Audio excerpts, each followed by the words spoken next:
Chapter 42. Early in the morning, Zhang Tan was sleeping soundly in little Pomelo's bed. Jiao Yuan ran over and knocked on the door to wake up the boy and the cat. The final exams for affiliated primary school affiliated to Renmin University of China were over. They just had to wait for the results. Jiao Yuan felt good about himself after the exams, so he was always in a state of excitement. He often discussed with his friends what kind of clothes to buy for the new year. In the 2 days after the exams, the two kids slept until they woke up naturally. Last night, they watched Sky Slam Dunk on the movie channel and went to bed at midnight. But now, it was only 7 o'clock. They used to wake up at 7 o'clock, but after the exams, they woke up after 9 o'clock. Especially Jiao Yuan, he slept until noon and woke up for lunch. Little brat. What's wrong with him today? After hearing Jiao Yuan's knocking and shouting, Zhang Tan covered his ears with his paws and continued to curl into a ball. The winter was too cold and Zhang Tan didn't want to get up. Since the two kids were on vacation, Zhang Tan would run and climb trees until the afternoon. In the morning, he would sleep in. Get up, it's snowing outside. It's all white. Get up and go play in the snow. Jiao Yuan was still shouting outside. Little Pomelo lifted the blanket and got up. When she got up, she didn't forget to cover Zhang Tan again. Zhang Tan yawned. It was boring to sleep alone. Forget it, get up. Zhang Tan grew up in a coastal city in the south. It basically didn't snow in the winter there. But when he was in middle school, he and a few of his friends drove to other provinces to see the snow without a license. No matter what, Zhang Tan didn't experience much snow. He hadn't seen snow since he came here.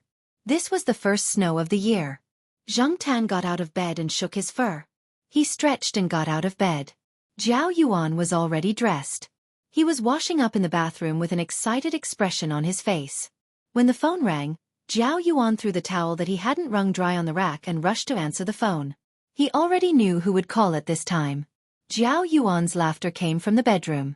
Zhang Tan thought it was his friends asking him to go out and play. After Zhang Tan peed, little Pomelo helped wipe his face and comb his fur. After eating the breakfast that Jiao Ma prepared, the two kids went downstairs. Zhang Tan followed behind them. It was really cold outside. When Zhang Tan went downstairs and turned the corner, she jumped a few times. Xianxia, who was about to go downstairs to take a picture of the snow, saw the black cat jumping around the corner of the stairs like a lunatic. He paused, greeted it, and hurried downstairs. The snow outside would be ruined if he was late. When Zhang Tan walked out of the building, Jiao Yuan and little Pomelo were on the basketball court next to the lawn in the family area. They were building a snowman. Jiao Yuan's body was still covered in snow. He probably threw snowballs at Xianxia and the others. Xiaohua was playing with the kids. He had thick fur, so he didn't feel cold even when rolling in the snow. He ran around with the kids in the courtyard, leaving dog footprints. As for Niu Zhuangzhuang, he was being led by his owner for a walk in the snow. He didn't have much freedom. From time to time, he would stop and lick the snow on the ground. Then he would bark at the basketball court in envy. However, his owner would persuade him to go away with 2 meat buns. Zhang Tan certainly wouldn't join the group of kids playing in the snow. He looked around.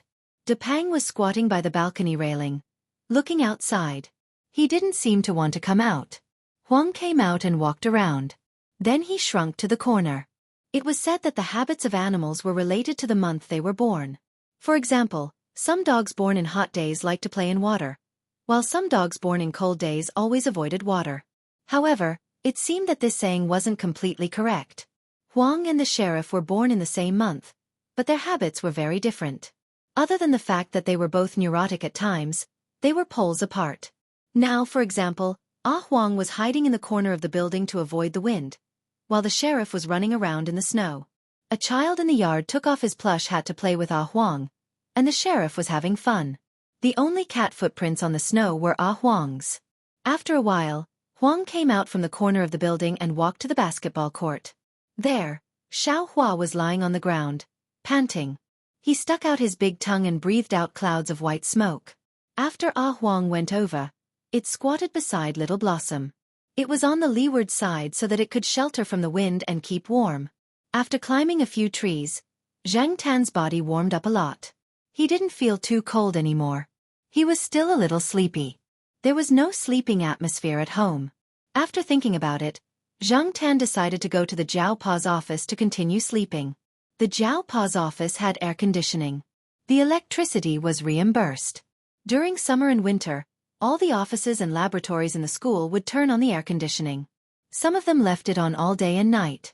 They would only tell the freshmen about saving electricity. Zhang Tan jumped onto the flower bed and walked along the edge of the flower bed to the reborn science building. The road had already been swept clean. The cars coming and going had already crushed the snow on the road.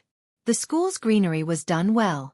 Even if the sycamore trees on both sides of the road had all lost their leaves, there were still camphor trees, pine trees and other plants that were green all year round. The snow was still falling. It wasn't as heavy as before, but it was still very wet when it landed on one's clothes.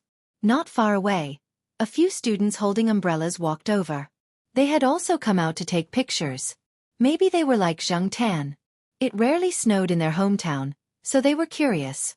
A girl pushed away the umbrella that a boy next to her passed to her. "I don't want an umbrella. I want to be soaked in the snow." "Ignore her. She's so embarrassing," another girl scolded jokingly. "She's seeing snow for the first time. Let her be." "Hey, look, there's a black cat in the flower bed. Hurry up and take a picture," someone shouted. Zhang Tan pulled his ears, looked away, and ignored them. "I want to take a picture with this black cat." The girl who shouted that she wanted to be soaked in the snow ran over to Zhang Tan. Zhang Tan didn't hide. He gave her face and paused to let her make a silly peace sign. This girl was quite good-looking. "I want to take a picture with a cat too." A boy came over. Hearing the boy's words, Zhang Tan walked away without looking back. He only left cat footprints on the flower bed. After turning a corner, he could already see the science building. Zhang Tan, who was about to speed up, suddenly stopped.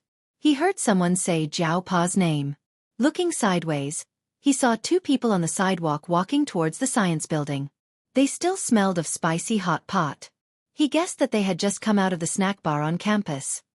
"I'm not trying to discourage you, but if you don't get a high score, you'll probably be eliminated. In our department, the instructors like to recruit students from our school or those who have high scores. In addition, our school students have priority at all times.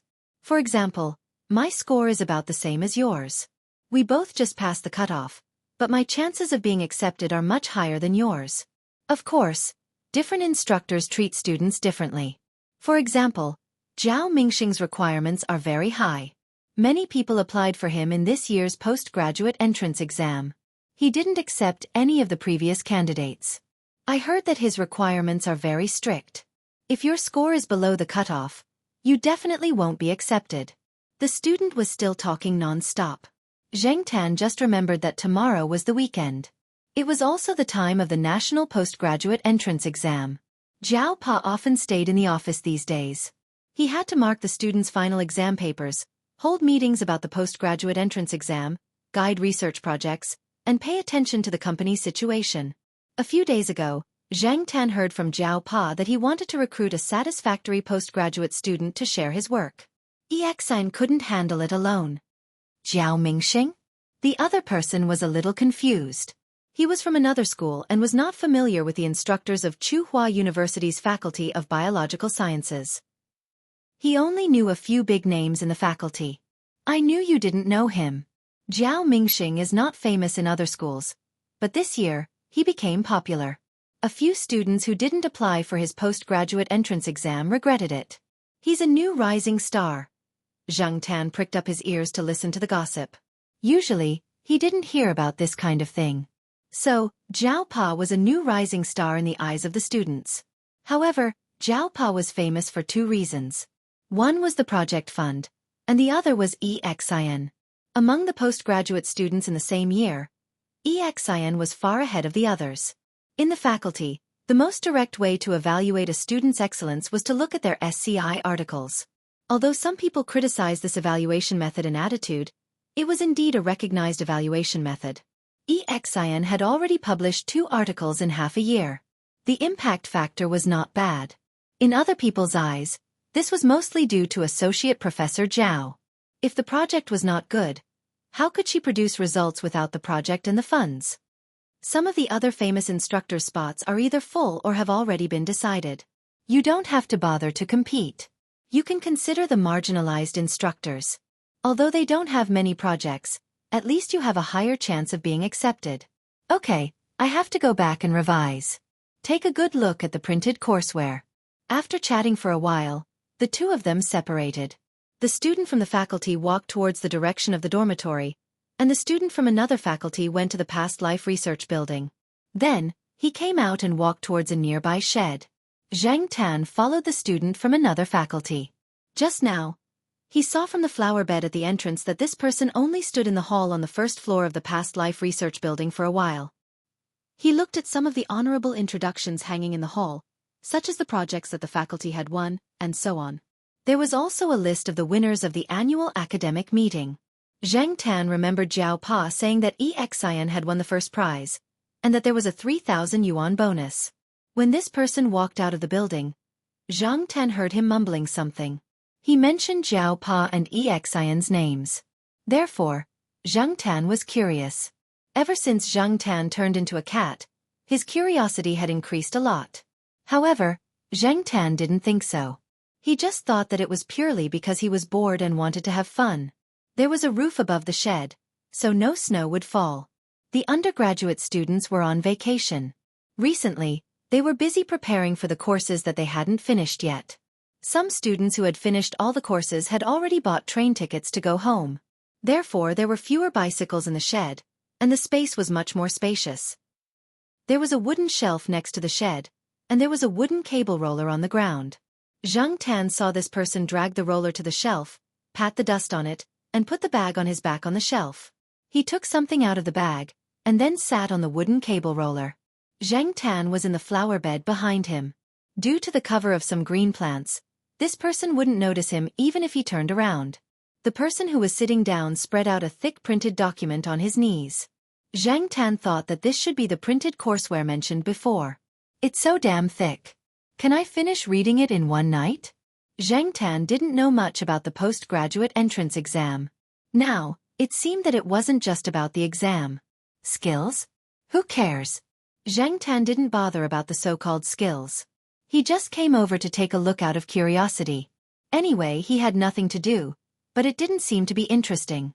Just as he was about to leave, Zhang Tan saw the person sitting there take out a bag.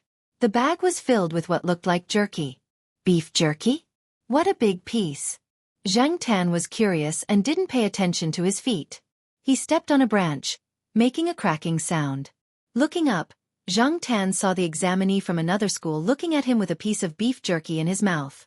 Zhang Tan didn't feel that this person showed any malice. This person even handed Zhang Tan a piece of beef jerky. Looking at the clean and unbitten piece of beef jerky, and then looking at the person in front of him, Zhang Tan shamelessly opened his mouth and took it. Then, he leaned to the side and began to focus on eating the beef jerky. Zhang Tan didn't like the food he was eating falling to the ground, so he squatted down, put the piece of beef jerky on his arm, and slowly chewed. Hey, you can really eat Inner Mongolian beef jerky. Before the examinee from another school could finish his sentence, he saw a familiar-looking person walking towards the car shed. He had just seen the introduction of the person walking over in the hall of the biology building. Teacher. Teacher Jiao? The examinee from another school hurriedly stood up. He was obviously a big guy, but now he didn't look imposing at all. He looked a little reserved. Associate Professor Jiao had originally planned to go to the administration building to do something, but as soon as he came out of the building, he casually glanced at the surrounding snowy scenery and saw the familiar figure of a cat. His cat was squatting there, happily chewing on the beef jerky. The person next to him was unfamiliar. This size was very conspicuous in the courtyard. If he had seen him before, Associate Professor Jiao thought that he would definitely remember him. You are? Oh, my name is Su Chu. Su as in threonine, Qian as in fun. I'll be here for the exam tomorrow. As soon as Su Chu said this, Associate Professor Jiao knew that this person must be a student from another university in the city, not his own school. Associate Professor Jiao didn't immediately leave. He also didn't eat the beef jerky that Su Chu handed over. He stayed there and chatted with Su Chu for a while. It was all about professional matters. Zhang Tan chewed on the jerky while listening to their conversation. At first, The content of the conversation between the two was somewhat familiar to Zhang Tan. After all, he had been following Jiao Pa for so long and listened to so many PowerPoint presentations. Even if he didn't understand the content, he was familiar with it. However, as time went on, Zhang Tan became more and more confused.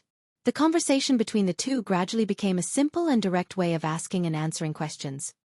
If each letter in this sentence represents an amino acid, what is it?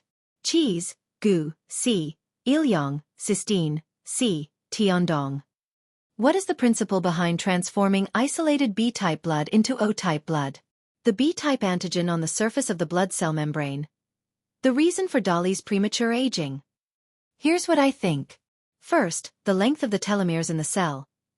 Light is an essential condition for the development of chloroplasts and the synthesis of chlorophyll. Without light, the leaves of many plants will turn yellow. However, the heart of the lotus seed also can't see sunlight. Why is it still green? The two of them were very straightforward with their questions and answers. Zhang Tan, who was lying next to them, was at a loss. At the same time, he was chewing the beef jerky in his mouth. When he finally finished chewing the beef jerky, Jiao Pa's conversation also ended. Xian came to the caravan 5 minutes ago. He originally wanted to push his cart back to the dormitory to sleep. However, he found that his boss was in the caravan and was talking to a stranger, so he came over to listen. The more he listened, the more he felt that something was wrong. Why were the questions at the end of the conversation similar to what a teacher taught a few days ago during the last class before the exam? One had to know that most of the questions in the last class before the exam would appear on the exam papers. These questions were the final secrets of the students. It was also an open secret of the university. It was just that many people outside of the university did not know about it. However, Jiao Pa had brought up some of the questions. Was he trying to leak the questions? After Su Chu left, Xian said to Associate Professor Zhao, "Boss, are you leaking the questions?" "This is not leaking the questions. This is called answering the questions." Zhang Tan. "Jiao Pa, you have lost your integrity." On the other hand, Su Chu, who had received guidance, was happily walking back to his rented apartment. He did not answer some of the questions, so he would go back and look through the information later. Since he was able to talk to Associate Professor Zhao for so long, did it mean that as long as he passed the exam, he would have a chance to be recorded by Associate Professor Zhao? Chapter 43. It was almost Chinese New Year, and the children were quite free. They were thinking about what to do all day. But for the adults, it was a busy day. The school was officially on holiday, and there were not many people in the school. 2 days ago, Xian left the school and went home. Jiao Pa and the other teachers held a summary meeting and did not go to the school. They took the test papers home and marked them. At the same time, they made Jiao Yuan do the hard work. Little Pomelo helped them from the side. There was one professional course and one elective course. But there were still a lot of papers from a few classes. Jiao Yuan helped to change the questions. He did not know the other professional knowledge, but he could still solve the multiple choice questions ABCD, and so on. After tallying the papers, he wrote down the score on the blank space beside the paper. This way, Jiao Pa could calculate the total score after he marked the other questions. Jiao Pa asked Little Pomelo to help him check the papers that Jiao Yuan marked. Little Pomelo was only in 2nd grade, but she was very familiar with addition, subtraction, multiplication, and division. Jiao Pa even placed a calculator beside the paper. Little Pomelo could use it to check the papers. As for Jiao Yuan, he was almost in middle school. Why would he need to use a calculator to do basic addition, subtraction, multiplication, and division? Jiao Yuan could not afford to embarrass himself. The results of the affiliated school were out. Jiao Yuan ranked 4th in the class. Jiao Pa had never asked him to rank or score. It was all Jiao Yuan's own standards. Sometimes he would meet the standards, and sometimes he would fail. But this time, he got what he wanted.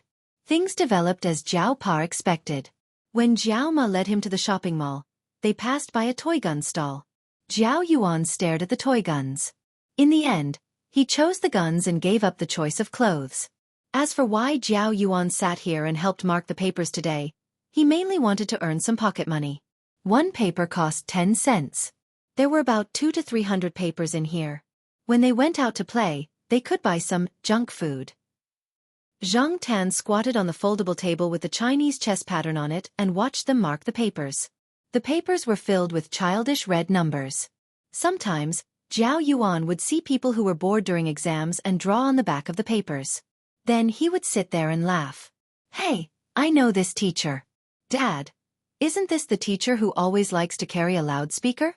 His drawings are real." Zhang Tan stretched his neck to take a look. On the back of the paper, there was a simple drawing of the invigilator with a ballpoint pen. Zhao Yuan added a few strokes. Little Pomelo wanted to see it, but Zhao Yuan blocked her view. He put the paper under the table and handed it to Zhao Pa after he finished marking it. This was because he added a stroke on the invigilator's crotch to draw a small penis. He also used a ballpoint pen of a similar color to avoid arousing suspicion. He did not use a red pen to mark the invigilator's crotch. Anyway, the final papers would not be given out unless the students who had doubts about the results requested to check the papers. Under normal circumstances, no one would see these drawings. Therefore, Zhao Yuan did not say anything about Zhao Pa's actions. Zhang Tan tugged at her ears. This little brat really had a bad taste. Not long after, Zhang Tan heard Zhao Yuan exclaim again. "Dad, this person said that he has never learned English. He wants you to be merciful." Zhao Yuan pointed to the multiple-choice questions on the test paper in his hand, which were all English nouns and explanations. Zhang Tan saw that the first question of the test paper was written in English, and there was a note in the blank space behind the explanation. "Dear Teacher Zhao, I am from the XX ethnic group. I have never learned English before, and I was tested in language for the college entrance examination. If I don't answer well, please have mercy." According to Tsinghua University's requirements, those who failed a subject had to retake it. In the past, it was a makeup exam. Later, the university discovered that some people were trying their luck. If they failed the exam, they could just take a makeup exam. Anyway, the makeup exam would usually be missed. Therefore, the university cared less and less. In the end, the university came up with a new policy this year. Those who failed a subject had to retake it. At first, many people protested. When Zhang Tan went out for a jog in the morning, he saw some notes on the walls and tree trunks. They were anonymous people's protests. Because the other universities in Tsinghua City were not so harsh, the students condemned the university for being too inhumane. However, in the end they gave in. Some people felt that it was embarrassing to have to go to class with juniors who were 1 year younger than them after failing a subject. However, some people were more optimistic because they could get to know more beautiful juniors. After hearing Zhao Yuan's words, Zhao Pa looked at the name on the paper and said, "I know about this person's situation. The other teachers also know about it. When the time comes, they will definitely loosen the standards for him. Sigh, there's such a good thing. When I take the Chinese exam, I will write at the end of my essay, 'Teacher, my hand is injured. My handwriting is not good while I am taking the exam. Please be merciful.' Maybe the grading teacher will be soft-hearted and give me high marks." Zhao Yuan's essay scores were his pain. The essay scores were the ones that dragged down his Chinese results. Because his handwriting was not good with a fountain pen, his handwriting would always drag down his scores. Sometimes, a difference of 1 or 2 marks would cause his ranking to drop by a few places. If his ranking fell behind, his family would not be able to fulfill his wishes. Therefore, Zhao Yuan had a deep resentment towards his essay scores. However, although Zhao Yuan's handwriting was not good with a fountain pen, his calligraphy was the complete opposite. When Zhao Yuan participated in the primary school students' calligraphy competition, his form teacher could not believe his handwriting. Every word written with a fountain pen looked like they were malnourished. How could a brush be written like this? Even some secondary school students might not be able to match up to his calligraphy. In the words of his form teacher, Zhao Yuan's calligraphy had some strength of character. Later on, his form teacher lamented, "Zhao Yuan, when will your fountain pen have some strength of character? Don't always be malnourished." Zhang Tan had seen Zhao Yuan's fountain pen handwriting before. There was a piece of calligraphy hanging on the wall of Zhao Yuan's room. There were also some notes written with fountain pen in the room. The contrast was too strong. If he did not know the truth, Zhang Tan would never believe that these were written by the same person. Zhao Yuan looked at the test paper in his hand and twirled his pen. He started to think of a plan. The final exam was cross-marking. His own teacher would mark another class's test paper, and the teacher marking his own test paper would not be able to recognize his handwriting. Zhao Yuan nodded. Yes, this plan could work. Get rid of that little trick in your head. If you do this during the primary school exams, it will backfire. Do you think those teachers are fools? Zhao Pa did not even look at them. When he heard Zhao Yuan twirling his pen, he knew that this kid was starting to think dirty again. Oh! Zhao Yuan sighed and continued to mark the rest of the test paper. Do. The phone in the bedroom rang. Zhao Pa looked at the caller ID and the expression on his face became a lot calmer. Hello. Zheng Tan's hearing was much better than the two children's. The bedroom was not that big, and it was not that far away, so he could hear the conversation on the phone. It was a female voice. Most of the time, it was just the female talking. Occasionally, she would say a few words in English. Zhao Pa stood there with the phone in his hand and simply responded. He did not say much. Although Zhao Pa did not talk much, according to Zheng Tan's understanding, Zhao Pa was not usually so cold when talking on the phone. The other party mentioned her a few times, but Zheng Tan did not know who this her was referring to. The most the other party said was that she would send money and hope that Zhao Pa could take care of her. After talking for a few minutes, Zhao Pa finally stopped saying oh, and okay. Instead he asked, do you want to talk to her? The other party was silent for a while and said, okay, I have something to do here. I'm afraid I can't talk for more than a few minutes. Zhao Pa did not listen to the other party's whispers. He turned to look at little Pomelo, who was working on the calculator, and said, Pomelo, your mother wants to talk to you. Zheng Tan's ears perked up. Little Pomelo's mother? The mother who was overseas and did not want to come back at all. She sent her 7-year-old daughter back to the country so that she could enjoy herself outside? Zheng Tan did not think of Pomelo's mother at that moment. It was mainly because the words and the tone of the person who spoke were too distant. It was as if she was trying to evade something and was afraid that Zhao Pa's people would stick to her. No wonder Zhao Pa had such a reaction. If Zheng Tan had been there, he would have started scolding. Unfortunately, Zheng Tan could not speak. He could only howl like a cat. Zhao Yuan did not continue marking the papers. He looked at little Pomelo with a sympathetic gaze. Little Pomelo spoke even less than Zhao Pa on the phone. She only said oh, and then that was it. The other party had hung up. Zheng Tan could not help but scratch his feet with his paw. Pomelo's mother only said 2 sentences. One was to ask little Pomelo, are you okay? The other was to remind her, be good at Auntie's house. Little Pomelo pursed her lips and hung up the phone. She walked over and continued to work on the calculator to check the papers. After she was done, she made a tick on the papers to show that there was no mistake. The papers still had scratches left by Zheng Tan's cat paw. All right, that's all for today. Zhao Pa clapped his hands and sorted the papers from Zhao Yuan and little Pomelo. Oh yeah, Pomelo, your mother sent some money over to buy you a New Year's gift. What do you want to buy? Little Pomelo thought for a while and answered, a bicycle. Me too. Zhao Yuan was excited. How could he forget about the bicycle? He would have to ride a bicycle after he entered junior high. He should have practiced in advance so that he could go racing with Xianxia and the others. There were not many motorized vehicles in the school anyway. It was suitable for racing.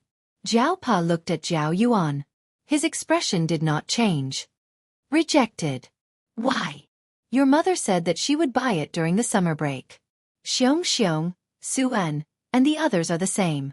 They will not buy a bicycle in advance. The mothers had already discussed the matter of buying a bicycle. They had unanimously decided not to buy one for the time being. There was still half a year to go. If they bought one now, the children would go crazy again. They would buy it during the summer break. When the time came, they would go together. They had already chosen a shop. It was an acquaintance of Xianxia's mother. They could get a discount together and it would be easier to solve the problem of the bicycle. Zhao Yuan felt better when he heard that the others would be treated the same. For children of little Pomelo's age, they would definitely not buy a bicycle like Zhao Yuan and the others. She would buy a children's car.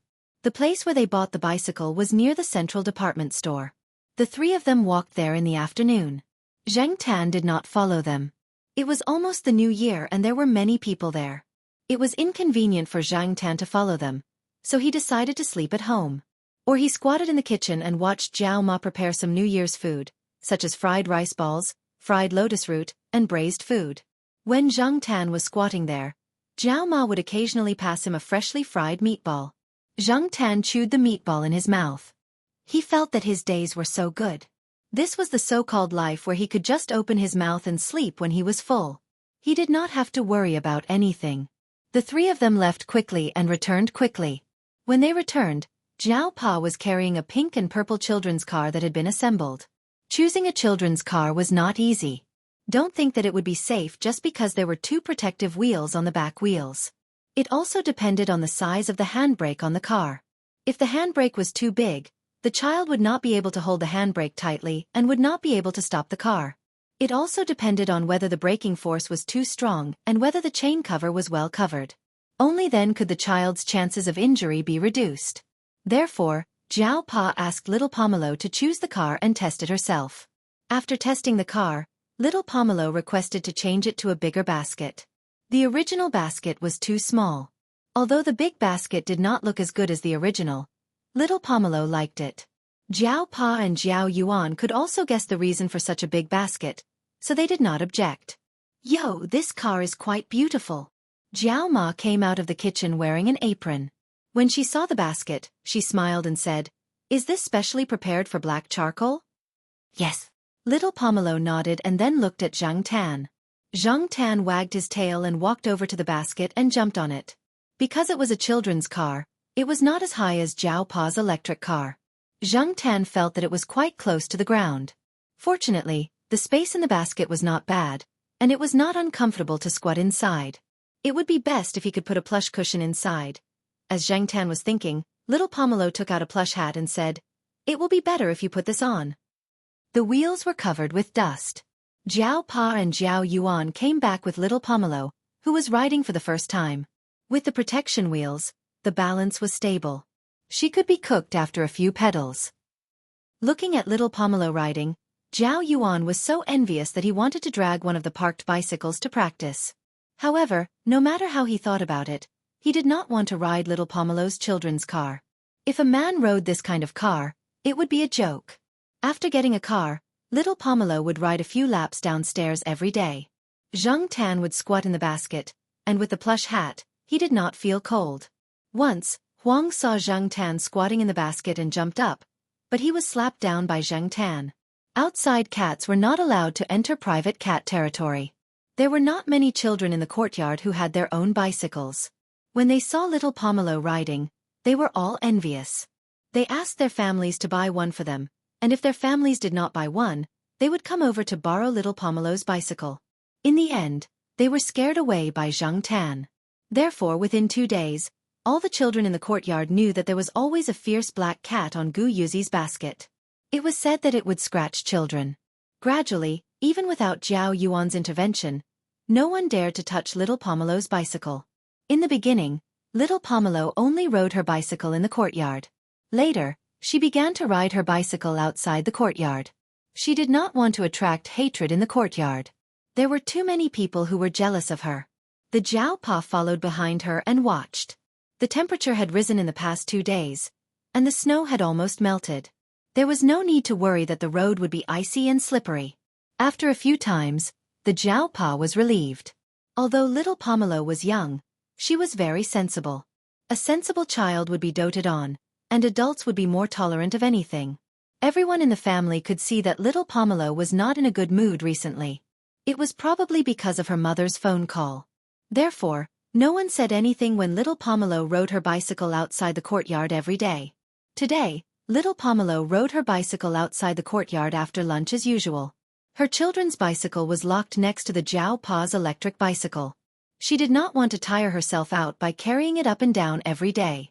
Moreover, there was not much space in the house, so it was inconvenient to leave it at home. The Jiao Pa did not ride his electric bicycle. He followed behind and watched.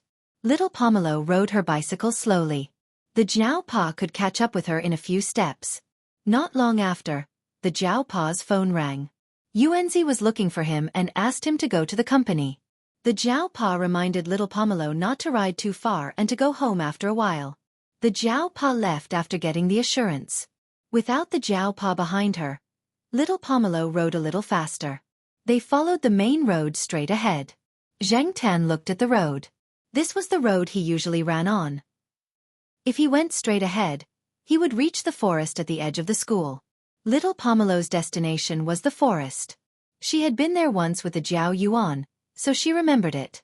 The forest was not quiet.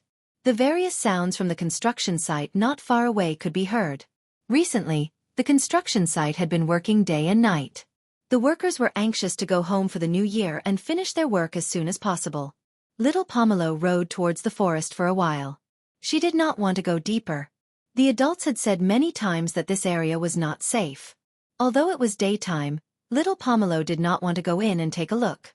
Therefore, she turned around and prepared to go home. Just as she was about to turn, a child's cry came from the forest. There was also the sound of a dog barking. Zheng Tan could tell who the dog was. The guard dog at the side door was a German shepherd. It was brought here not long ago and was 4 months old. It usually came to the forest to play and fought with Zhang Tan.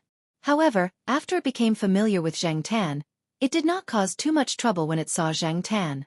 Sometimes, it would run around the forest with Zhang Tan. As long as its owner whistled, it would quickly run back. However, what happened at this time? Did it scare the child? Little Pomelo hesitated for a moment. She parked the car and locked it. She took out the rolling pin from her small backpack. This was the toy that the Jiao Yuan had discarded after getting the toy gun. When little Pomelo was about to ride out, the Jiao Yuan stuffed it into her backpack. Chapter 44. In fact, Zhang Tan didn't approve of little Pomelo going into the woods. Even if it was daytime, he had seen too many dark things in the woods. Perhaps after the completion of the new buildings around the area, the teachers and students would feel safe again. There were many deciduous trees in the woods, but there were also many evergreen trees. However, secluded places would always give people a feeling of darkness. Even if they saw a lush and verdant place, it would always give people a feeling of darkness behind it. Little Pomelo held the rolling pin in her hand tightly. It could be seen that she was still a little nervous about entering this dangerous area. When she came with Jiao Yuan and the others, there were several children together. In addition, Jiao Yuan, Xianxia, and the other boys were bold, so they didn't feel uneasy. However, although she was alone now, perhaps because Zhang Tan was leading the way, she was not as nervous as the other children when they came in alone. Zhang Tan listened to the sound coming from the other side. It was the sound of 2 children girls, with a strong sense of fear and anxiety. Mixed in with the sound of the 2 children, there was also the barking of the blackback. At first, Zhang Tan felt that it didn't show any aggression, but gradually, the barking of the blackback changed a little, and it began to become impatient. Children who had never raised a dog and didn't understand dogs couldn't judge their mood from the different barks and behaviors of dogs. In fact, compared to cats, it was generally easier to understand the thoughts of dogs than cats. Zhang Tan didn't understand before, but after becoming a cat, he often spent time with cats and dogs. He could also accumulate some experience from daily life. The blackback didn't take the initiative to attack people, and its barks didn't show any morbid madness. Besides these 3 sounds, there were no other human or animal sounds. So Zhang Tan speculated that the 2 children must have offended it somehow. Otherwise, with the temperament of the blackback, it wouldn't have waited until now to become impatient. In order to confirm that there were no other threats, Zhang Tan sniffed around. There was no smell of strangers. Because of the recent holidays, no students came here for a long time. The workers at the construction site wouldn't come here either. When they were tired, they would find a place to smoke. They definitely wouldn't be in the forest area. There were signs around that said no smoking here. If they were caught by the school, they wouldn't be able to get away with it. After confirming, Zhang Tan was relieved. It was just 2 children and a dog, and it was a familiar dog. There was nothing to be afraid of. When he finally saw the 2 small figures, Zhang Tan was completely relieved. The 2 children didn't have any obvious injuries. At most, they might have sprained their feet and couldn't walk for a while. Otherwise, the first reaction of the children would have turned around and run when they saw the dog barking at them. The 2 little girls didn't look much older than little Pomelo. One of them was sitting on the ground with neat bangs and dressed like a furball. When she saw little Pomelo, it was as if she saw her mother. Her eyes were filled with tears, and she reached out for help and comfort. The other girl in a pink cotton-padded jacket was next to Furball. She didn't look like she was injured. She was waving a branch at the blackback not far away, trying to drive it away. When the girl in the pink cotton-padded jacket saw little Pomelo, she said, "Is your family's adult around? Quickly ask the adult to come and help drive this dog away." Little Pomelo shook her head. There were no adults around. Seeing little Pomelo shake her head, the two girls suddenly became depressed. There were no adults around. How could they drive the dog away? Furball. The girl covered her injured finger and trembled as she looked at the dog a few steps away. Although the dog was still underage and wasn't considered a big dog, it was bigger than the Chihuahua and Corgi in their yard. Looking at the sharp teeth in its mouth, it must be very painful to be bitten. When the blackback noticed little Pomelo and Xianxia coming over, it only glanced at them and then continued to bark at the two children. The barking became more and more urgent, but none of the children here knew what it was trying to say. Xianxia looked around and then looked at the blackback. He noticed that the blackback glanced at the furball girl from time to time. It didn't focus its attention on the girl in the pink cotton-padded jacket who was waving the branch. However, the threatening action of waving the branch really made it unhappy, so when it gradually became impatient, it became more impatient. If it were Niu Zhuangzhuang, would you dare to wave the branch at him? You would have rushed up and bitten him. Xianxia walked over slowly and came to the side of the furball girl. Little Pomelo wanted to stop him. In her mind, most cats and dogs could not get along well. The few in the yard were an exception. After all, they had known each other since they were young. There was not much hostility between cats and dogs. However, the dogs outside the yard were different. Seeing that her own black cat's actions did not cause the dog to rush over, little Pomelo was relieved. At the same time, she also moved over, holding the rolling pin in her hand. Xianxia circled around the furball girl. As she circled around, she also paid attention to the gaze of the German shepherd. Finally, Xianxia turned sideways and squeezed the furball child. "What is your cat doing? Tell your cat to go away. These are the new clothes that my uncle bought for me. It's very expensive." The furball girl looked at little Pomelo. "It wants you to move. You want me to move. Don't you know I sprained my foot? It hurts so much." Little Pomelo was about to say something, but Xianxia had already found the source of the disaster. Pushing aside the corner of the furry jacket, Xianxia saw a yellow plastic frisbee. The frisbee had the bite marks and smell of the blackback. "This is it." Xianxia pulled the frisbee out. After seeing Xianxia's actions, the blackback wanted to rush over. However, the pink jacket knocked it back with a branch, causing it to bark even more fiercely. "You're squashing something," little Pomelo reminded. The furball girl looked around suspiciously, then tried to move a little. At this time, Xianxia had already pulled the frisbee out. He raised his paw and the frisbee flew out. Seeing the frisbee, the blackback didn't care about the three people here.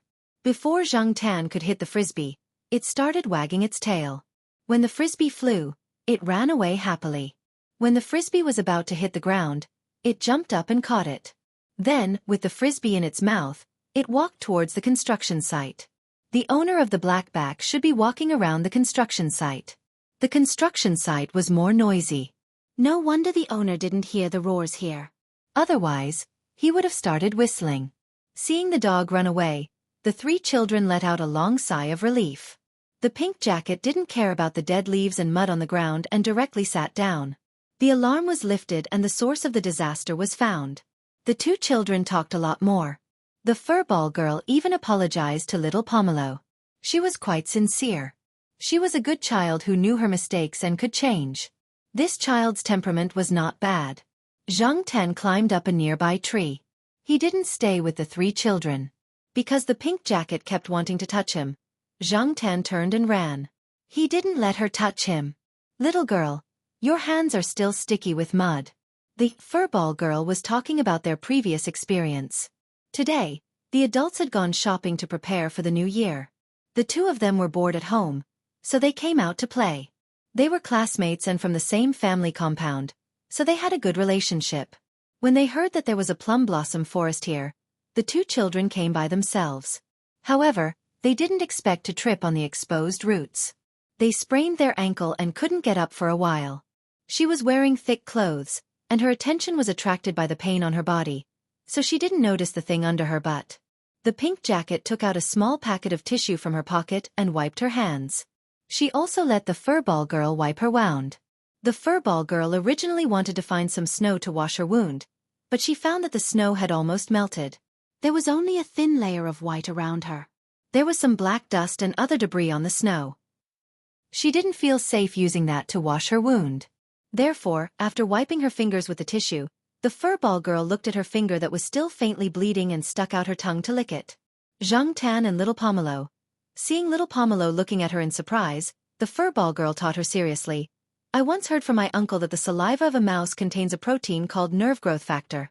Applying this protein to your wound will heal twice as fast as if you don't apply it."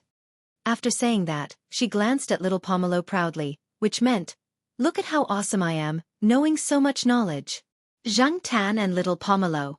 Idiot? The pink jacket girl looked around, as if the surrounding scenery was very charming. She acted as if she didn't hear the conversation. "There's this in human saliva too?" Little Pomelo asked. The furball girl paused, then said confidently, "Even if there isn't, it will still be useful. Trust me, it's right." The pink jacket girl continued to look at the surrounding scenery, and she became more serious. Little Pomelo sighed, took out a small box from her backpack, and handed it to the furball girl. Xianxia looked at it. It was a first aid kit. After Jiao Ma was discharged from the hospital, she had prepared a first aid kit for everyone in the family. Jiao Yuan and Gu Yuzi always had a small first aid kit in their backpacks. The things inside were all obtained from the affiliated hospital, so they didn't have to worry about using it. "What's this?" The girl took the first aid kit, opened it, and said, "Oh, I also have a first aid kit in my room, but I've never used it before." Her first aid kit was completely placed in her room as a decoration, and she had never thought of using it. When Xianxia took out a disinfectant wipe to wipe her injured finger, the girl screamed non-stop. It was so noisy that Xianxia wished she could plug her ears with her hands. When she was applying the band-aid, the girl felt that it would definitely hurt if someone else did it, so she used her other hand to apply it, which made it even more unbearable. Anyway, it wasn't a big wound. Many people couldn't be bothered to treat such a small wound. Besides, she would be going home soon, and her family would definitely treat it again when she got back, so the other two didn't say anything. "You're the second-year student who speaks English better than Chinese?" The furball girl finally remembered and asked. She had felt that the girl in front of her looked familiar. Once, a classmate told her that there was a second-year student who spoke English better than Chinese, and they went to take a look. They thought it was a foreign child, but they were disappointed and didn't pay much attention to it. When she first saw little Pomelo, she didn't pay much attention, but now she remembered. Yes, I remember your name was Pomelo or something."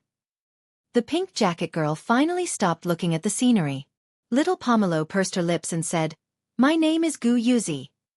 I'm Xianxia, 3rd year class 3. She's Xianxia, the same class as me. We're 1 year older than you. If someone bullies you in your class, you can come to us. We'll support you." The furball girl, Xianxia, raised her fist and said, "Yes, you're welcome. You helped us this time. If you have any trouble, you can come to us in 3rd year class 3. Just say your name, and the others will know." Xianxia nodded. Little Pomelo was silent. In fact, she wanted to say that she would skip a grade next year, so that she would be in the same grade as them. However, little Pomelo said that she should keep a low profile, so after thinking about it, she didn't say anything. After resting for a while, little Pomelo and Xianxia helped Xianxia out. After they were out of the forest, little Pomelo let Xianxia sit in the back seat of the car, and the two of them worked together to push the car. Xianxia followed next to them. This time, he didn't jump into the basket, so as not to add more burden to them. After arriving at a school supermarket, Xianxia went in and called her family. There were acquaintances there, so even if she didn't have money, she could still borrow the phone. After the phone call, Xianxia and Xianxia sat in the supermarket and waited for their family to pick them up. Little Pomelo drove Xianxia home. The next day, Xiaxia's parents came to thank them and brought a lot of gifts. Jiao Ma didn't care about the gifts. What she cared about most was that little Pomelo could make friends. The children in the East Side compound basically didn't come to play with little Pomelo unless they were brought by Jiao Yuan. Although Xianxia and Xianxia were from the West Side compound, the two residences weren't too far apart. At least they could occasionally interact with the children. Playing with the cat alone wasn't a long-term solution. People had to learn to communicate. 2 days before New Year's Eve, Jiao Yuan closed the door and practiced calligraphy in his room. If he was at home this year, Jiao Yuan was going to write couplets himself. He hadn't written in a long time, so he was a bit rusty, so he stayed in his room to practice. At noon, when Jiao Yuan was sleeping, Zhang Tan climbed in through the window to take a look. This little brat was quite serious. It was the posture, and he wasn't playing around. When Jiao Yuan woke up, he saw Zhang Tan in his room. On a whim, after he finished writing the couplet, he dragged Zhang Tan to put 3 cat paw prints on the couplet, 1 each on the upper and lower couplet, and 1 on the horizontal scroll. Because of this, Zhang Tan had ignored him for 2 days. It was difficult to wash off the ink stains. Although the ink stains were black and the color could not be seen, Zhang Tan could smell the thick ink stains when he raised his paw. Even using little Pomelo's fruit hand soap was useless. The day before New Year's Eve, Zhang Tan went out for a walk. Many stores around the school were closed. Compared to the situation at the shopping center, the alleys from the school to Xiaoguo's pet center were much quieter. There were even very few cats. Zhang Tan heard from some people around that there were many people catching cats during New Year's Eve. A few cats around the area had disappeared. They must have been tricked and sold. When he was walking, Zhang Tan saw Li Yuanba patrolling the streets. Beside it was peanut candy. He didn't know if it was because peanut candy had only given birth to 1 cub, but when it was born, it was bigger than other cats of the same age. It also grew faster. Now it was much bigger than other cats of the same age, and it fought fiercely. Chapter 45. Chinese New Year's Eve. Jiao Pa was in his bedroom, sorting out some theses and other documents on his computer. At the same time, he was also chatting with his foreign and domestic friends. Yuan Zi had gone back to her hometown for Chinese New Year. His mother was alone in her hometown. This year, she had to accompany the old lady and pay respects to the old man. Fei Hang and Celestine were taking care of the company. Jiao Pa also helped out from time to time. However, when Zhang Tan went for a walk a few days ago, she overheard Old Man Lon and the other professors talking about Father Jiao downstairs. Even though these retired professors were still influential, the news they got was always more reliable than other people's. So Zhang Tan hid beside them and eavesdropped. Jiao Pa's reputation in the university was rising mainly because he had taught an excellent graduate student. Xian's performance at the Academy's annual academic meeting before the new year had been outstanding. He had already published a high-impact factor thesis in a foreign journal, earning him the undisputed first place in the annual meeting. Not many people in the entire school could compare to him. This had overshadowed the other 2 students who were also named first place in the academy. Now, when people talked about Xian, they would definitely talk about Associate Professor Jiao. Without Associate Professor Jiao, Xian would not be who she was today. Everyone knew this. Therefore, Associate Professor Jiao's current momentum was comparable to the 2 young overseas professors that the university had recruited this year. Therefore, people in the university began to speculate when the Associate Professor Jiao would be removed from his title. After all, if Associate Professor Jiao continued to shine like this, the university would probably make an exception and promote him. In order to become a professor at Tsinghua University, apart from having an essay, there was another important condition that had to be met. That was, one had to have experience abroad. After Jiao Pa graduated, he came to Tsinghua University with Jiao Ma. Up until now, he had never done any research abroad. Jiao Pa had been spending a lot of time in front of the computer recently.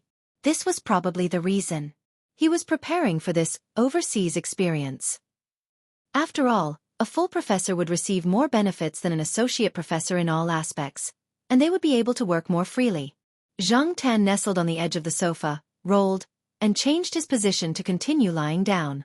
Due to the constant reports of missing cats in the surrounding area, Zhang Tan did not go out at night for the past few days. As soon as the sun set, Zhang Tan would curl up on the sofa and watch Super Warriors with Jiao Yuan and little Pomelo. Although it was rather boring for Zhang Tan, it was not unbearable. She lay on the sofa and thought. When she was tired, she slept. When she woke up, she was ready to eat. After a few episodes, Zhao Yuan went to change the discs. Zhang Tan was not interested in the content of the cartoon. He had seen it before and did not want to watch it again. Moreover, from the perspective of an adult 10 years later, the cartoon was very childish.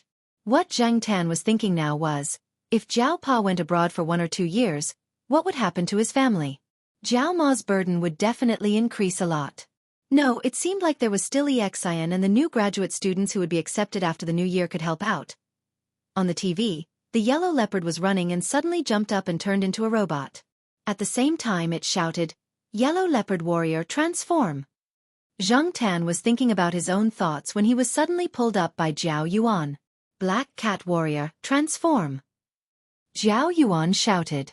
"Zhang Tan, transform your face into a pile of *T. This idiot child." Slapping Zhao Yuan's hand away, Zhang Tan stepped on his pants and walked over him to little Pomelo's side. He ignored the excited Zhao Yuan. When little Pomelo was watching the TV, she was still helping Zhang Tan scratch his chin and comb his hair. Due to the city's ban on fireworks, it was rare to hear firecrackers in the city. Without firecrackers, there would be no New Year's atmosphere. It was as boring as cooking without salt. However, in recent years, the policy had been relaxed. Sometimes there would be restrictions. Some businesses in commercial plazas and other places would apply to set off fireworks. For example, on the 6th day of the new year, there would be a fireworks event organized by businesses in the central department store. Zhao Pa said that he would bring the 2 children to watch it. As for the days before the 6th day of the new year, Zhao Yuan would not be able to enjoy the firecrackers. Chu Xiangyang next door had gone to his parents' place to celebrate the new year. He probably would not come back until the new year was over. When he left, he took a few boxes of things with him, all of which were computers. General had followed its owner to the south a long time ago. It did not like the cold and humid winter here. It would probably wait until spring to return. Depang and the old lady were not here for the new year. Old man Lon and his wife on the 3rd floor stayed in the family building. Lon Tianju's parents were there too. They would leave after the New Year's Eve dinner. Zhang Tan did not have much of an impression of the new year. He could not remember how he spent the new year in the past. Maybe he spent it in bars, or maybe he spent it with a group of friends. Now that he tried to remember, he suddenly felt that it was unreal. Who would have thought that he would turn from a human into a cat after waking up? Not long after the New Year's Eve dinner, Celestine, who was staying at the company, called to congratulate him on the new year. The Zhao Pa answered the call. After the 2 of them finished talking, the Zhao Pa asked Zhang Tan to answer the call. Zhang Tan jumped onto the desk next to him. Puzzled, the Zhao Pa placed the phone next to Zhang Tan's feet.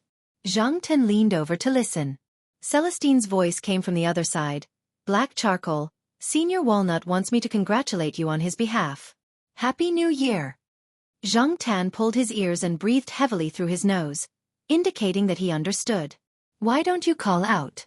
It's the new year, and you're going to do it like that?" Celestine said. "My comrades are all listening. How embarrassing would it be if I don't?" After a pause, Zhang Tan finally gave him face and called out, "Oh woo!" "Ha ha ha ha, Celestine. It seems like you're talking to a dog. I thought it was Teacher Zhao's child. But this dog reminds me of the old wolfhound in the team that could answer the phone." Celestine's comrade's voice came from the other side of the phone. "It's not a dog. I'm talking to a cat," Celestine explained, then said into the phone, "Black Charcoal, they don't believe you. Why don't you meow?" "Oh well. Meow my ass." Zhang Tan raised his paw and hung up. Then he went back to the sofa to wait for the New Year's Eve with the Zhao Ma and the 2 children. At the company, Celestine listened to the beeping sound from the phone and scolded jokingly, "F***CK, this temper is still as bad as ever." Celestine's comrade next to him thought for a moment and asked, "That sound just now, was it really a cat?" "It's true. If you don't believe me, you can ask my senior." Celestine handed the phone to the other comrade who hadn't made a call yet. They had a landline here, but there were too many people who wanted to make a call, so they were all waiting in line. Celestine didn't care about the phone bill and also offered his phone to those who didn't have a phone. On the other side, Zhang Tan accompanied them to watch the New Year's Eve for a while. When little Pomelo went back to her room to sleep, he followed her. For a cat, it was normal to spend most of the 24 hours in a day sleeping, so Xianxia didn't have any psychological burden at all. During the first lunar month, Xianxia had nothing to do with visiting relatives. However, as a cat, the thing she hated the most was those naughty little kids coming over to pull her tail. In order to avoid trouble, Xianxia would run out to play when there were guests at home. On this day, Xianxia didn't wander around the campus for long. He walked towards the pet center where Xiaogua and the others were. Xiaogua and the others stayed there for the New Year's Eve. There were also some employees in the pet center who didn't go home to have New Year's Eve dinner together. On the first day of the first lunar month, they continued to take turns to take care of the pets who were in foster care. The pet center's business was very prosperous this year. Perhaps because the scale of the pet center was larger, it felt more trustworthy, and the quality of the pet center had soared a lot. Especially the effect of the advertisements. Many people from other provinces knew about the store, Mingming, in Chuhua City. They knew that the store's cat food was very good, and the advertisements were very attractive. But so far, no one knew the identity of the black cat named Black Sea in the advertisements. The owner of the store, Xiaogua, said that it was a trained cat that was hired. Some people believed it, and some people were skeptical. Xianxia didn't go directly to the pet center. He walked around a few streets from the school to the pet center. While walking, Xianxia heard some people talking. The general idea was that a few people's cats had disappeared in the past 2 days. Among them was the black cat that used to fight with Xianxia. Without the cats, and with the goods that were closed for the new year, the streets looked a lot more bleak and lifeless. When Xianxia walked around, he met Li Yuanba, who was patrolling the streets with peanut candy. The swallow was definitely not in the pet center for the new year, but Li Yuanba still stayed in the pet center. Anyway, the swallow would come back in a few days, so there was no need to move its nest here and there. Seeing Xianxia, peanut candy, who was walking beside Li Yuanba with a serious face, made a rare meow sound and greeted Xianxia. Xiaogua once joked that Xianxia was like peanut candy's father. Otherwise, why would peanut candy not care about the other cats in the store? But when it saw Xianxia, it would meow a few times and occasionally roll around in front of Xianxia. These things didn't happen even in front of the swallow, so sometimes the swallow was jealous of Xianxia. Who raised them? Xianxia didn't even lick his own fur, so he definitely wouldn't lick peanut candy's fur, nor would it meow.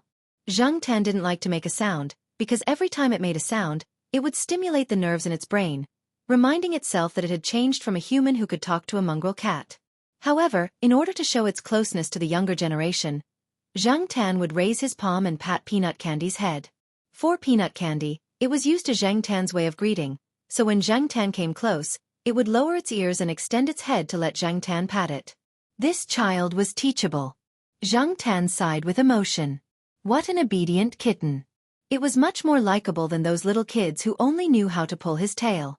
However, when peanut candy meowed, Xianxia found that the little guy's 2 fangs had grown a lot longer. It wasn't easy to notice them usually, but when it opened its mouth, it could be seen. Xianxia had worked with kittens before in advertisements, so he knew how big and long the fangs of kittens were. In comparison, peanut candy had a lot of teeth. After greeting, Li Yuanba continued to patrol the streets with peanut candy, and Xianxia didn't walk with them. Xianxia wasn't worried that Li Yuanba would be taken away by the cat traffickers, and with it there, peanut candy would be fine. When they came to an alley in an old building area, Xianxia heard a lot of noise in front of him. Many people were talking about something. Xianxia was about to change his route, but suddenly he heard words like cat abuse, kitten, and so pitiful. There were a lot of people there, and Xianxia couldn't get close. Looking around, Xianxia climbed up the broken wooden ladder by the wall and jumped from the wooden ladder to the surrounding wall. When he got close to the scene, he jumped to the balcony of a resident inside the wall. It was not easy to be found there, and it was convenient for Xianxia to observe the situation there. The door on the balcony of this house was also tightly locked, and there was a layer of dust on the ground. The owner of the house had probably gone out for the new year, and it seemed that there was no one in the house for a few days. This was the main reason why Xianxia chose this house. Xianxia stood on a flower pot with only soil and no flowers, looking over there through the gap between 2 pieces of cloth that were drying there. There were a lot of people around, almost covering the center of the incident. From Xianxia's angle he couldn't see much, But when there was a lot of shouting and pushing, Xianxia saw the situation on the ground through the gaps. There were 3 little tabby cats on the ground, less than a month old. They were lying motionless on the cold ground with blood on their bodies. Next to them was a big white cat with long fur. From time to time, it would go up and look at the 3 kittens on the ground, touching them with the tip of its nose. Then it would meow twice at the young man who was smoking and leaning against the wall 2 steps away. The sound sounded like crying to Xianxia, and each sound was very long, like a wail. The young man who was smoking threw his coat aside, revealing his arm with a dragon tattoo. It looked scary, and maybe that was why some people around him didn't dare to say anything. Previously, someone had said something a little harsh, and he was punched twice by the young man with the dragon tattoo. If it weren't for the people around him, he might have been punched even harder. A few of the older people standing around were also kicked twice by him and were helped away by others. From the noise of these people, Xianxia got a general idea. This cat lived next door, but its owner's family moved away before the new year. They didn't bring it because it was too troublesome, not to mention that there was a litter of kittens that hadn't been weaned. As a neighbor, the man with the dragon tattoo said that he would take in these cats. The family was in a hurry to leave. Although they knew that this fierce neighbor was not easy to get along with, and the cats would definitely suffer if they followed him, they didn't say much in the end and left with their luggage. The tattooed man took in these cats with the intention of selling them for money in the future. As for the food that he gave the cats, he would give them some of his food if they remembered. If they didn't, it was fine. Not every cat had a strong stomach like Xianxia. Unable to eat the food, the female cat had to go out to look for food. When she came back, she saw the tattooed man throwing the kittens. Chapter 46. Without a corresponding animal protection law, moral criticism alone would not be able to quell public anger. In this era, it was not like 10 years later where things could be posted on the internet. However, even if it could attract more people's attention and criticism, it would not be enough to punish the abuser. What was the use of criticism? What was the use of moral restraint? Could it bring the 3 kittens back to life, or could it give the female cat a fair treatment? Neither. The tattooed man did not even have to pay a fine. Moral criticism was like fart to him, blown away by the wind. What does it have to do with you that I threw my own cat? Meddling in other people's business, are you all tired of living? The tattooed man pointed at the muttering crowd around him and roared. The act of hitting someone just now obviously made the crowd a little worried. Their voices were not as loud as before, and the people who came out to criticize him were beaten down. The muscles and tattoos on his body, coupled with his style, were obviously not easy to deal with. He might even kill someone. Hurry up and get lost. What are you doing in front of my house? Are you looking for a beating? The tattooed man pushed the people around him away, and the circle of people gradually left. As they left, a few aunties sighed softly, saying things like, "Sinful, that cat is so pitiful." In fact, there were many similar things. In this city, similar things might happen every day. For a cat, there was no relative fairness, not even an absolute protection system. The only thing it could rely on was a good owner, or it could become as tough as Li Yuanba. However, living in this big city made of steel and mud, even Li Yuanba chose a nest and a swallow that would take care of and help it. What kind of life would a lone cat lead? Xianxia only knew some things from other people. Some people said that such stray cats could also lead good lives. However, after seeing the scene today, Xianxia had some doubts. There were definitely some that led good lives, but there were also some that led bad lives. The 3 kittens on the ground were finally cleaned up by an old man. He wrapped them in a towel and took them away. The big cat followed behind the old man, meowing as it walked. The tattooed man stood at the side and smoked. He sneered as he watched the old man clean up and even flicked the cigarette butt over. Aren't they just a few stupid cats? Don't make a fuss. Bah! The tattooed man spat on the bloody ground, humming a tune as he walked away. Xianxia followed behind the old man. He watched the old man walk into a side door of Tsinghua University and bury the kitten wrapped in a towel in a small forest. After it was buried, the old man sat on the ground and panted. He looked at the big white cat that was circling around the place and reached out to stroke the big white cat's head. Although this place is a little far from the other side, the old building area will probably be demolished in 2 years. The buried things will also be dug up. But not here. This is a very good university. The environment is good, and the people are better. Live well in the future.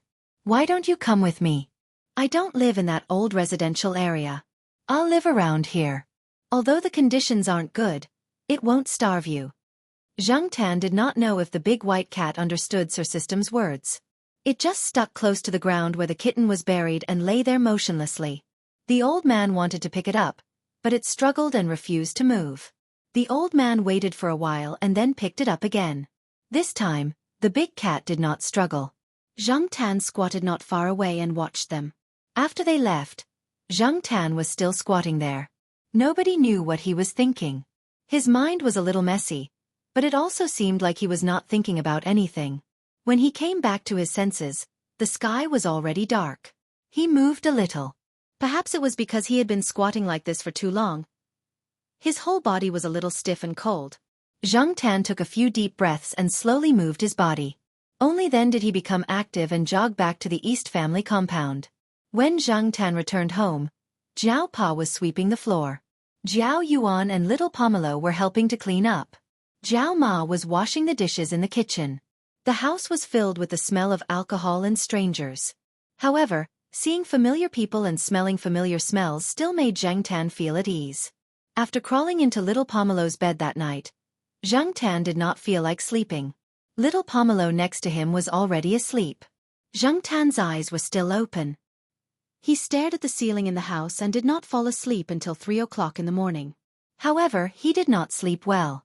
He kept dreaming about what he saw today and the 3 kittens lying on the ground. Xianxia dreamed that he was standing on the blood-stained ground and looking at the tattooed man who was leaning against the wall and smoking a cigarette. The 3 kittens were lying next to him. There was a circle of people whose faces could not be seen. Because of some of the scenes in his dream, Xianxia, who was dreaming, reached out his claws and scratched little Pomelo's quilt.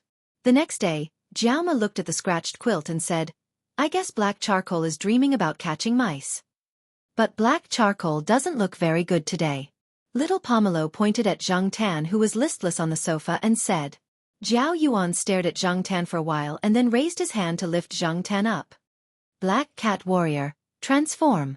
Xianxia was still listless. He did not slap Jiao Yuan's hand away like last time. He did not struggle and let Jiao Yuan play with him. Black Cat Warrior, transform. Jiao Yuan tried again and saw that Black Charcoal was still the same. He hurriedly said to Jiao Ma, Mom, something is wrong with Black Charcoal. Jiao Ma did not have time to mend the quilt. She quickly lifted Xianxia up and looked at him. Black Charcoal, what's wrong with you? Xianxia groaned weakly. Quickly call Xiao Gua and take Black Charcoal to see a doctor. Don't let him catch a cold. Jiao Ma said to Jiao Pa next to her. After the call, Jiao Pa rode a small electric bike and took Xianxia to Xiao Gua's place. The 3 people who stayed at home could not sit still. They went out of the east gate and called a taxi to the pet center. Hearing that Xianxia was sick, Xiao Gua hurriedly put down his work and went to his brother's clinic in person. He wanted his brother to take a closer look. Xiao Gua's brother carefully checked Xianxia's physical characteristics and said, It doesn't look like it's sick. It's just in a bad mood. In a bad mood? Xianxia was indeed in a bad mood. He could not tell what he was feeling. He just felt depressed and anxious. In short, he was all kinds of irritable. It was fine when it went out yesterday. When it came back, it was not in a good mood. I thought it was because it was tired from playing outside, Jiao Pa said. What happened when it went out yesterday? Xiao Gua was puzzled. Xiao Gua's brother thought for a while and said, I heard yesterday that someone in the alley in the old building district threw 3 kittens to death. Was that the reason? What? What happened? Xiao Gua asked. He had been editing photos in the studio yesterday and did not know what had happened outside. Xiao Gua's brother told him what he knew. Xianxia wanted to cover his ears. He seemed to see the scene in his dream again. The scene made him very uncomfortable and depressed. Xianxia sighed to himself. He did not expect himself to be so King fragile. Wasn't he always fearless in the past? Was it because he did not sleep well? Well, it must be because he did not get enough sleep. As she thought about it, Xianxia closed her eyes and fell asleep while the 3 people beside her were talking. After the 3 people finished talking, they looked at the black cat that was sleeping. They were speechless for a moment. Maybe it's because it did not sleep well? No one would be in a good mood if they did not sleep well, Xiaogu said helplessly. After confirming that their cat was not injured, the Jiao family was relieved. When Zhang Tan woke up, he was already in the Jiao family. The sky was dark. He's awake. He's awake. Jiao Yuan shouted excitedly. Little Pomelo was sitting next to him. Jiao Ma and Jiao Pa hurried over when they heard the noise. After sleeping, Zhang Tan felt much better. He ate a big bowl of rice that Jiao Ma had prepared for him. After eating, Zhang Tan stretched his body. The black cat that was listless in the morning was alive again. Okay. Hurry up and get dressed. It's cold at night, Jiao Ma said to the two children. What? Were they going out? Zhang Tan looked at the four people who were getting dressed. Mom, let's bring black charcoal with us, Jiao Yuan said. Jiao Ma did not answer immediately. She looked at Jiao Pa thought for a moment. Bring him with you. Use your bag. But there will be too many people watching the fireworks. You have to be careful. Okay. Watch the fireworks? Zhang Tan looked at the calendar. It was already the 6th day of the Chinese New Year. On the 6th day of the Chinese New Year, there would be many people watching the fireworks at the central department store. After packing up, the four Jiao family and their cat went out. As they walked, they bumped into some other people from the residential area. There were also some staff members from the Shi family area. Everyone smiled and greeted them. Jiao Pa was carrying Jiao Yuan's bag. Zhang Tan stayed inside and looked out through the zipper. There were many people walking towards the central department store. Almost all the people walking around were heading there. When they arrived, there were already many people standing in the square in front of the central department store. Jiao Yuan wanted to squeeze in, but Jiao Pa stopped him. They found a place to stand. Don't get too close. There's a lot of dust falling there, and it's easy to get hurt. It's not too far from here, Jiao Pa said. It was only 7 o'clock. There was still half an hour before the fireworks. They purposely came early to reserve seats. Jiao Pa chose a place close to the center. When there were more people, the outside would be blocked. There were a few high platforms around the square. The platforms were all blocked off, and there was a certain distance between them and the audience. Those places were where the fireworks would be set off. When it was almost time for the fireworks, Jiao Ma took out a pair of glasses and masks and handed them to the two kids. The glasses were flat lenses to prevent the dust from falling into the eyes. The masks were to prevent the dust from falling into the eyes. The masks were to prevent the dust from falling on the eyes. Jiao Pa carried his bag in front of his chest. He and Jiao Ma stood in the middle to protect the two kids. Zhang Tan looked around curiously through the zipper of his bag. There were people everywhere. It was much denser than when they first arrived. Suddenly, all the streetlights in the square went out. As the lights went out, the people in the square went silent. Then, they started whispering again. This was the prelude to the fireworks. After the lights went out, Zhang Tan's entire head was exposed. There was no light at this time. No one would expect someone to bring a cat to watch the fireworks. Boom! A huge firework bloomed in the sky, opening the curtains. Boom! Boom! The roar of the fireworks was endless. Zhang Tan looked up at the sky. Because they were close, the fireworks looked like they were blooming above their heads. The people standing below seemed to be about to be burned by the falling sparks. These sparks gradually died out as they approached the crowd below. In the end, only some dust fell down. Each spark looked weak and monotonous, but when these sparks gathered together, they had an irresistible charm. It was different from watching on TV, and it was also different from watching from afar. The blooming fireworks dominated all the light in the sky at this moment. It was bright and colorful. For the people standing below, this colorful scene seemed to be within reach. Zhang Tan felt that the frustration in his heart seemed to explode with the sound of the fireworks. It shattered and disappeared with the night wind. Suddenly, he felt like he was enlightened. Of course, if you ignored the falling dust and the pungent smell, it would be better. Not far from them, a parent was afraid that his child would run around, so he held him in his arms. Some dust might have gotten into the child's eyes. He lowered his head and rubbed his eyes. When he opened them again to look around, he saw the cat's head on the Jiao Pa's school bag hanging in front of his chest. The cat's ears were still bouncing because of the falling dust. "Dad, there's a cat." However, the the child's voice was drowned out by the roar of the fireworks. Only his father heard a little. "What? Your eyes still hurt. Come, let me blow on them."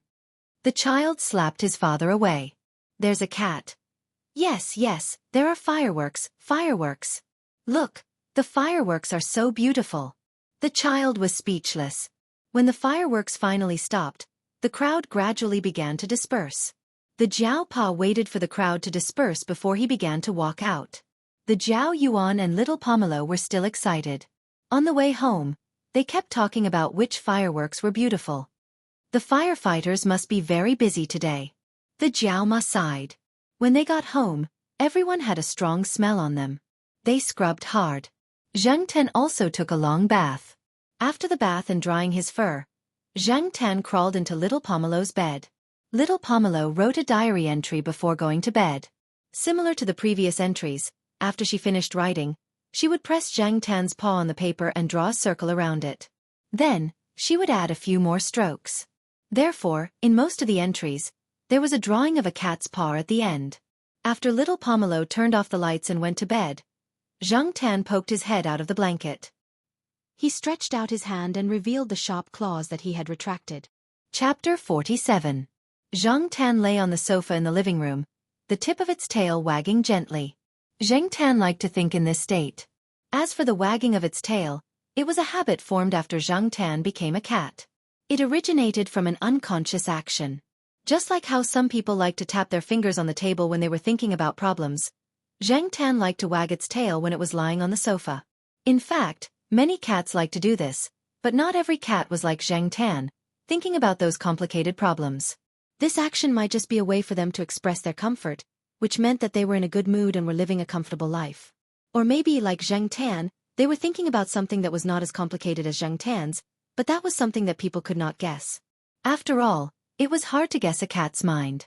Zhang Tan still dreamed of those scenes for the past few nights, but it was not as serious as the first night. Zhang Tan had adjusted his mentality. In fact, if Zhang Tan was still a human, he would not have such a deep impression of those scenes. Maybe he would forget about them, or maybe he would not care. But after becoming a cat, his status and environment changed, so he looked at things from a different perspective. If he was a human, it would be easy to put a sack on him and hit a brick. He could also find someone to teach the tattooed man a lesson. Chopping off his hands, feet, and penis was not a rare thing. Anyway, Zhang Tan did not have to do it himself. But now, without those factors, he had to rely on himself. In the living room, Jiao Yuan and little Pomelo were watching an educational series about wild animals. Jiao Ma was knitting in the bedroom, and Jiao Pa was out. At the moment, there were large snowflakes floating outside the house. After a period of sunny weather, it started snowing again. It started snowing in the middle of the night last night. When he woke up this morning, it was all white outside. Jiao Yuan pushed open the window and looked out. It was still snowing. On the TV, the cheetah that had just woken up was sitting on the grass. It should be hunting at this time. There were many prey on the grassland, such as antelopes, wildebeests, and so on. However, as time passed, it did not seem to be in a hurry. In the past, Zhang Tan could not differentiate between cheetahs and other leopards, but Zhang Tan felt that the spots on their bodies were similar. In the program, the host said that the appearance of cheetahs was different from other distant relatives of cats, but Zhang Tan couldn't tell. He had only seen a leopard in the zoo with his own eyes. He didn't even remember what kind of leopard it was, so in Zhang Tan's impression, cheetahs and leopards looked similar. Beside them, Jiao Yuan and little Pomelo were discussing the characteristics of cheetahs. Zhang Tan had not paid much attention to the host's words because he was thinking about the problem. He only heard a few sentences intermittently. From the discussion between Jiao Yuan and little Pomelo, Zhang Tan learned that there was a black stripe that extended from the corner of the cheetah's eyes to the corner of the cheetah's mouth. It looked like two black tears. This was also one of the most prominent characteristics that set cheetahs apart from other leopards. These two black stripes were good for absorbing sunlight, thus broadening one's field of vision. Zhang Tan felt that he had a bigger advantage. He was black all over. Cheetahs are really good at enduring. If it were me, I wouldn't have been able to hold it in. There were so many antelopes, but they didn't catch them. Jiao Yuan peeled a candy and put it in his mouth. Then, He put the candy wrapper in front of Zhang Tan's nose. Do you like mango flavor? Zhang Tan turned his head away and pulled at his ears. He ignored the kid who was bored out of his mind. They have to increase their success rate and conserve their energy, little Pomelo said seriously. Yes, the rules of survival in the wild, Zhao Yuan concluded. Zhang Tan turned over and changed his position. Thinking about it was one thing, but putting it into action was another. Zhang Tan wanted to teach the tattooed man a lesson, but it was not easy. Most importantly, Zhang Tan did not want to expose himself. Otherwise, it would definitely cause trouble. In other words, it was best to take action at night. The tattooed man was the muscular type. He usually fought, but to what extent did he fight? How was his combat strength? Zhang Tan was a little doubtful. When the people around the alley in the old building district talked about the tattooed man, they were a little exaggerated. They only paid attention to the muscles on the tattooed man's arms and the hideous tattoos. Zhang Tan had seen people who were free from knives before. Those people also had tattoos on their bodies, but at the same time, they also had a lot of scars on their bodies. Their exposed arms had all kinds of scars left behind after the wounds healed. Even if there were no scars, their aura and casual gaze were not something that the arrogant tattooed man could compare to. The tattooed man could at most be considered a hooligan. Perhaps, things were not as difficult as Zhang Tan thought. However, a thorough understanding of the target was a must. Zhang Tan still needed to stay in the area and observe it. Endure, wait for the opportunity, and kill in one strike. This was the way of survival of the cheetahs on the grassland, and Zhang Tan needed to learn this method of action. Be patient. Zhang Tan looked out of the window. There was a layer of water droplets on the window, so he could not see the situation outside clearly. However, hazy had its advantages. If he wanted to know whether or not it was snowing, and how heavy the snow was, he had to either wipe away the water droplets or open the window to look. If he did not open the window, there would be a layer of water vapor, and the truth would become hazy. Zhang Tan came to the window in the living room, stood on the windowsill, and looked at the water droplets on the glass. He leaned forward and exhaled. One of the water droplets on the window began to slide down. When it met other water droplets, the water droplets became bigger and slid faster. When it really fell on the window edge, it was unknown how many water droplets had gathered on the glass. If every water droplet was a preparation before the action, then in the end, when the time was ripe, would it be as easy as exhaling? Swinging his tail, Zhang Tan prepared to go out for a walk to clear his mind. The room was too warm and comfortable, making Zhang Tan sleepy. Black charcoal, are you going out? Little Pomelo, who was preparing to peel candy, saw Zhang Tan walking towards the door and said, Come back when it's time to eat. Otherwise, you'll be hungry. If you don't come back when it's time to eat, your drumstick will be mine. Zhao Yuan emphasized the word, drumstick. Jiao Ma prepared 3 drumsticks for the 2 children and Zhang Tan to eat at dinner. Hearing Zhao Yuan's words, Zhang Tan snorted from his nose, indicating that he understood. After leaving the building, Zhang Tan looked at the layer of snow on the ground. Zhang Tan walked up and his limbs were almost submerged. There was a bit of resistance when he walked out. However, for Zhang Tan, this was nothing. He walked out step by step. On the pure white snow, a black figure moved out of the family building. It was very conspicuous from above. However, at this time, it seemed that not many people had the leisure to go out and enjoy the cold wind and snow. Zhang Tan could touch the snow on the ground when he lowered his head, and a cool breeze blew on his face. There was no wind, only a large amount of falling snow. Zhang Tan looked up at the falling snow, shook his ears, and flicked the snow that fell on his ears, and continued to walk forward. The coolness around him made Zhang Tan's mind a lot clearer, and the sleepiness that accumulated at home disappeared without a trace. Zhang Tan was walking towards the door of the family building when he suddenly heard barking from not far away. Behind the barking there was a person shouting, Sahara, come back! The response was Sahara's figure running further and further away. After running for a while, it stopped and looked in the direction of its building and barked twice. If it saw someone chasing it, it didn't need to chase far. Sahara would immediately continue to run away as if it had been injected with chicken blood. It was usually like this. During the new year, there were many guests coming in and out of its house. When there were guests, the door was often opened. After all, there were many people coming to visit, and it was difficult to control. Sahara's owner had originally tied it up, but a child had unbuckled the dog's neck while playing. Sahara then took the opportunity to squeeze out of the house while guests were coming in and out.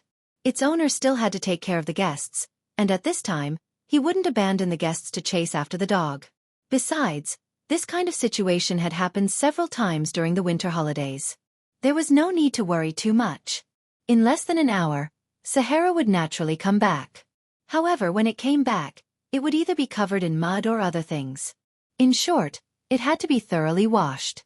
The neighbors had long been used to this kind of thing, and every time they saw the situation, they would have the same thought. Happy to see this. Sahara ran out of the house. Since it was much bigger than Xianxia, it was easy for it to run in the snow. When it ran, its hind legs kicked the snow into the air. Xianxia didn't know if it was intentional or not, but he had never seen Little Flower and Zhuangzhuang like this before. After Sahara ran past Xianxia, it suddenly stopped and turned to look at Xianxia in the snow. Woof woof. Woof my ass. Xianxia ignored it and continued to walk towards the door. Sahara stood there for a while. When it saw that Xianxia really didn't intend to pay attention to it, it wagged its tail and walked towards Xianxia. When it walked, Xianxia could even hear the sound of its toenails grinding on the concrete floor.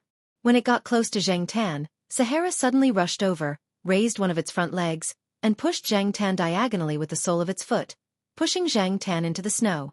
It didn't use too much strength, so it wouldn't hurt Xianxia. Xianxia didn't expect this guy to suddenly do this. He didn't pay attention and fell into the snow, burying his entire face in it. After the successful attack, Sahara ran away happily. Xianxia shook the snow off his body and shook his head to get rid of the snow stuck to his face. F***ck. Sahara, you F***king deserve a beating. Xianxia dashed over with a whoosh. He was no longer moving slowly in the snow. His speed was not any slower than Sahara, who was running in front of him. He used his jumping advantage to leap onto the circular flower bed in the middle of the road and walked in a straight line. When the guard opened the window, he saw Associate Professor Jiao's black cat chasing after the mixed-blood dog raised by Academician Ruan's grandson. It didn't care about Sahara's teeth, and the black cat raised its paw and slapped it repeatedly. When the guard saw this, he laughed. He remembered how his son used to slap a spinning top when he was young. Even at his fastest speed, he didn't slap as fiercely as the cat. Well done. Sahara is asking for a beating. The guard closed the window, took a sip of sorghum wine, and picked up 2 peanuts. He clicked his tongue twice, then lay down and continued to watch Chinese New Year programs on the small TV with his legs crossed. After Xianxia was tired, he stood there panting. When Sahara saw that Xianxia was no longer slapping, it stuck out its tongue and panted. Perhaps it felt a little thirsty, so it lowered its head and licked the snow on the ground. When it licked, it made a patter sound. Sahara wasn't satisfied with licking the snow, so it directly rolled on the snow. It rolled to the side of a slope, then rolled down the slope. Below the slope was the tennis court in the family area. It was blocked by a wire fence, but the slope was still about 10 meters long. After Xianxia saw Sahara roll out of sight, he went to the slope to take a look. After rolling to the bottom of the slope, Sahara shook its fur, looked around, and then rushed up the slope. Originally, Xianxia thought that Sahara would go somewhere to have fun after coming up, but in the next moment, this guy rolled down again. It seemed that it didn't slide fast enough, twisting and turning as it slid down. Xianxia looked at the dog that was having fun, shook his head, and walked towards the gate. There were very few people walking around the campus, only a few sporadic people, and not many vehicles. The people from the school security office were wearing thick coats and shoveling the snow. They first shoveled some of the snow that was more prone to accidents. Xianxia came to the place where the 3 kittens were buried, and looked at it from a few meters away. No one came here, and there were no other traces in the snow. Xianxia didn't know how the big white cat was doing now. After the old man took it away last time, Xianxia hadn't seen it, and he didn't know where the old man lived. However, the old man said that he lived nearby. Since it wasn't far, they would meet in the future. Xianxia walked around some parts of the campus, but he didn't go to the forest where he climbed the tree. It was too far away. After walking around a few places, Xianxia looked at the sky and decided to go to Old Man Land's small flower garden. Xianxia found that Old Man Land's small flower garden actually had a lot of treasures. As long as he was good at finding things, he could always find what he wanted. Before the Chinese New Year, Old Man Lan's house always had visitors.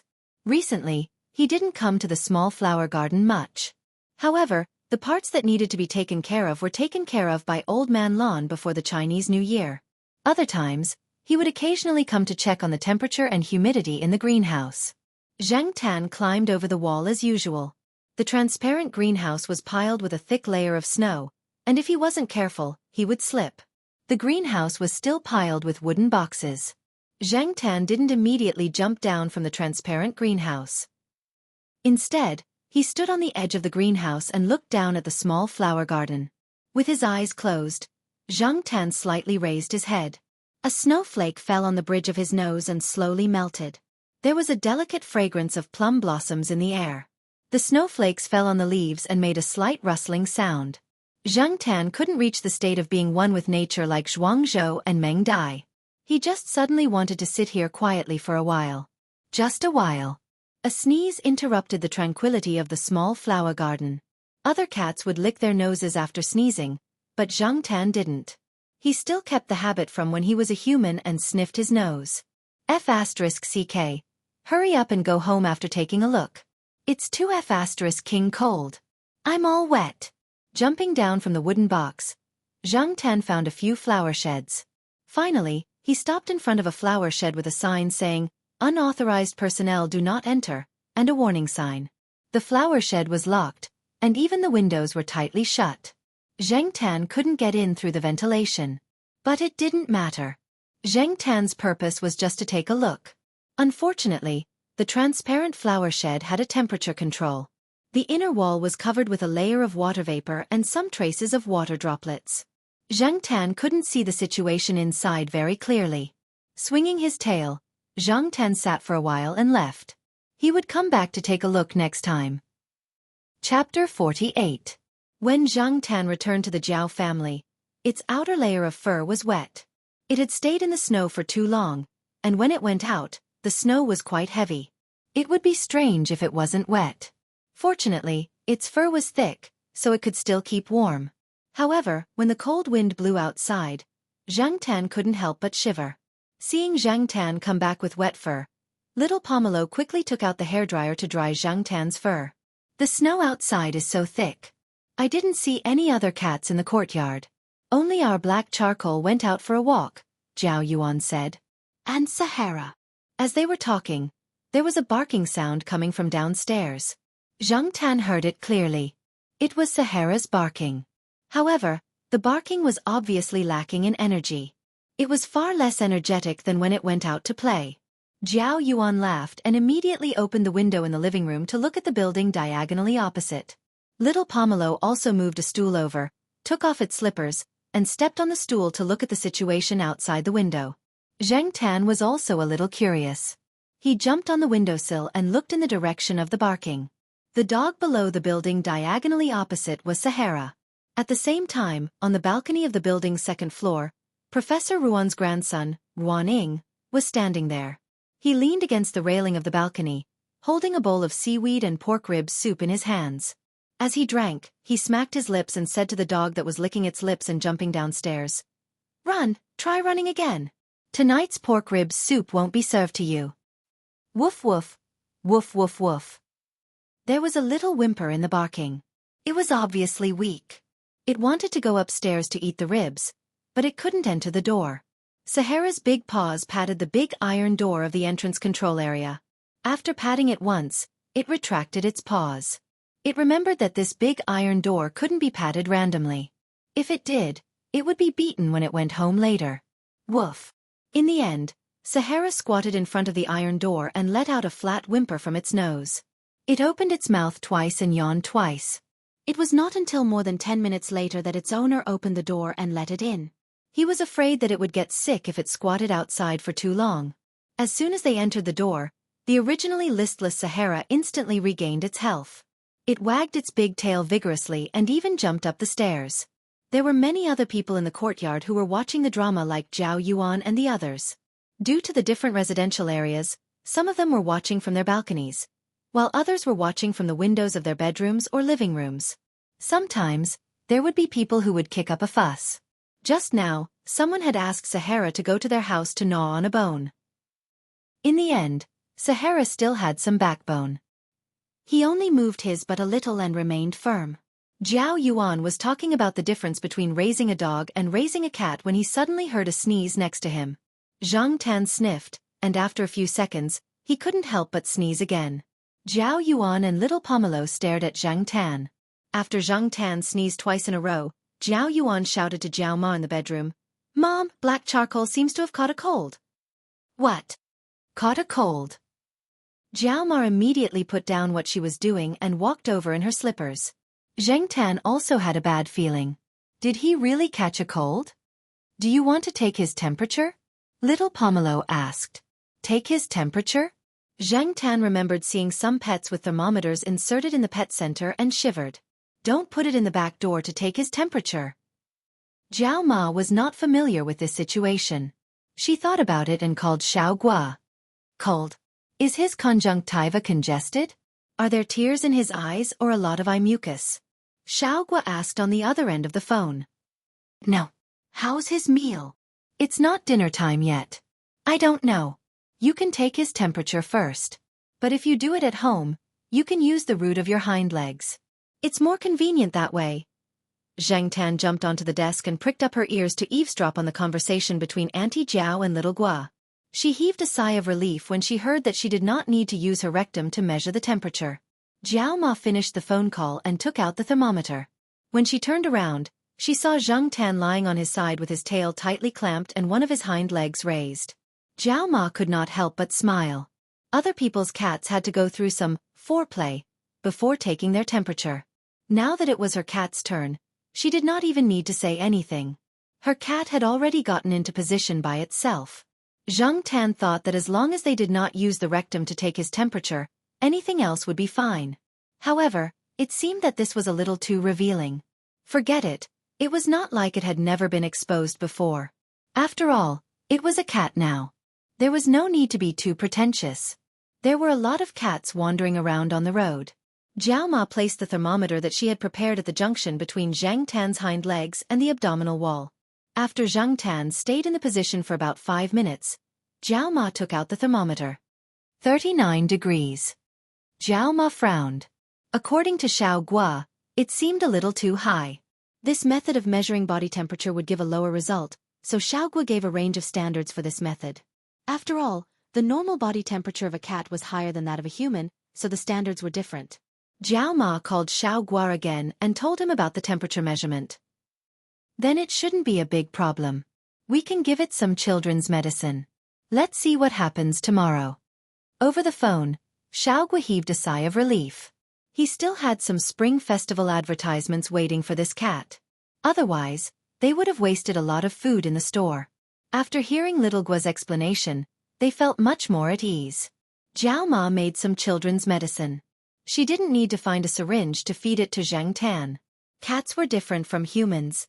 Zhang Tan didn't want to make himself half dead. During dinner, the members of the Jiao family paid close attention to Zhang Tan. Seeing that he still had a huge appetite, they felt more at ease at the dinner table. With such a big appetite, it shouldn't be too sick. At night, Zhao Ma suggested that Zhang Tan sleep on the sofa. Although she had never heard of cats passing the flu to humans, it was always better to take precautions. The 2003 SARS outbreak had alerted many people. It wasn't that she disliked Zhang Tan. Zhao Ma also cared about Zhang Tan. She had already prepared a place for him to sleep on the sofa. In addition to little Pomelo's fur cloak, there was also a woolen sweater from Zhao Ma. Zhang Tan definitely wouldn't catch a cold. Zhang Tan didn't want to pass the flu to others, so he decided to sleep on the sofa. If the flu became serious and was contagious, it wouldn't be good to pass it to others. Not long after the lights went out, little Pomelo opened the door and whispered to Zhang Tan to go to sleep. Zhang Tan didn't move. He only rolled around to make some noise. It was better to be safe than sorry. If he really passed the flu to little Pomelo, Zhang Tan would definitely feel that he had committed a grave sin. Little Pomelo meowed a few times. Seeing that Zhang Tan just turned around and didn't get off the sofa, little Pomelo walked over gently and put her hands on Zhang Tan. After making sure that the cat was breathing well and steadily, she went back to sleep. Not long after little Pomelo went back to sleep, Zhao Yuan did the same thing. In the bedroom, Jiao Ma put her ear against the door to listen to the sounds in the living room. Both kids went back to their rooms? Jiao Pa asked softly. Yes. They went back. I'll go out and take a look. Jiao Ma walked out of the room and tiptoed to the sofa. Zhang Tan didn't even bother to open his eyes this time. It was just a nap. 3 people came in half an hour. Early in the morning, while Zhang Tan was still sleeping, Jiao Ma came over to check his temperature. Zhang Tan slept in a ball, so it was hard to check his temperature in this position. Seeing that Zhang Tan opened his eyes, Jiao Ma put down the thermometer and touched Zhang Tan's head. Good boy, go back to sleep. Check your temperature. Zhang Tan was speechless. I'm not a kid. A few minutes later, Jiao Ma looked at the temperature on the thermometer and finally smiled. Looks like he's fine. In fact, Zhang Tan knew whether his flu was getting better or not.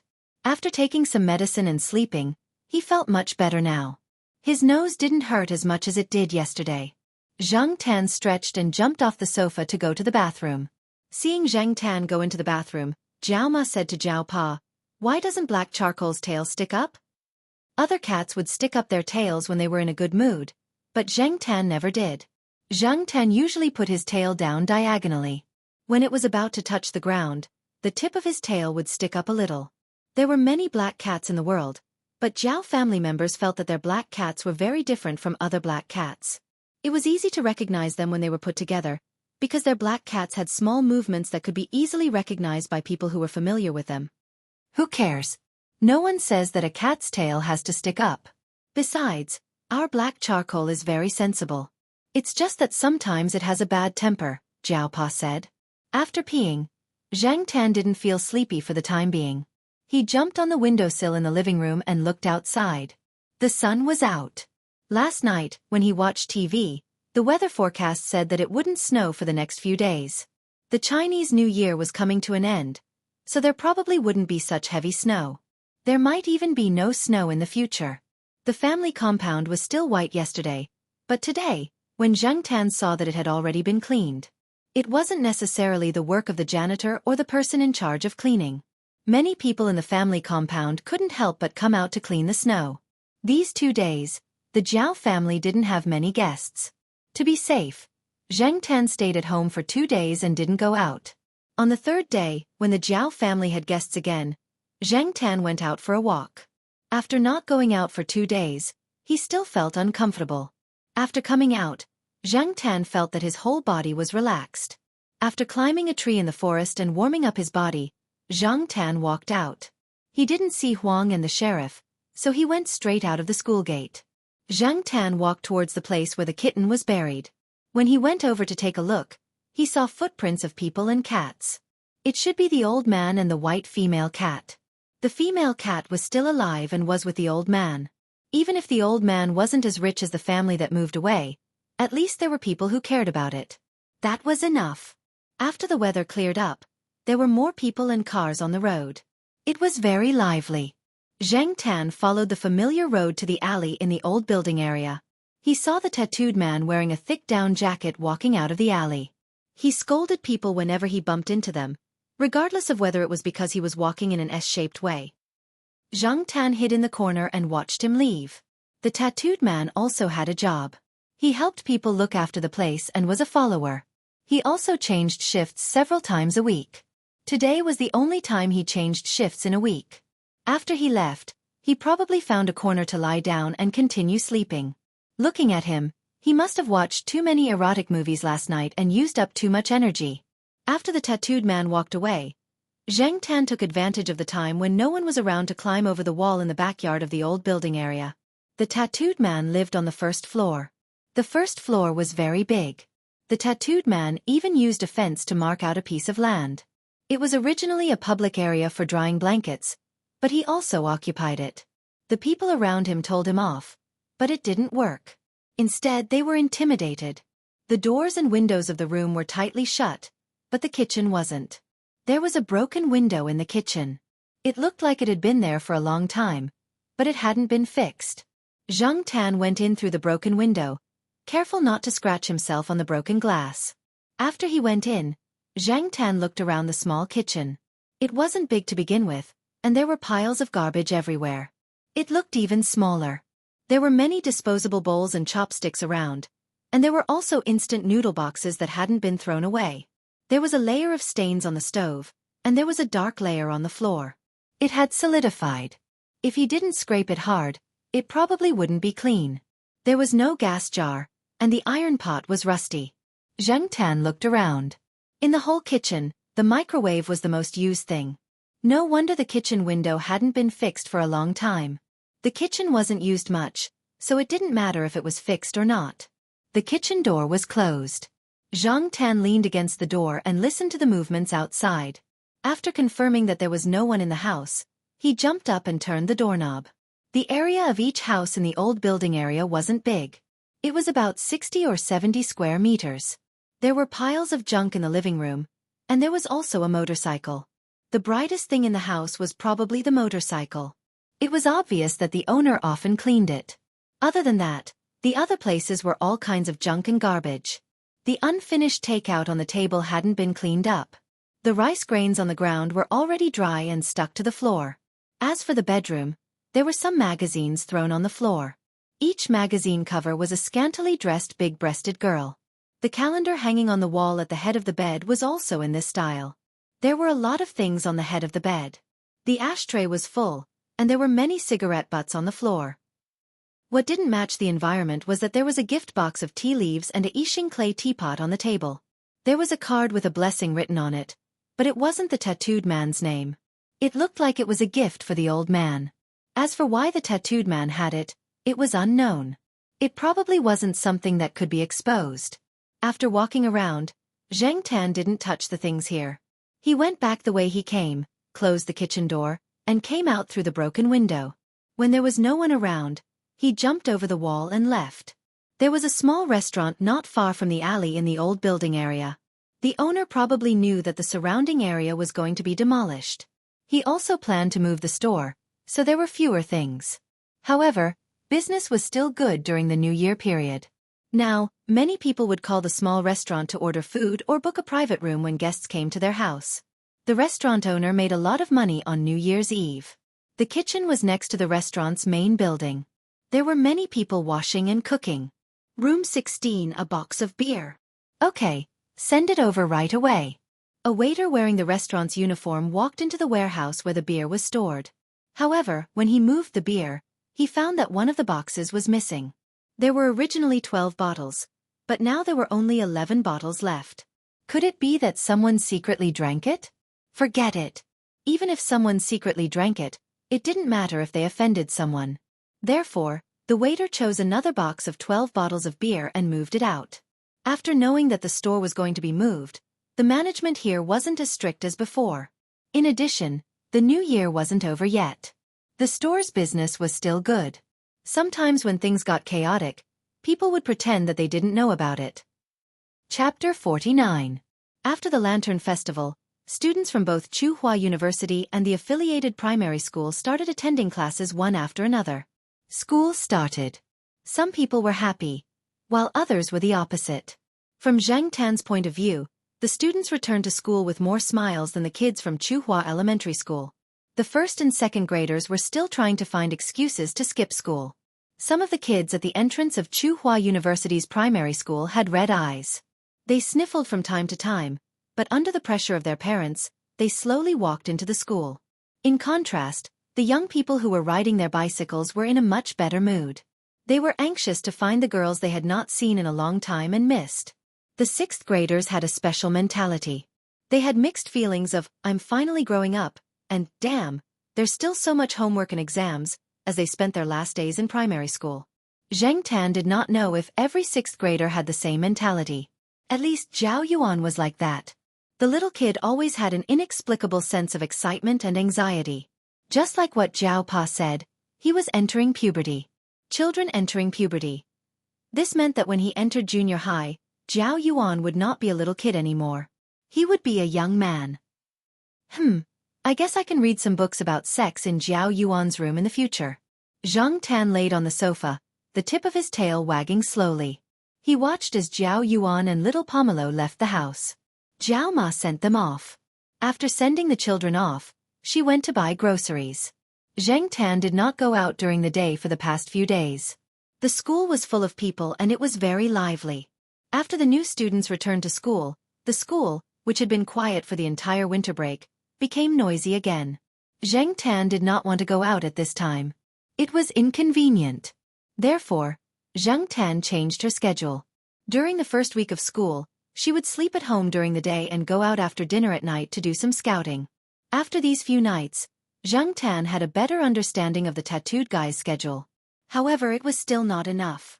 He had to make sure that he would succeed on the first try. Therefore, he had to watch him a few more times. Moreover, he was still lacking some materials. There were some things that he had yet to find. Zhang Tan lay on the sofa and closed his eyes for a while. When he woke up, he found that it was only 9:30. Jiao Ma was not back yet. He guessed that she had gone to chat with someone. Zhang Tan stretched and looked out the window. The sun was shining brightly, but the temperature was still not high. The people walking around were still wearing thick down jackets. Bored and unable to sleep, Zhang Tan decided to go out for a walk. After the new year, Huang had become much lazier and fatter. Zhang Tan often saw Huang sleeping on the balcony of his house. His head peeked out a little from the gap between the balcony railings, and his tail was swinging out from time to time, as if he was afraid that no one would know that he was sleeping there. Fortunately, the gap between the railings wasn't very big, so Huang wouldn't fall through the gap. As for the sheriff, his family had tied him up at home. Because there were many cat traffickers trapping cats during the new year, after some of the surrounding cats disappeared, the sheriff, who often ran out, was ordered not to leave the house, even if he screamed. Without them around, Zhang Tan was free to do whatever she wanted. After climbing a tree for a while, Zhang Tan walked out of the forest where there were fewer people. At this time, there weren't many people walking on the campus. Perhaps it was because the campus had some people, but the 2 rows of bare sycamore trees by the driveway didn't seem so bleak. Zhang Tan walked aimlessly along the sunny places. There was no wind, and the sun shone on his body, making his fur feel warm and fluffy. It was very comfortable.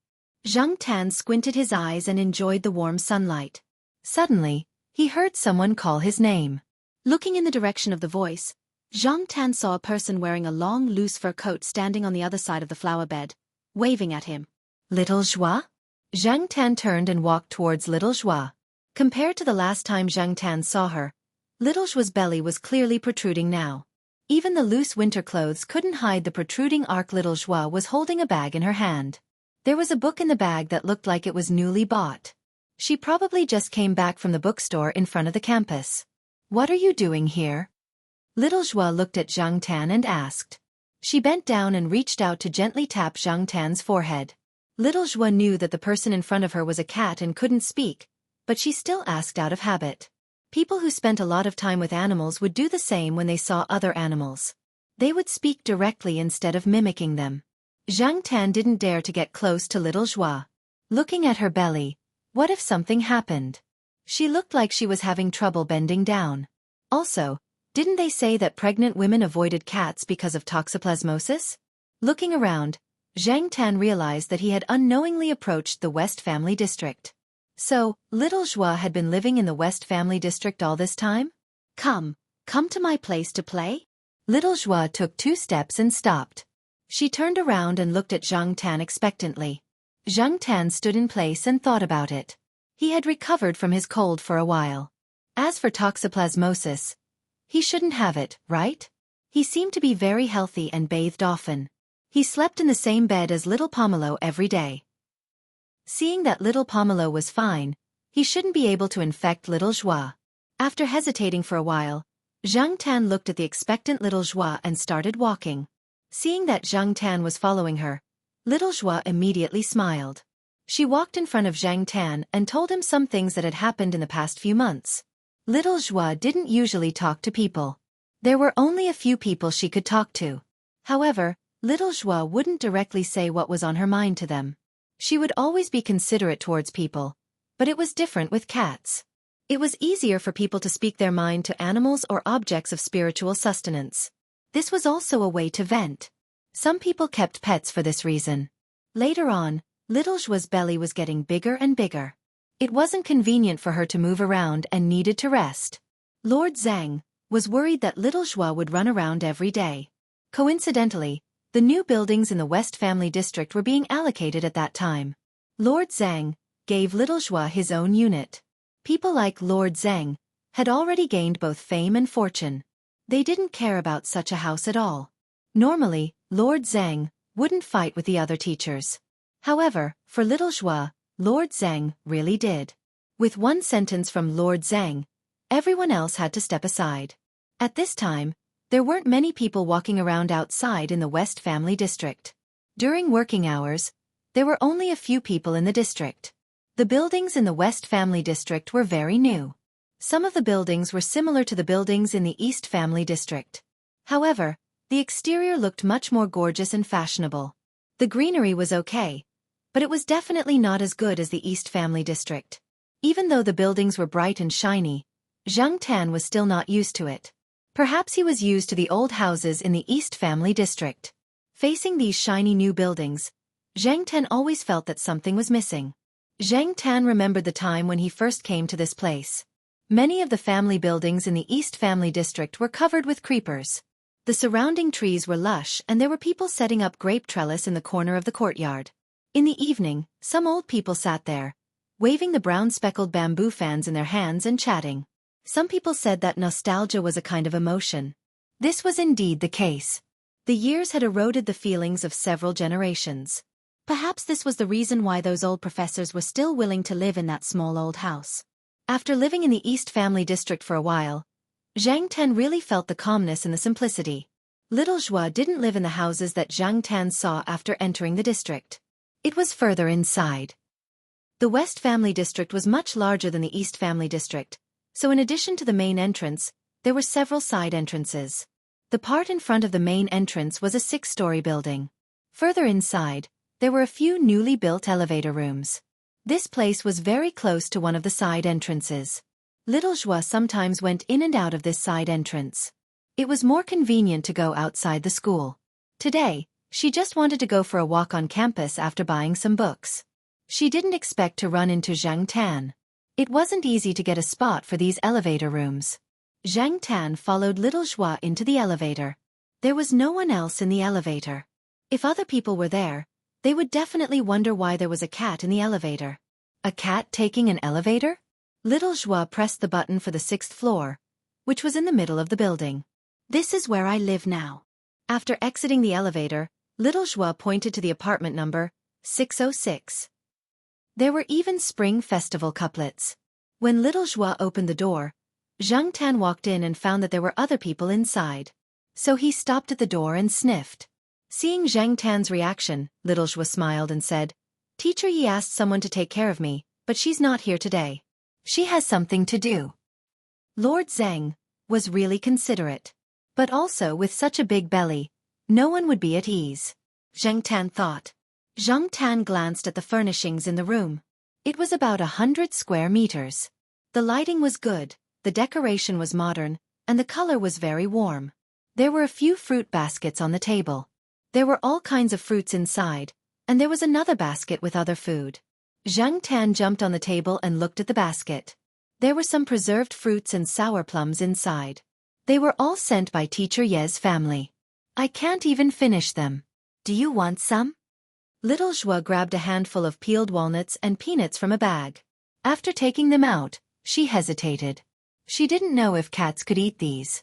Regardless of whether other cats could or not, Zhang Tan ate them. Stay for lunch. Little Zhua touched Zhang Tan's head and said. Zhang Tan pulled his ears. A lonely pregnant woman. Forget it. I'll reluctantly stay and accompany you for a while. Zhang Tan looked at the peeled nuts in the bag. He would eat some snacks and sleep. It would probably be late afternoon. Actually, it wasn't that hard. Little Zhua didn't know if the cat in front of her understood her words. After class, she called Jiao Pa and explained the situation. It also saved the Jiao family from waiting anxiously at home. Little Zhua knew that the cat in front of her was very important to the Jiao family. When Jiao Ma was hospitalized, little Zhua went to visit her and heard some things about the black cat. The Jiao family really valued this cat. Moreover, Little Zhua didn't want to treat this black cat like the other cats in the courtyard. This black cat was different. At noon, the nanny hired by Lord Zhang came back to cook. When the nanny saw Zhang Tan, her expression was one of horror. She felt that pregnant women shouldn't get too close to cats. Cats like to run around, play with insects, eat mice, and get into a lot of things.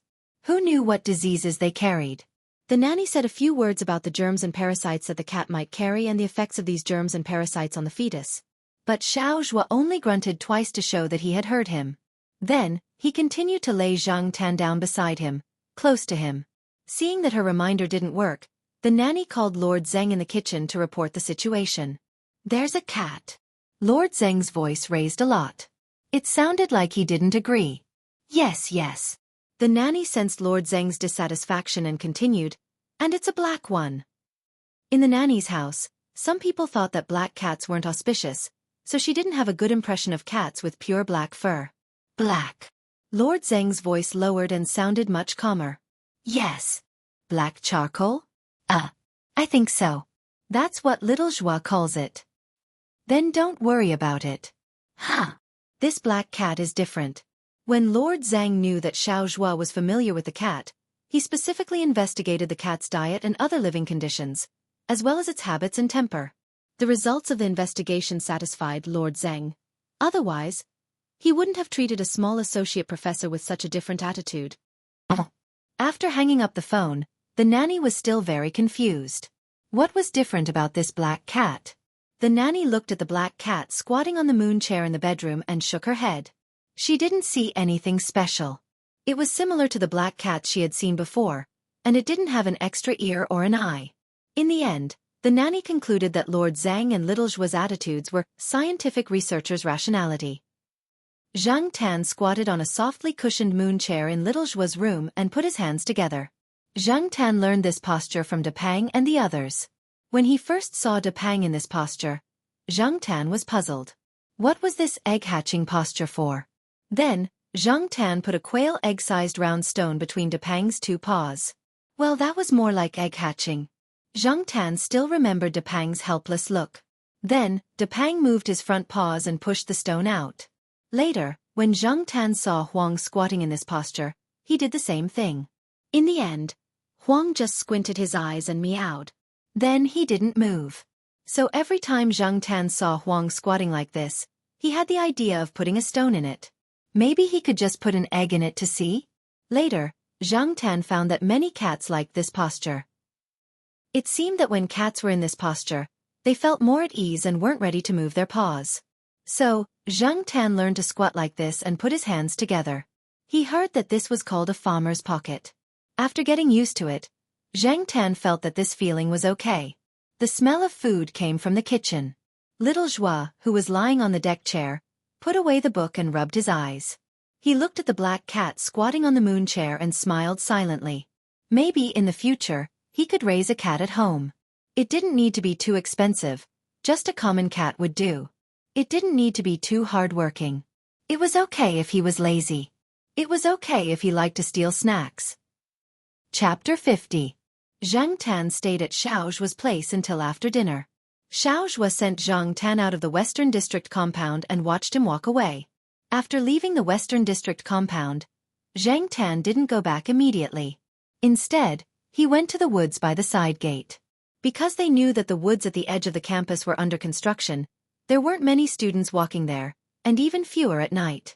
Zhang Tan jumped through the woods and squatted down on a big tree. He took a deep breath. Oh, woo! It didn't seem right. Woo! It didn't seem right either. Zhang Tan carefully recalled the big white cat's cry and roared again. Woo woo! It still wasn't right. After trying a few times, Zhang Tan analyzed the reason. Perhaps it was because he had been avoiding crying like a cat before and was used to howling at will. Now that he suddenly had to make sounds like other cats, he couldn't adapt for a while. Zhang Tan didn't expect to make the same sound as the big white cat. He just wanted to sound like it, but now the sound he made was like a ghost crying. Ghost crying? Zhang Tan narrowed his eyes. After turning into a cat, Zhang Tan especially liked to squint his eyes, but he didn't realize this problem. The tip of his tail wagged as he pondered over some thoughts. As he was thinking, there was a rush of footsteps. Xianxia didn't need to look to know that it was the black shepherd raised by the guard at the side gate. The sound of the feet kicking the dead leaves was particularly obvious in such a quiet environment. The black shepherd hurried over, sniffing around, then circled around a tree twice. It raised one leg and stepped back, peeing on the tree. After peeing, it excitedly scratched its feet. After sniffing around and wandering around, it waited for the whistle at the side gate to sound. It barked twice and ran back. Xianxia looked at the tree that was stained with dog urine. 2 days ago, he had noticed that this tree always had the smell of urine. Every time it was time to let out some fresh air, the blackback would come over to pee. At fixed times, it would stick to this tree. At the same time, Xianxia also thought of the tattooed man. That person also liked to pee in fixed places. Xianxia found this when he was squatting near the tattooed man's house. Because of the tattooed man's habit, it gave Xianxia another idea. Initially, Xianxia had only planned to teach the man a lesson with violence. However, after some thought, she felt that it would be too easy on him if she only used physical damage. She reckoned that the man wouldn't associate this lesson with the dead kittens either. Who knew if that person would do the same thing to other cats in the future? So, Xianxia decided to try another method. Since he had decided to change the original strategy, it meant that things couldn't be done in a day. If one day didn't work, he would do it day by day. So, Xianxia had been preparing for this period of time. Moreover, recently, the tattooed man didn't seem to be doing well. He avoided some red and sticky things. Xianxia came to the woods these 2 days to practice his voice. Since he couldn't make a sound similar to the big white cats, he would just directly howl. Maybe it would be more lethal. Xianxia practiced his voice for a while. Looking at the sky, it was completely dark. Walking out of the woods, Xianxia came to a remote corner near the school gate. There were a few lush old pine trees in the corner. Xianxia hid some of the things he had collected in the trees, wrapped in black plastic bags. In that corner, the chances of things being found were very small.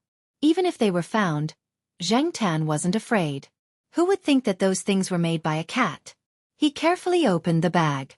At first, because he wasn't familiar with using his claws always hooked on the plastic bag. After a few times, he was more familiar with it. After all, in this cat's body was the soul of an adult, so he could do something as simple as opening and tying the bag. There were 4 dolls in the bag.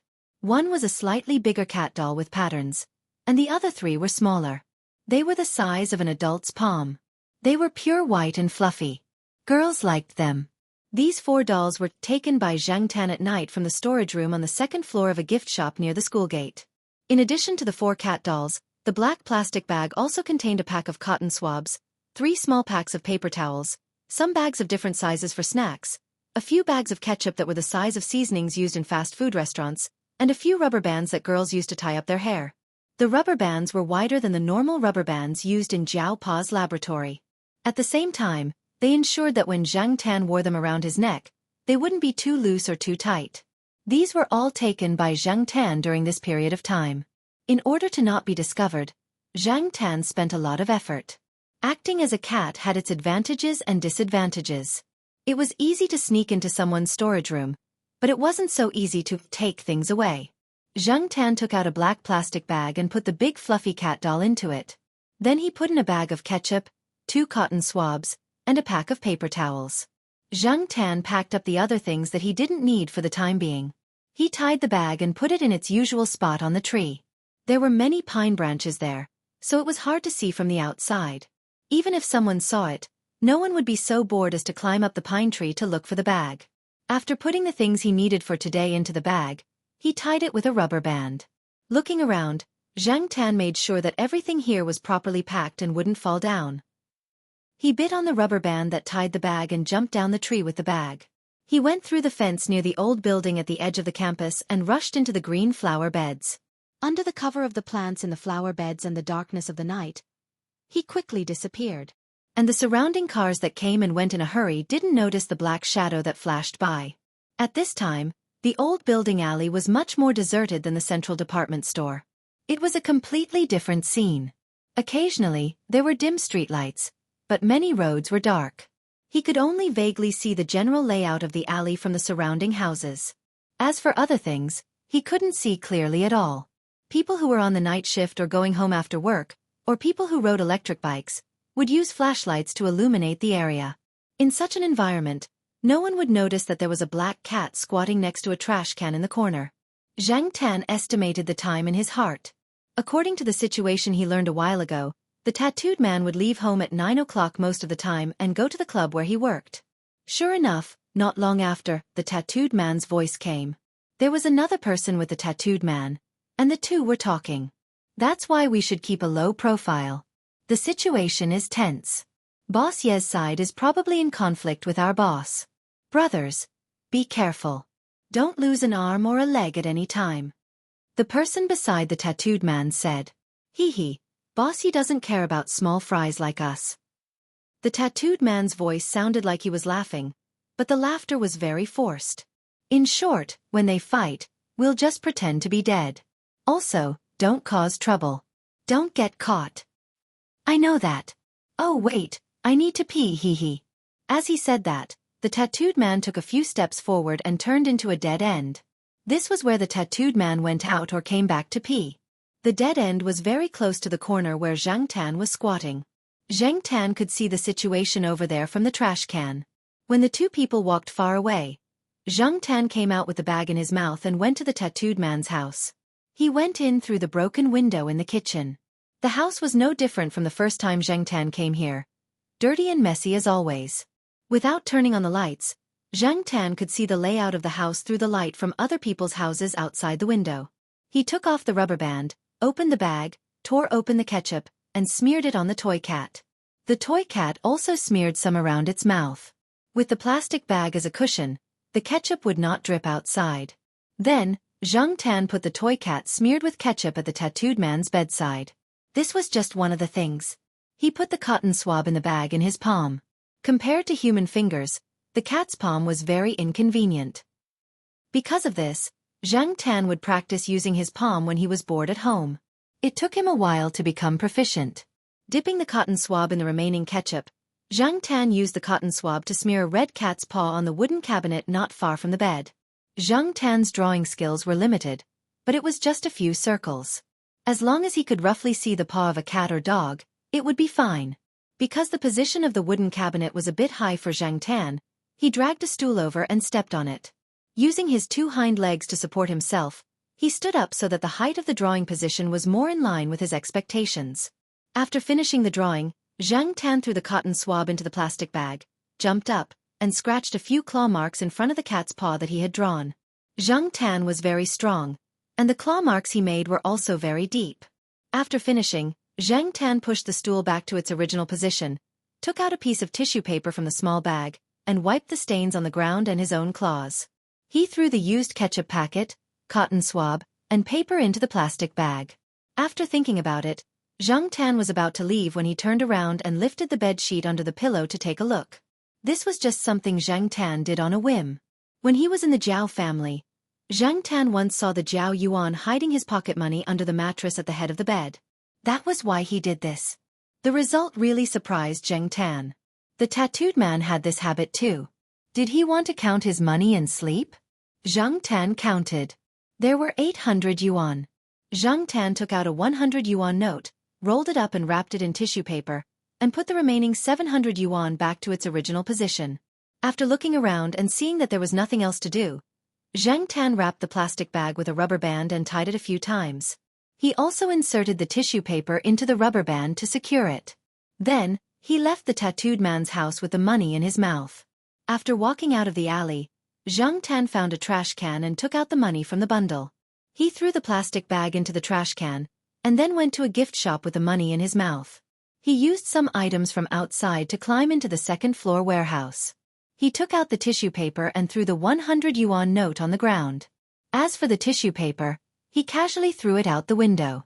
After doing all this, Xianxia returned to the east side courtyard, put on the access card, and entered the building. In fact, Xianxia also wanted to know the tattooed man's reaction. Unfortunately, the Jiao family had been resting very early recently. Everyone went to bed around 10 o'clock.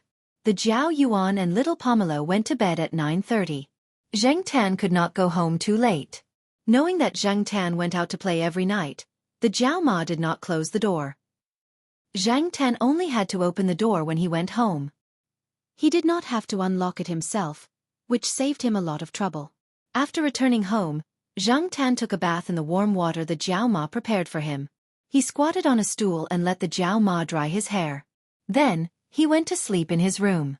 At around 10 o'clock in the evening, the gift shop outside the school was about to close. The owner followed his usual routine and went to the warehouse upstairs to check if anything valuable was missing. When the owner of the gift shop came to the second-floor warehouse, he saw the 100 yuan note on the ground. He looked around and did not hear any of the employees say that the money was missing.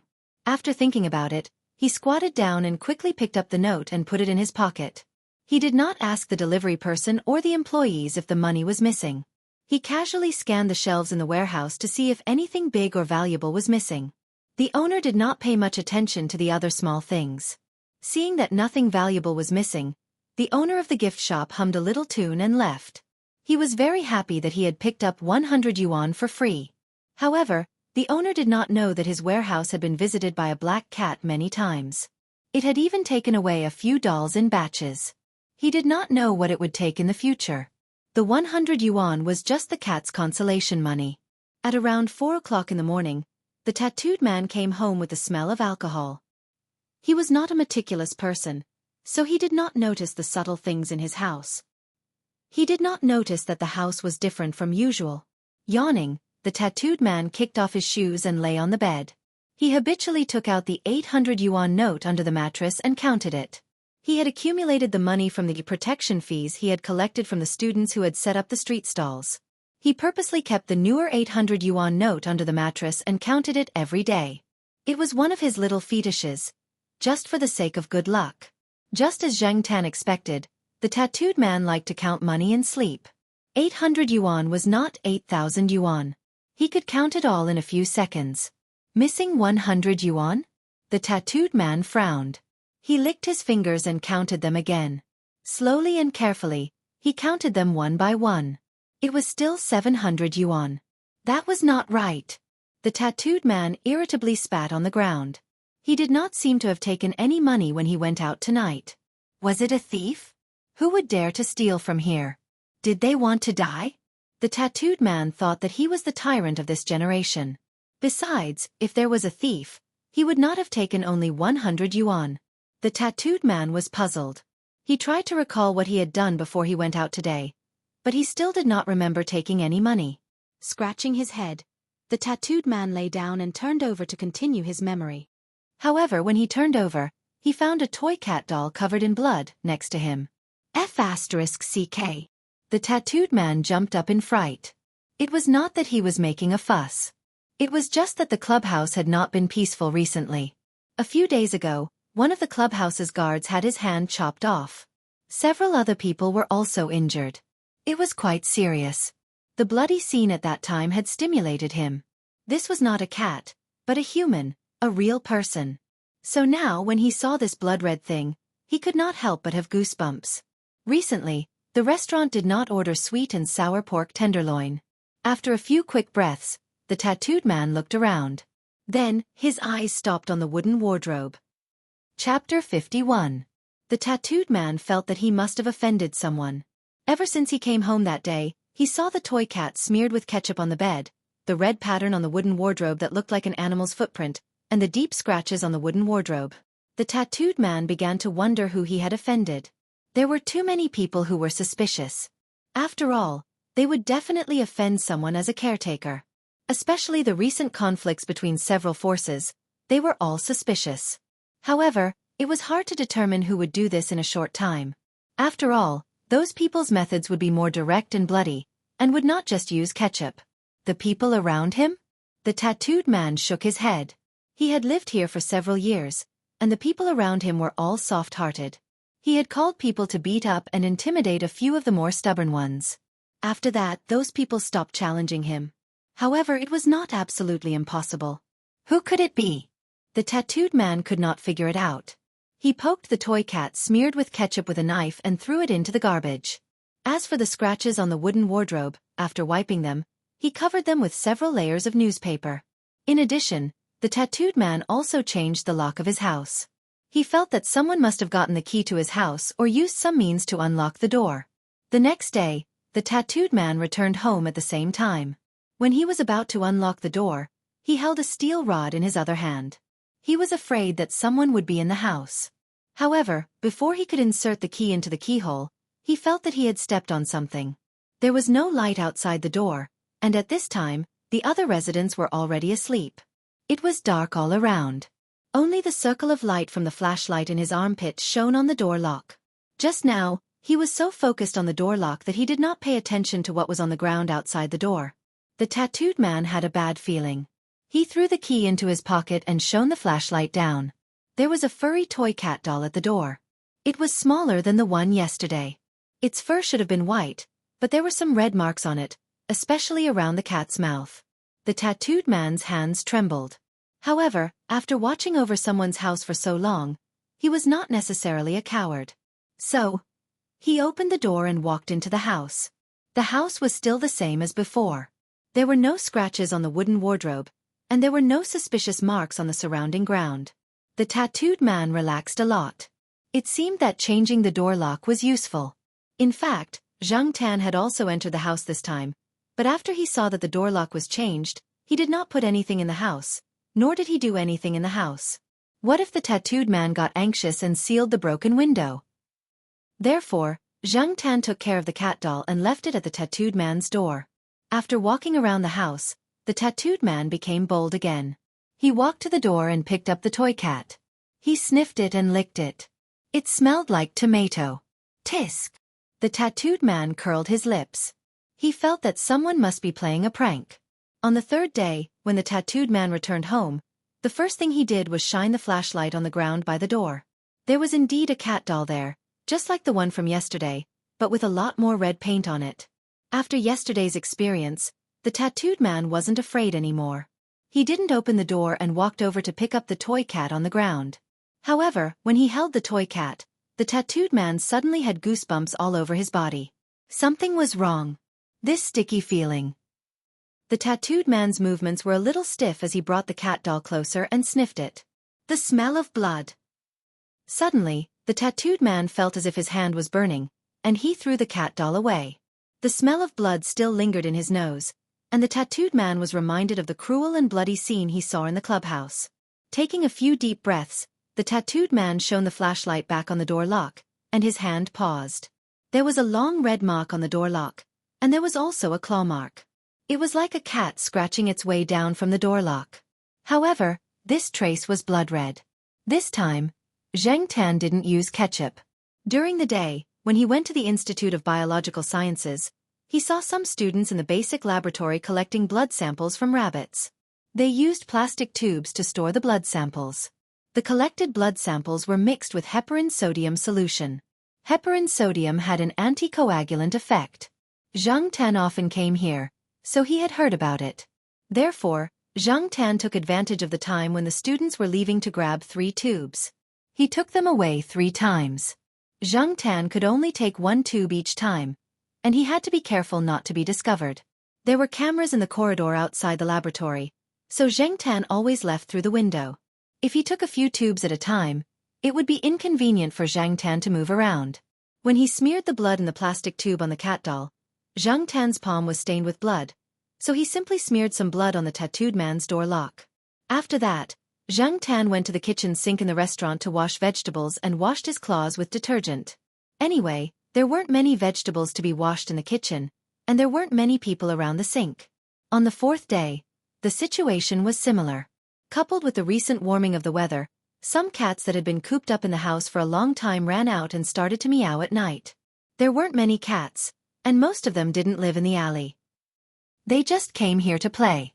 They probably didn't expect that after the new year, there would be no more cats here. The tattooed man, who had been sensitive to the word cat recently, would pick up things and throw them at the cats to chase them away when he saw them running around at night. He couldn't sleep well at home, and he started to have nightmares. During the day, when the tattooed man went out, his eyes were bloodshot. Recently, the residents around the old residential area had also noticed that something was wrong with the tattooed man.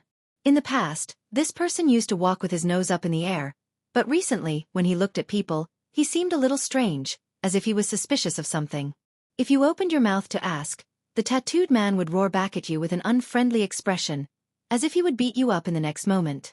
Therefore, recently, when people in the old building area saw the tattooed man, they would take a detour and never meet him face to face. This man must have a mental problem, and there was no guarantee that he would do something wrong. On the 5th day, Xianxia didn't bring a toy cat. He only brought a small bag wrapped in several layers. This time, Xianxia didn't hold the small bag in his mouth. Instead, he put a wide rubber band around his neck, and the small bag was tied to the rubber band. Xianxia tried to run a few steps, but it didn't drop. Although it wasn't very comfortable, Xianxia really didn't want to hold it in his mouth. Xianxia was also afraid of this thing. Even if it was wrapped in a bag, it still felt uncomfortable, so it was better not to touch his mouth. Xianxia's ability to use his hands wasn't strong, so he could only think of this simple way to carry it. There were a few small mushroom-like things in the bag. These things were obtained by Xianxia from Old Man Lan's small flower garden. The flower shed where these things were planted had strict temperature and humidity control, so the door of the flower shed was usually tightly shut. However, because Xianxia went there often, he knew that Old Man Lan would take samples of the soil in the flower shed one day every week to check the pH level and the change in the soil element ratio. After all the flower sheds were sampled, Old Man Lan would close the door of the flower shed. Xianxia took advantage of the time when Old Man Lan went to the other flower sheds to take samples. Xianxia had only found out about these plants when she overheard Old Man Lan instructing his students when she came here to play. Only then did she know that these plants were planted in a few special flower sheds. The mushroom-like things that Xianxia found weren't from Wuxia. They were imported. Old Man Lan got some from a friend. Because these plants were symbiotic, Old Man Lan purposely planted some other species in the flower shed. Because of the size of the flower shed, he couldn't plant very big trees. Later, Old Man Lan found that no matter how he adjusted the temperature and growing environment, these imported species couldn't be grown well. They were always small and couldn't grow big, but they were still poisonous. It contained a hallucinogenic neurotoxin. Those who accidentally ingested it would experience hallucinations, feeling as if everything around them had been magnified. This was what Elder Lan had told the students about visual hallucination syndrome. However, it seemed that there were very few cases of death. There were only a few cases that weren't fatal. The onset time was 30 minutes to 2 hours after consumption. The patient would experience obvious dizziness, vomiting, hallucinations, and so on. At that time, Xianxia was lying on top of the flower shed, listening to Old Man Lan's explanation.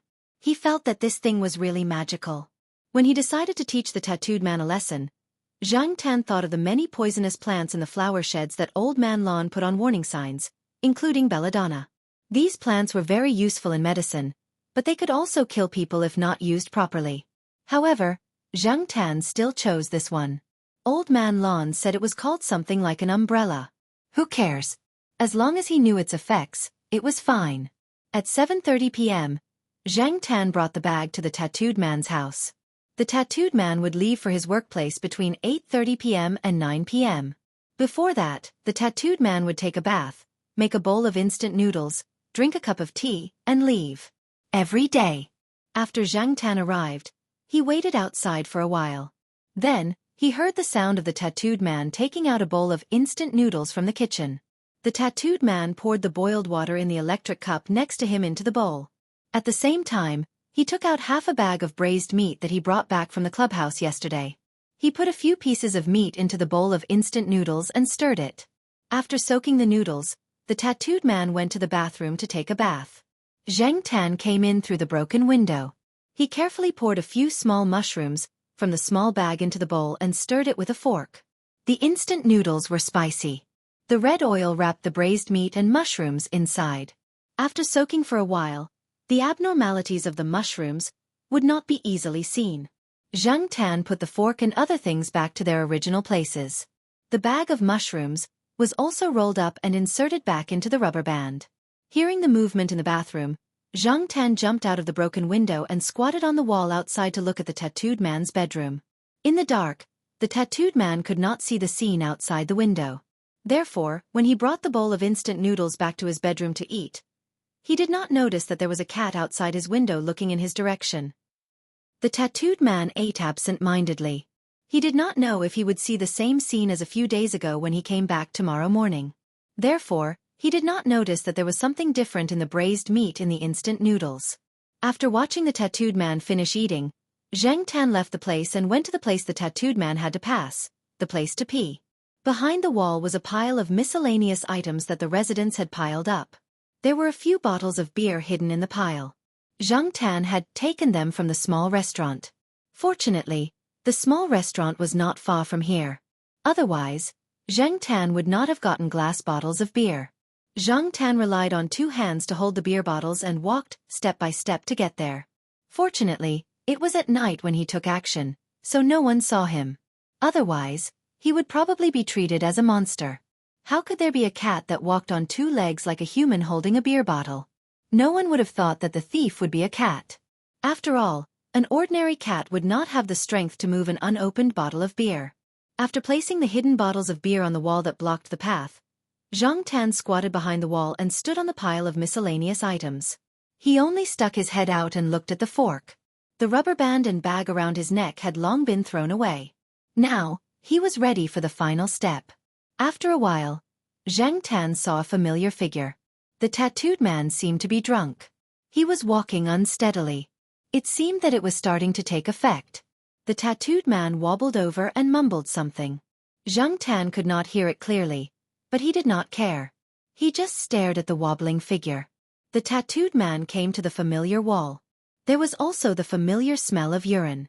The tattooed man thought of something and laughed. Then, he unbuttoned his pants and began to pee. As he peed, the tattooed man suddenly supported himself against the wall and vomited. He had not even finished peeing. He was really vomiting and shitting. Zhang Tan pulled his ears. The smell was really bad. The tattooed man's consciousness had begun to blur.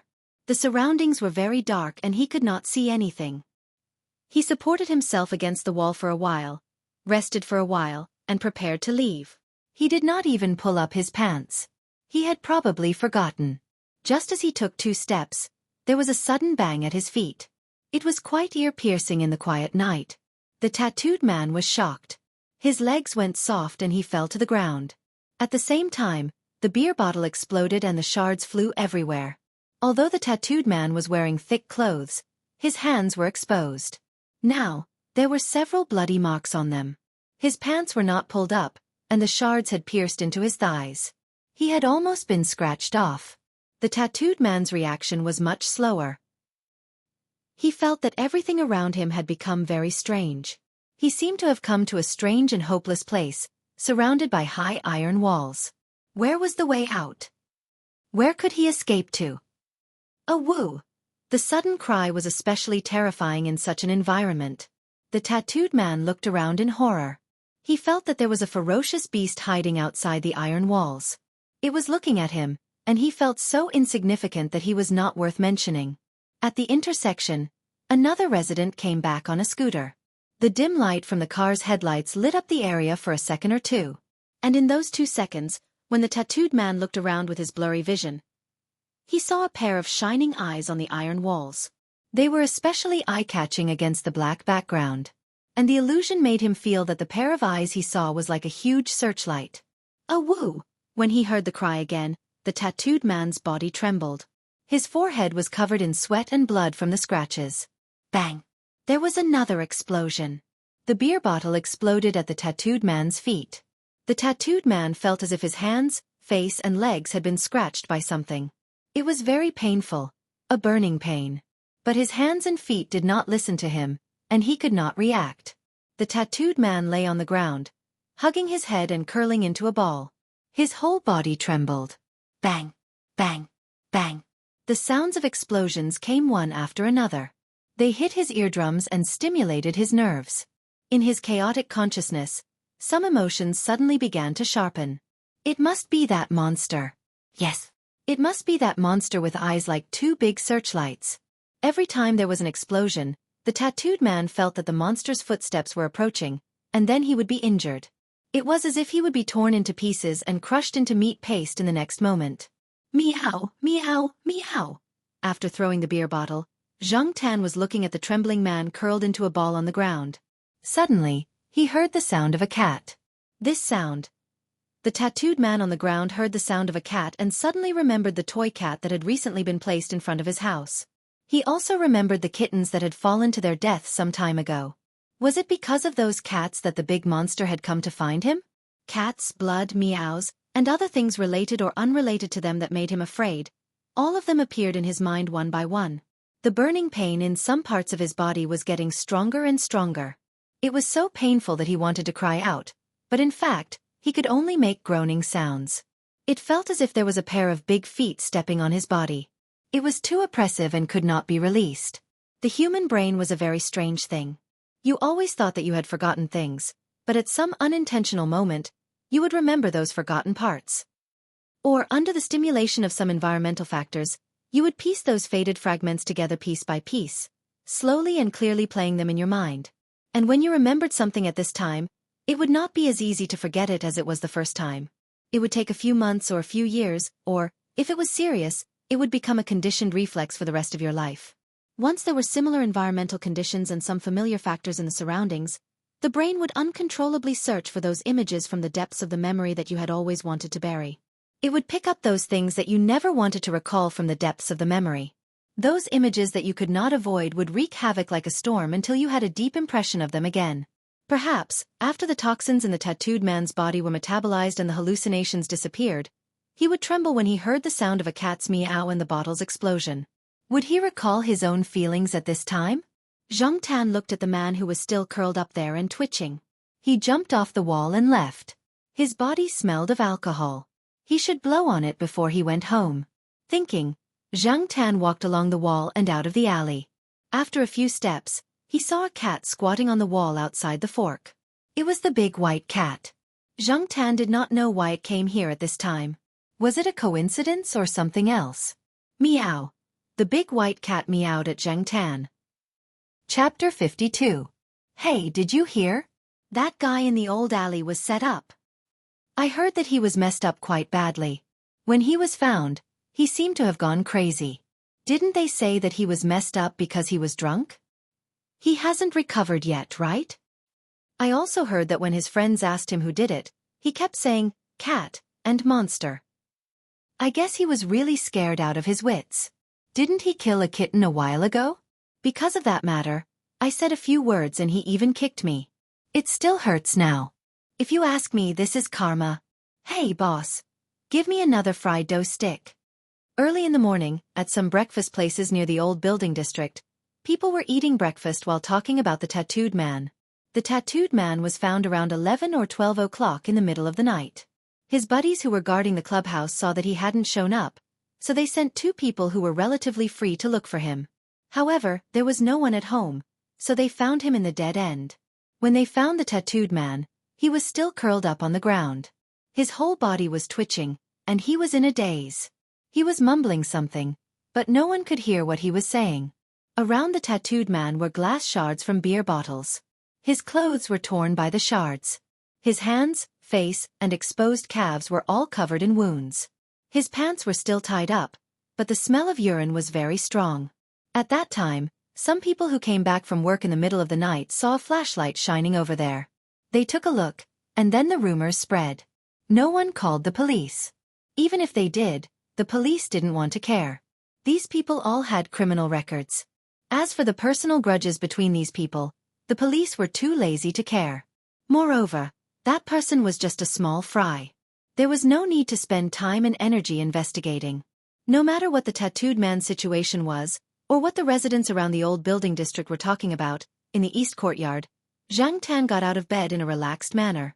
He squatted on his personal chair and ate breakfast.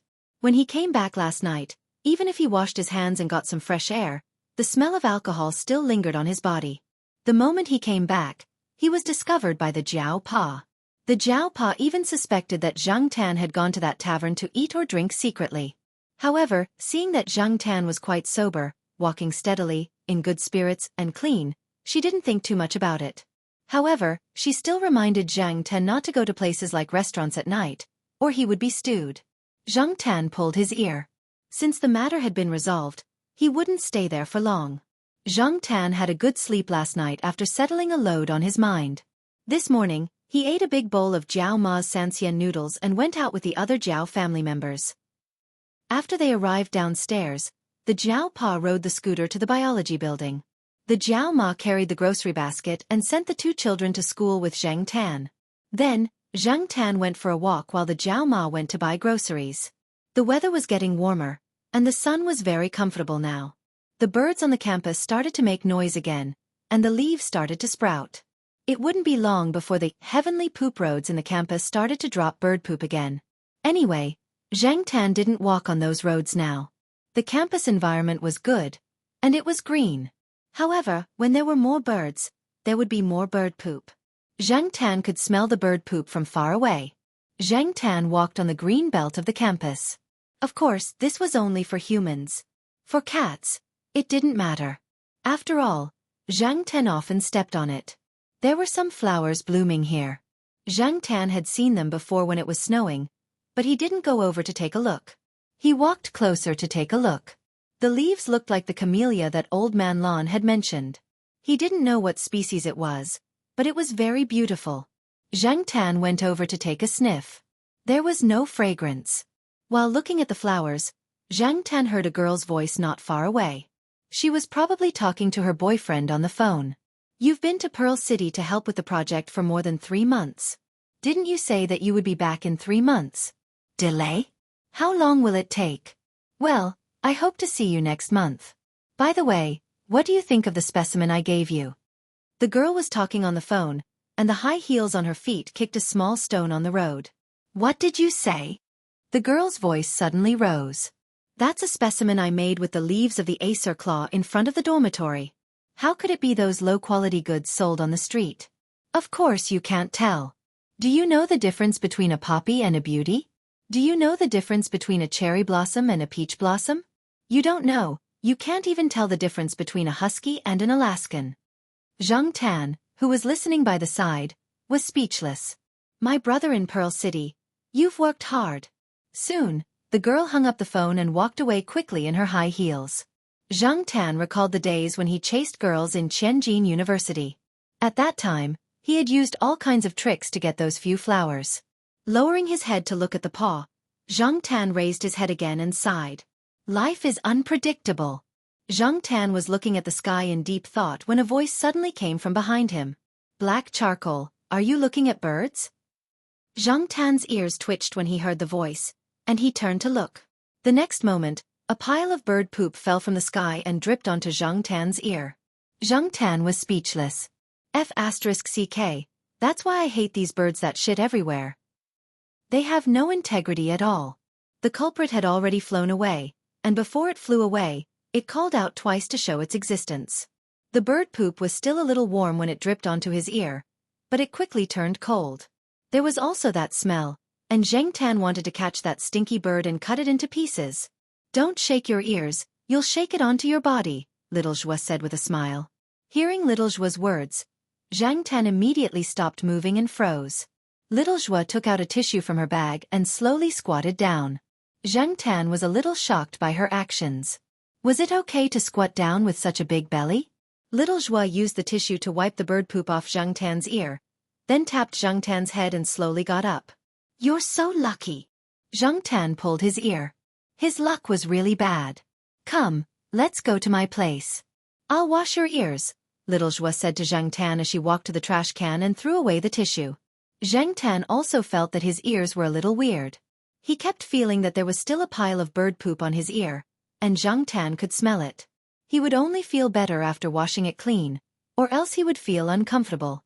As they walked towards the Western District, Little Zhua's smile did not stop. She even said to Zhang Tan, "I heard that most birds don't have bladders, and their rectums are very short, so they urinate and defecate at the same time. If humans and cats want to go to the toilet, they can hold it in and excrete it. But birds can't. They can excrete anywhere and any time, including when they're flying." So this group of bladderless birds were the real ones who defecated and defecated wherever they wanted. Zhang Tan scolded those birds in his heart as he walked. Even General, who had not shown up for a long time, was also scolded by Zhang Tan. Once again, he came to the Western District compound where Little Zhua lived. Zhang Tan saw a few cats out for a walk, and a few lying on their balconies, basking in the sun and wagging their tails. There were more and more cats in the Western District. When Zhang Tan first arrived, he also came to the Western District compound.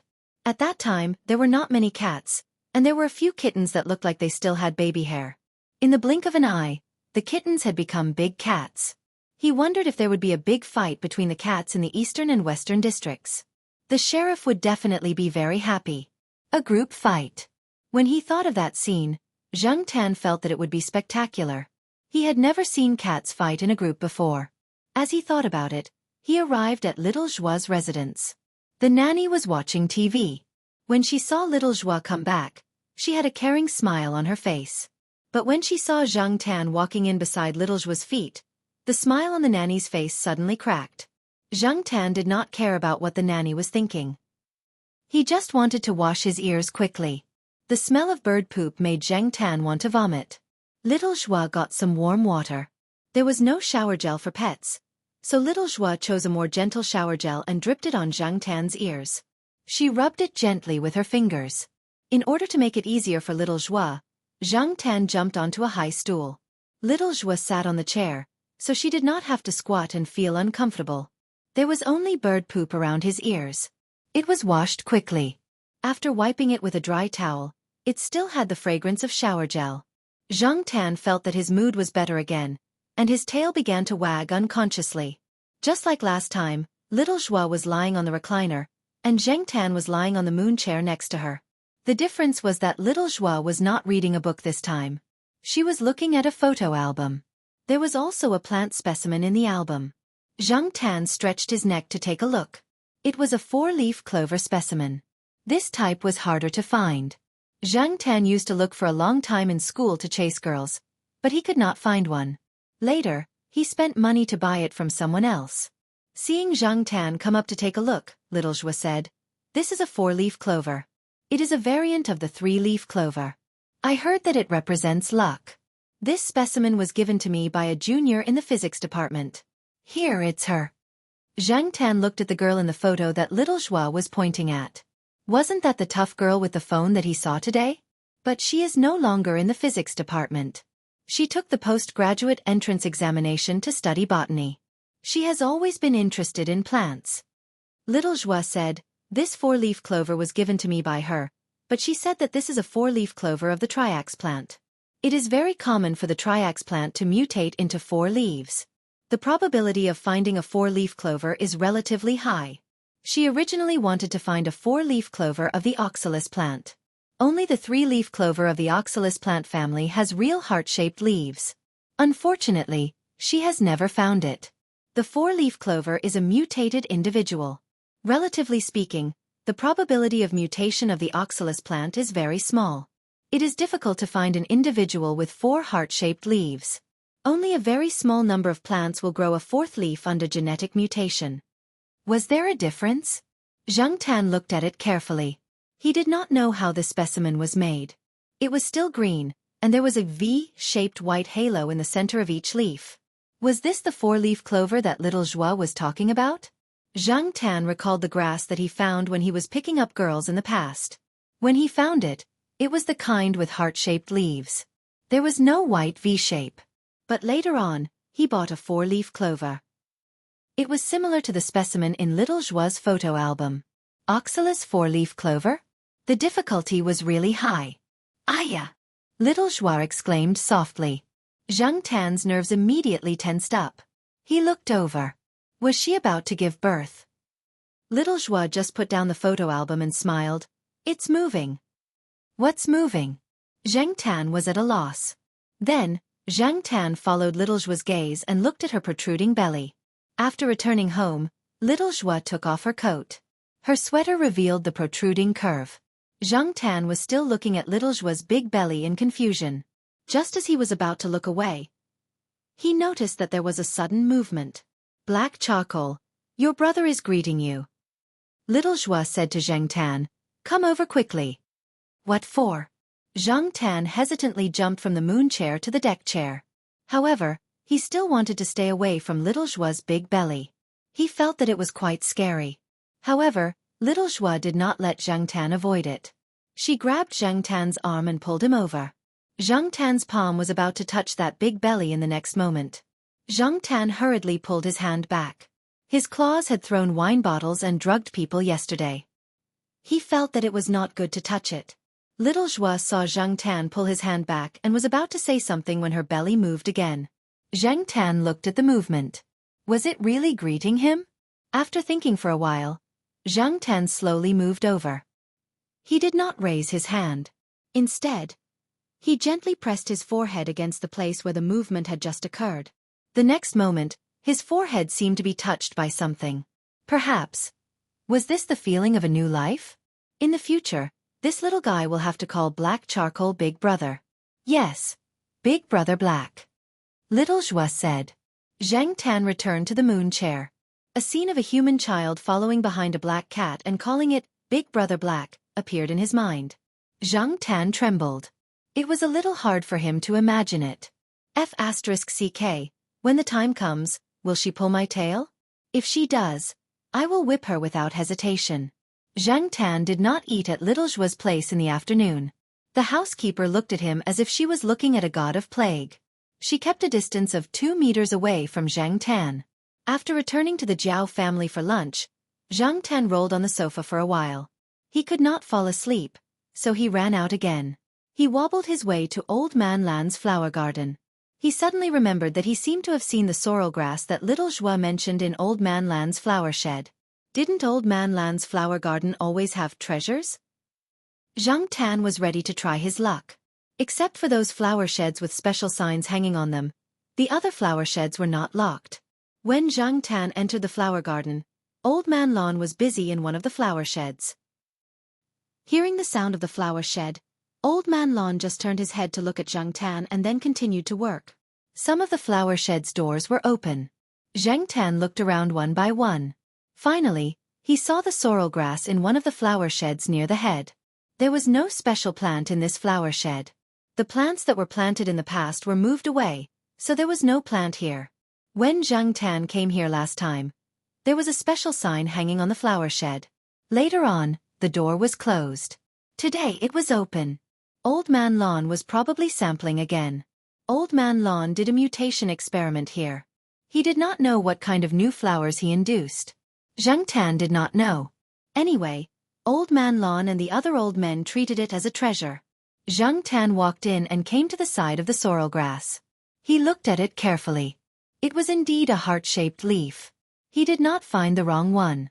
This kind of plant was too common. Zhang Tan saw it often. He was too lazy to pay attention to it when he walked around. However, Zhang Tan still had the mentality of trying to see if there were any special mutated plants here. 3 leaves. 3 leaves. 4 leaves. When he saw the 4-leaf plant, Zhang Tan was happy. He heard that this represented luck.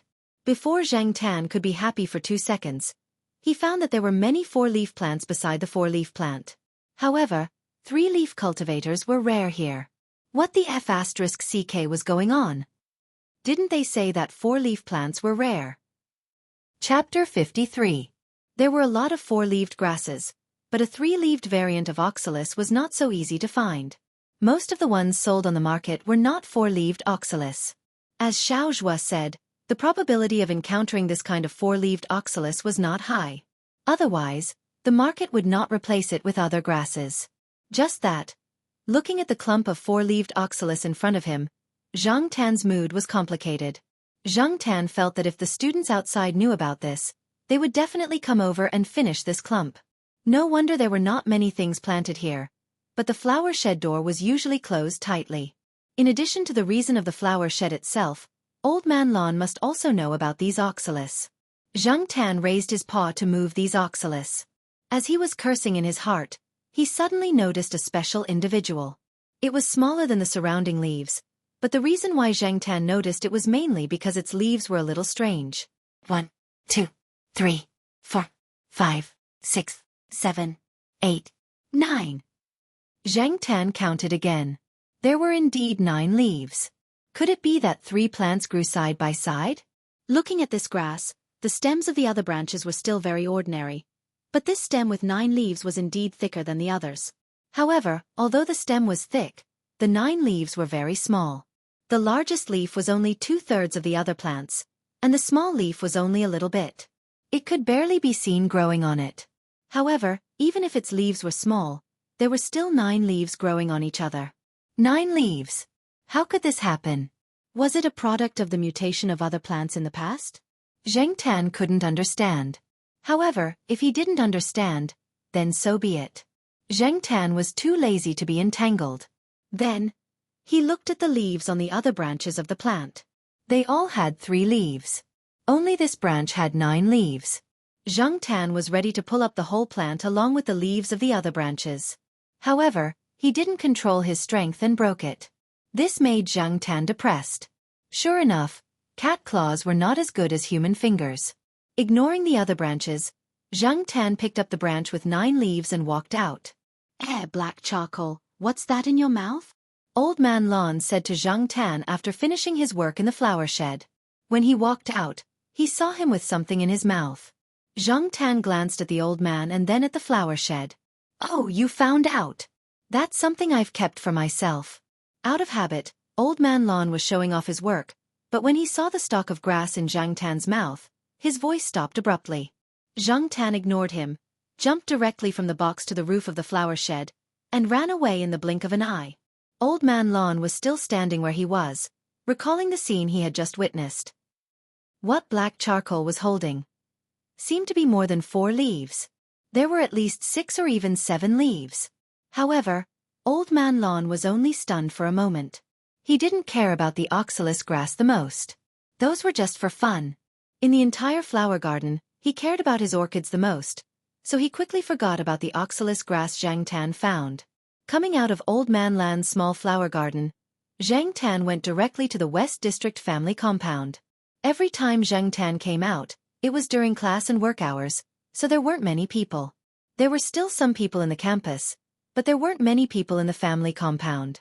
When he entered the West District family compound, a cat rushed over with a threatening growl. Xianxia ignored it and ran directly to the small high-rise building where Xiaoxua lived. There was a door guard downstairs. Xianxia waited for a while. When someone came out, Xianxia took advantage of the gap and ran in. The person who came out was Xiaoxua's nanny, who was throwing the trash downstairs. When Xianxia rushed in, the nanny was so scared that she almost threw out the trash bag in her hand. She hated black cats the most. Just now, the black cat passed by her feet. Although it didn't touch her, she felt goosebumps all over her body. After thinking about it, the nanny decided to walk around downstairs before going up. She didn't want to go upstairs and face the black cat. She always felt that the black cat was very evil. If it weren't for Xiaoxua and Professor Ye's words, she would have already hit the cat with the pan. Throwing the trash in her hand into the trash can, the middle-aged nanny shook her head. She really didn't know what Xiaoxua and Professor Yi were thinking. Weren't they afraid that the child would have problems?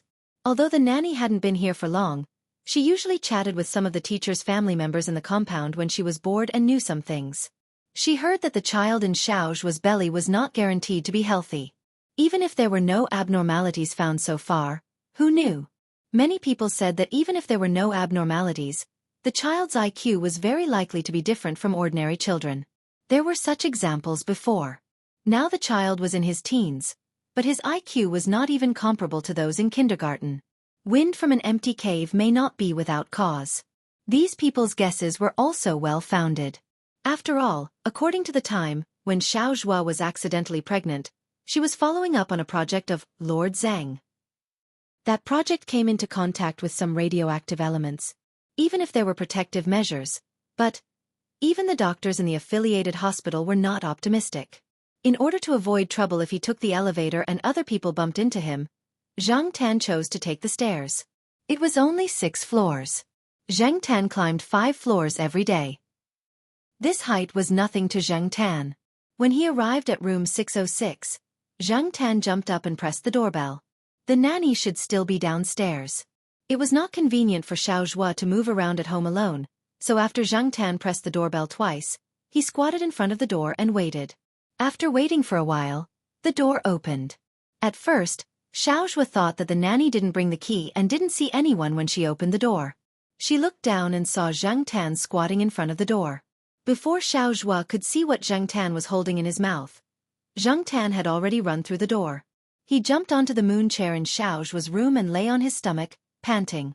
Xiaoxua took the small cup that Zhang Tan used to drink water from the water dispenser. She tested the temperature of the water before putting it on the desk. Zhang Tan jumped onto the desk and drank some water. In fact, he was not very thirsty. He stopped after licking 2 mouthfuls. In the past, Zhang Tan was not used to this way of drinking water. Later, he gradually got used to this non-human way of drinking water. Xiaoxua was really happy to see Zhang Tan. She didn't expect this black cat to come again in the afternoon after coming in the morning. Xiaoxua knew what the eyes of the people around her meant. Therefore, many times, Xiaoxua was not willing to go out and face those people. Occasionally, when she went out for a walk, she would choose to do so when there were fewer people around. There were always those people who seemed to care about you, but every word they said stabbed you in the heart. However, every time she was with this cat, Xiaoxua always felt especially relaxed. Therefore, Xiaoxua had already made up her mind that if she could come back in the future, she would also raise a cat at home. Zhang Tan finished drinking the water and saw that Xiaoxua was still looking at him. He did not notice the grass on the moon chair, so he used his chin to point in the direction of the moon chair.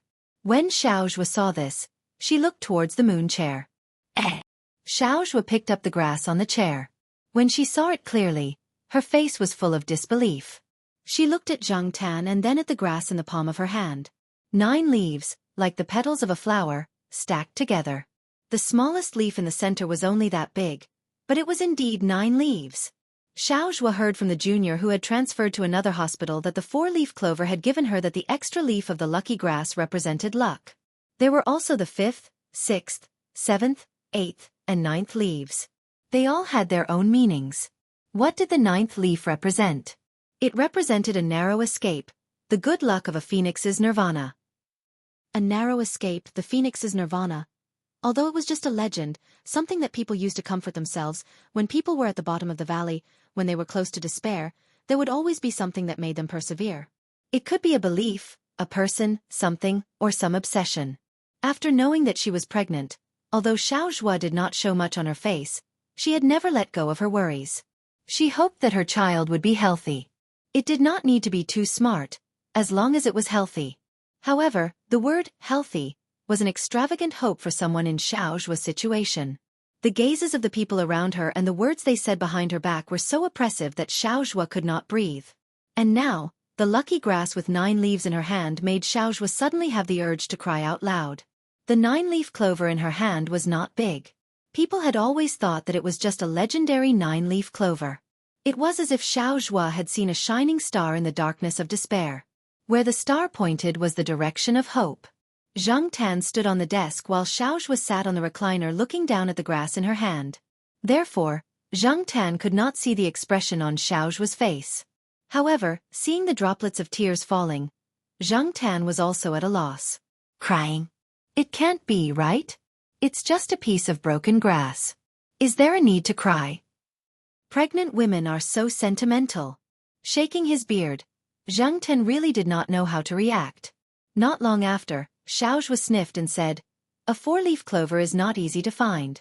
Many people can't find one even after searching for a long time. I didn't expect you to be able to find this."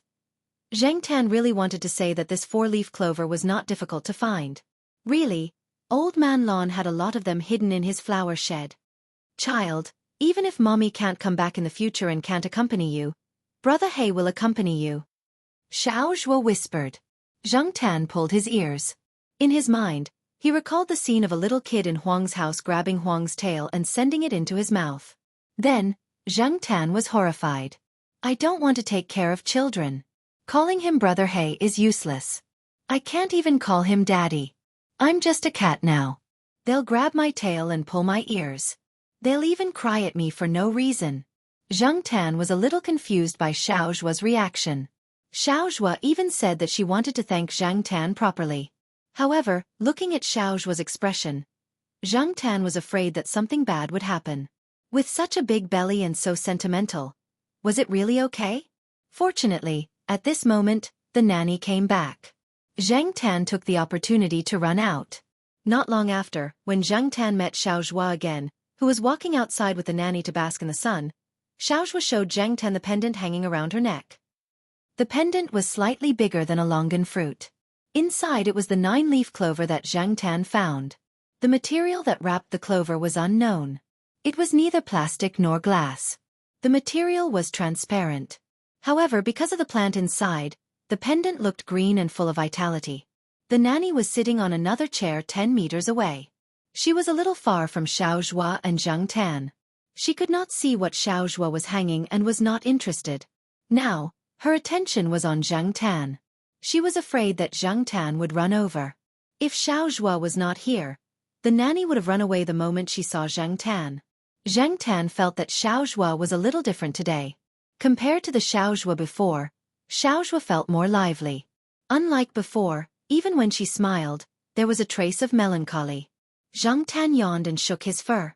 Seeing that Xiaoxua and the nanny had walked away, Zhang Tan continued to walk forward. He was going to go to Zhao Pa's office to sleep. Recently, Zhao Ma's colleagues often came to the house to play, so Zhang Tan did not want to stay at home and face those unfamiliar people. When he arrived at the biology building, Zhang Tan did not immediately go to Zhao Pa's office. He saw a group of people dissecting white mice in the public laboratory on the first floor.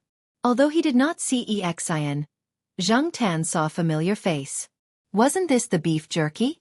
Zhang Tan did not remember Su Chu's name, but he remembered his Inner Mongolian beef jerky. Su Chu's size was very eye-catching among those people. He was wearing a sweater inside and a white lab coat on the outside. After the winter break, he had put on some weight and looked like a polar bear. Zhang Tan was suddenly interested. He squatted on a camphor tree outside the window of the public laboratory on the first floor and looked over there. The windows of the laboratory were not all closed, so Zhang Tan could hear the voices of those people inside. At the beginning of March, the scores of the graduate entrance examination were announced. As for the cutoff score for the second round, because Tsinghua University was an independent university, the cutoff score was released before the national cutoff score. In the middle of March, all the faculties announced the cutoff score one after another. When Zhang Tan was at home, he heard Zhao Pa mention that the big guy did not exceed the cutoff score by much, but at least he passed the cutoff score. It was reasonable to say that the second round would take 2 weeks, and it was based on the ratio of 1:1. With a 2:1 ratio difference, those who passed the cutoff score would be eliminated.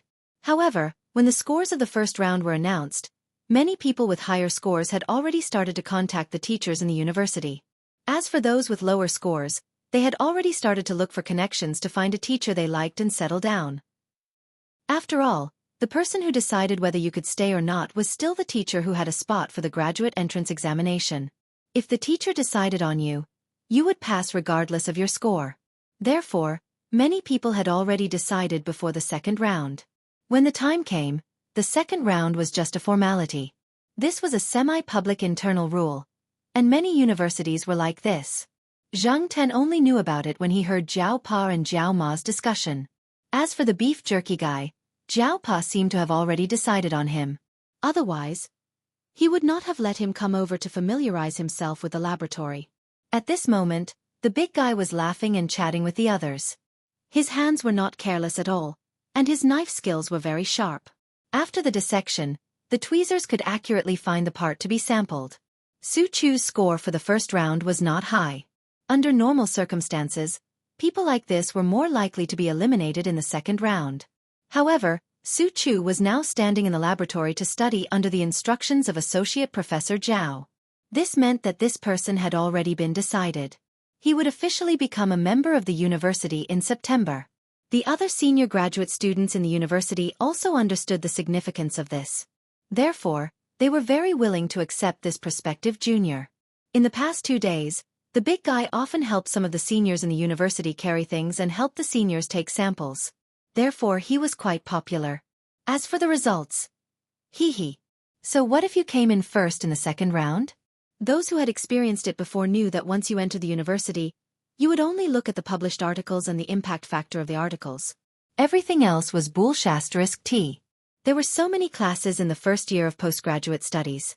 As long as you skipped classes to do experiments in the laboratory, your respective supervisors would be happy. Some of the more easygoing supervisors would even help cover up for you, approve leave requests, and so on. When Xian first entered the university, Her score was not even in the top 10. But now, when the famous people of this year were mentioned, who would dare to ignore such a person? Xian's name was still hanging on the university's annual honor list. As for the top 10 of the exam results, how many people still remembered them now? When others asked about Su Chu, when they heard that he was Xian's junior, associate Professor Jiao's subordinate, their attitude became much better, at least on the surface. Senior, the kidney has been extracted. Su Chu shouted. The senior that Su Chu called was not Xian. The other seniors in the university all called him senior. The difference was that Xian was Su Chu's direct senior. They belonged to the same supervisor. However, they usually addressed each other in the same way. There was no distinction between direct and collateral relatives. The senior who wanted to take a sample was talking to someone at the moment. The person next to him heard and said with a smile, "Hey, your kidney has been extracted." Several other people who were taking samples also jeered with Su Chu. "Senior, your kidney." The senior held a pair of tweezers and pointed at Su Chu, who was the biggest among them, and said, "If you jeer again, I'll cut open your body and take your kidney too." Su Chu was obviously familiar with them. He said cheekily, come on, senior, take it. Take mine." At this time, Xian was about to step in with the documents in her hand. She was followed by a few undergraduates. Before they entered the laboratory, they heard Su Chu's cheeky words. The expressions on the faces of the undergraduates were quite subtle. Xian wanted to cover her face. "Boss Jiao, can we return the goods?" Zhang Tan squatted on the tree outside and laughed. This Su Chu was really a fool. Chapter 54. Zhang Tan had an impression of this person.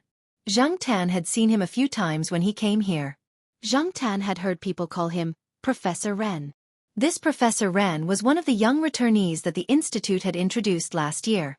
He was very popular among the students, especially the female students. Professor Ren was only in his early 30s, but his file was already glorious.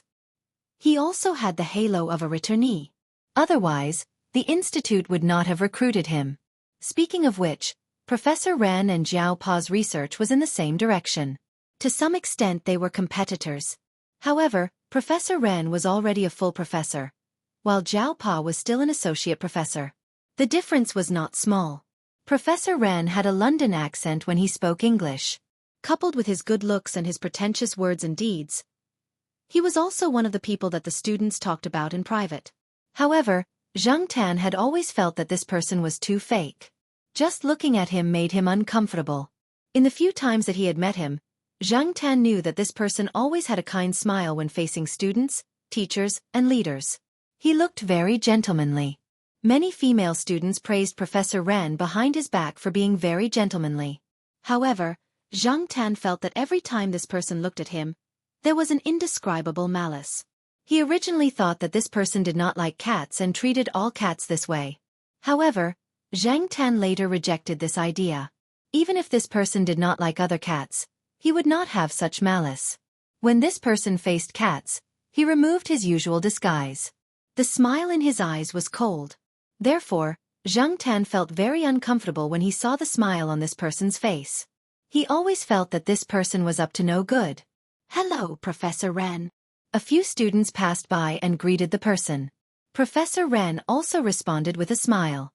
Zhang Tan, who was squatting on a tree and watching this scene, curled his lips. Sure enough, this person looked at others differently than he did himself. What AF** king hypocrite? Zhang Tan tried his best to recall and was sure that he had never interacted with this person before. The professor had a house outside the university and did not live in the family compound. Usually, when Zhang Tan came to the biology building, he would just squat outside occasionally or climb into the Jiao Pa's office to sleep. After that, he had nothing else to do. Many of the teachers in the school knew that Associate Professor Jiao had a black cat at home. They often saw the Associate Professor Jiao using his small electric scooter to carry his cat home. In addition, Zhang Tan did not cause any trouble when he came here. He was very well behaved, so some of the teachers and students would occasionally take the initiative to call him Black Charcoal, and would not throw stones to chase him away. Only Professor Ren looked like he wanted to kill him. "I didn't steal your wife, so why are you looking at me like that?" Zhang Tan was deep in thought when he suddenly heard someone calling him. He turned his head to look. Black charcoal. I didn't expect you to be here. The person who came was Zhao Lu, the daughter of the director of the Chongwei Group, Zhao Zhang. During the Chinese New Year, although director Zhao and Zhao Lu did not come over personally, they sent people over to give their New Year's greetings and gifts. After all, director Zhao had too many things to do, and Zhao Lu, as the daughter of the Chongwei Group, definitely had some necessary social activities. Both of them were busy people. The Zhao family did not lack snacks or fruits, and Zhao Ma did not need to buy her own cosmetics anymore. Every few days, Zhao Lu would send people over to deliver things. Today was the same. Zhao Lu happened to be free for the next 2 days. She did not have classes in the afternoon, so she bought some things and went to the Zhao family. In the end, only Zhao Ma and a few of her colleagues were in the Zhao family. Zhao Lu did not see Zheng Tan, so she decided to go to the Zhao Pa to ask about Zheng Tan's recent situation and Zhao Pa and Yuanzi's company. Mr. and Mrs. Zhao didn't disclose Zhao Li's identity to the public. They only said that he was a friend's child. However, Mrs. Zhao's colleagues were still confused when they saw Zhao Li carrying so many snacks and some imported cosmetics for Mrs. Zhao. However, since the host didn't want to talk about it, they didn't ask. Zhao Lu did not expect to see Zheng Tan outside the Institute of Biological Sciences. But every time she saw Zheng Tan, Zhao Lu was happy. At this time, she also noticed the person standing not far away. She knew that he was Associate Professor Zhao's teacher, but she was not familiar with him. So, she just greeted him casually. Professor Ren smiled warmly. You're not from our department, right? Yes, I'm just here to look for someone. Who are you looking for? Do you need help? No, thank you. Zhao Li maintained a polite smile, but there was a sense of alienation in her smile. After Professor Ren walked into the building and disappeared, Zhao Li's smile faded. She frowned and looked at Zheng Tan, who was squatting on the tree. Did you offend him? How the F***ck would I know? Zheng Tan pulled his ears, jumped down from the tree, and stretched. Let's go and look for Professor Zhao. Zhao Li took out a cloth bag from her bag. The name of a snack brand was printed on it. Zhao Lu had always folded the bag and put it in her bag in case of emergencies. She did not expect to use it now. Zheng Tan looked at the bag that Zhao Lu opened, shook its whiskers, and jumped into the bag. Zhao Lu felt that her hand was heavy, and she almost lost her grip on the bag. Did you get fatter? Zhao Lu smiled. Zheng Tan looked at itself. It could not be, right? Although it was not exercising properly, it was not fat. It was clearly strong. 2 days ago, when it went to Xiaoguo's place to shoot the advertisement, Xiaoguo even praised it. It said that the other cats in the shop were all fat, but only Zheng Tan was strong. Xiaoguo also wanted the cats in his shop to exercise more. Spring was coming, and they needed to exercise. Regardless of what Zheng Tan thought, Zhao Lu still carried the bag into the Institute of Biological Sciences and walked towards Zhao Pa's office. The Zhao Pa was searching for documents in front of the computer. Hearing the knock on the door, she said, "Come in." Seeing Zhao Lu come in, the Zhao Pa quickly stood up to greet her. She pulled a clean chair for Zhao Lu. The other chairs were not cleaned yet. Miss Zhao was not like Su Chu and Xian. The Zhao Pa had to be careful. After inviting Zhao Lu to sit down, the Zhao Pa saw Zheng Tan coming out of the bag. She did not pay much attention to it. Her cat was a regular here, so there was no need to say anything. Zhao Lu and Associate Professor Zhao talked about some things, including the recent progress of their company. Chongwei Group and Associate Professor Zhao's company did not have much interaction, so they were not competitors. Zhao Lu was very willing to help. While they were talking, Zheng Tan lay on the small chair with her eyes closed and ears perked up to listen to the content of their conversation. Now, Zhao Pa and Yuanzi's company had a firm foothold and was developing well. Graduation season was coming, and many graduates had already started to look for jobs. Recently, Yuanzi had been poaching people from various universities. What they lacked now was talent. "All right, Professor Zhao, how much do you know about Professor Ren Chong?" Zhao Lu suddenly asked. When Zhao Lu entered the building, she saw the introduction of the professors on the first floor of the Institute of Biological Sciences. She knew that the professor was the overseas returnee that the institute had introduced. In order to show that the institute valued these overseas returnee professors, they had specially set up a special column to introduce them.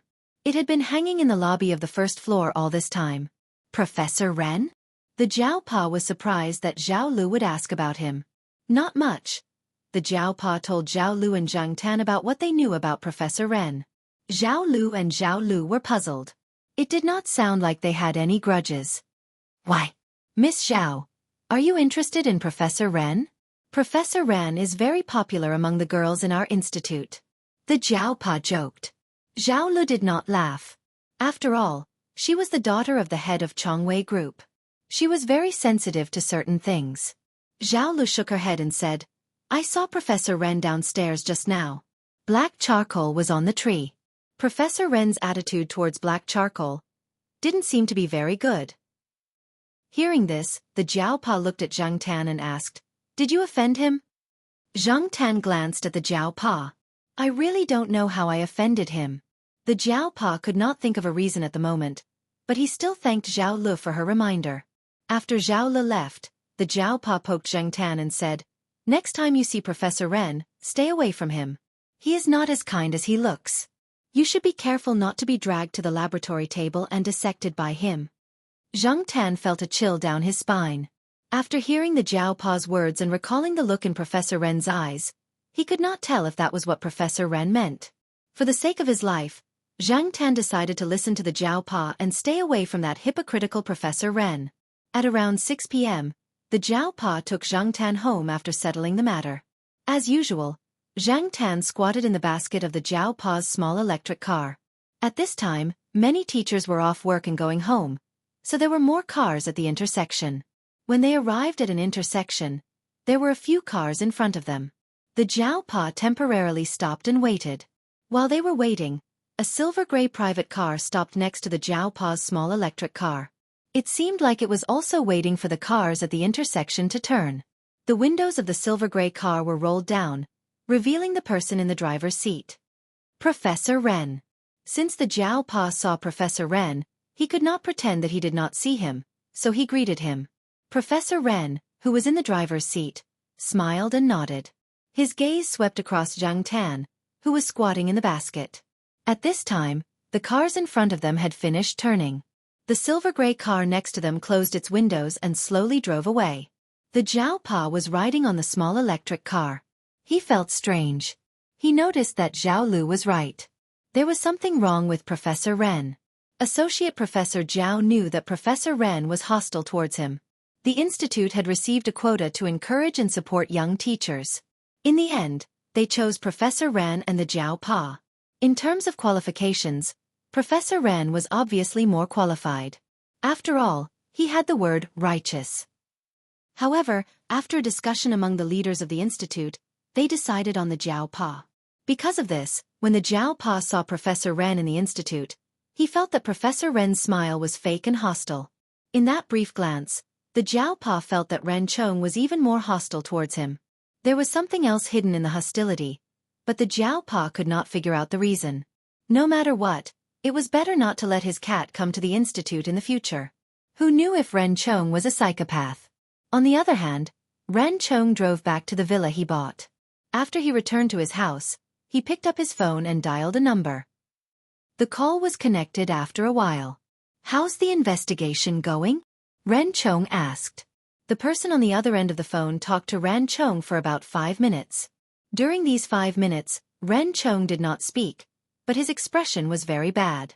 If the students of the Institute of Biological Sciences saw Professor Ren at this moment, their jaws would definitely drop. No one would have thought that the usually smiling and gentlemanly Professor Ren would have such a gloomy and fierce expression. Although his expression was very bad, his tone was the same as before.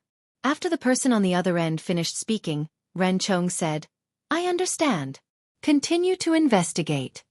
After hanging up the phone, Ren Chong sat on the sofa and thought about some of the things that had happened after he returned to China. Generally speaking, it was quite smooth, until he met Jiao Mingsheng. Jiao Mingsheng was just a local associate professor. He had never been abroad, so he did not know the limits of his abilities. Did he really think that he was so great after being praised by those students who did not know anything? Humph. In terms of value, how could a country bumpkin like Jiao Mingsheng compare to him? Those old guys in the institute and the few people in the university who made the decisions were really blind.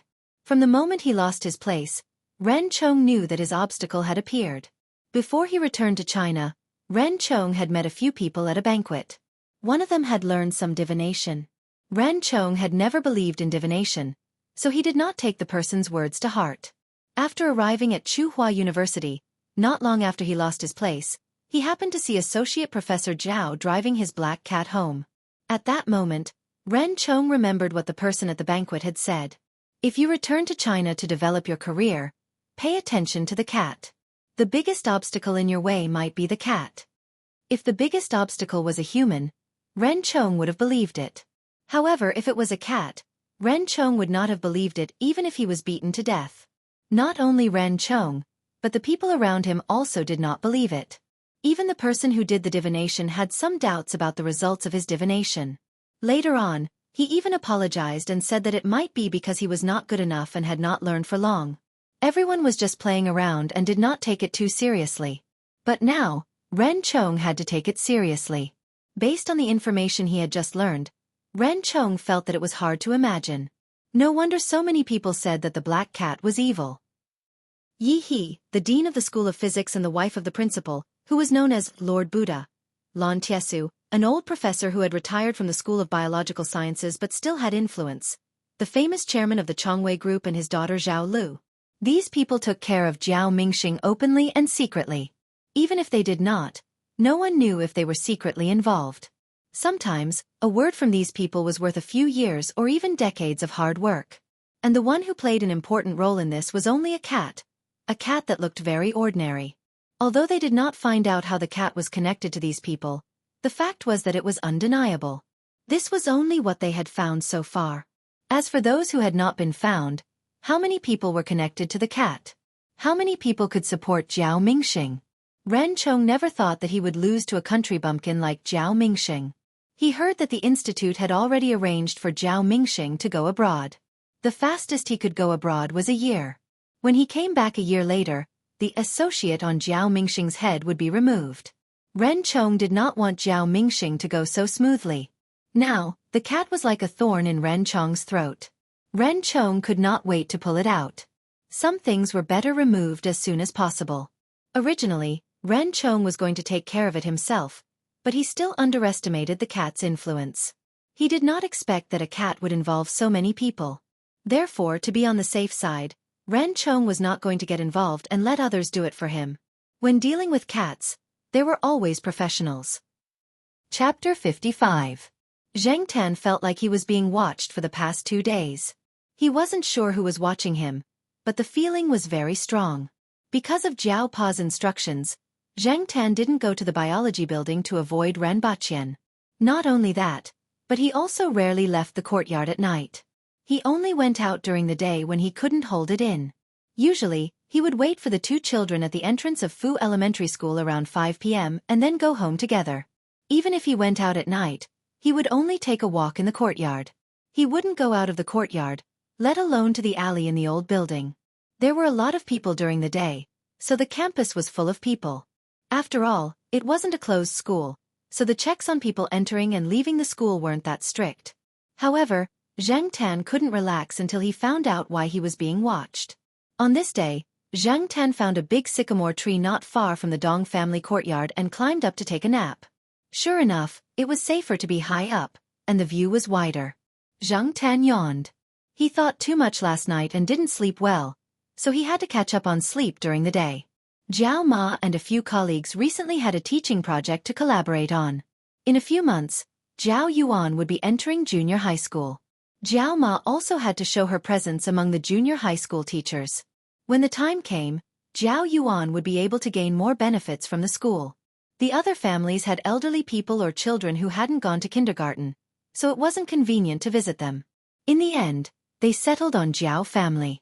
Therefore, Zhang Tan wandered outside every day during the day. When he was tired, he would climb up a tree and sleep. If it rained, he would go to Depang's house.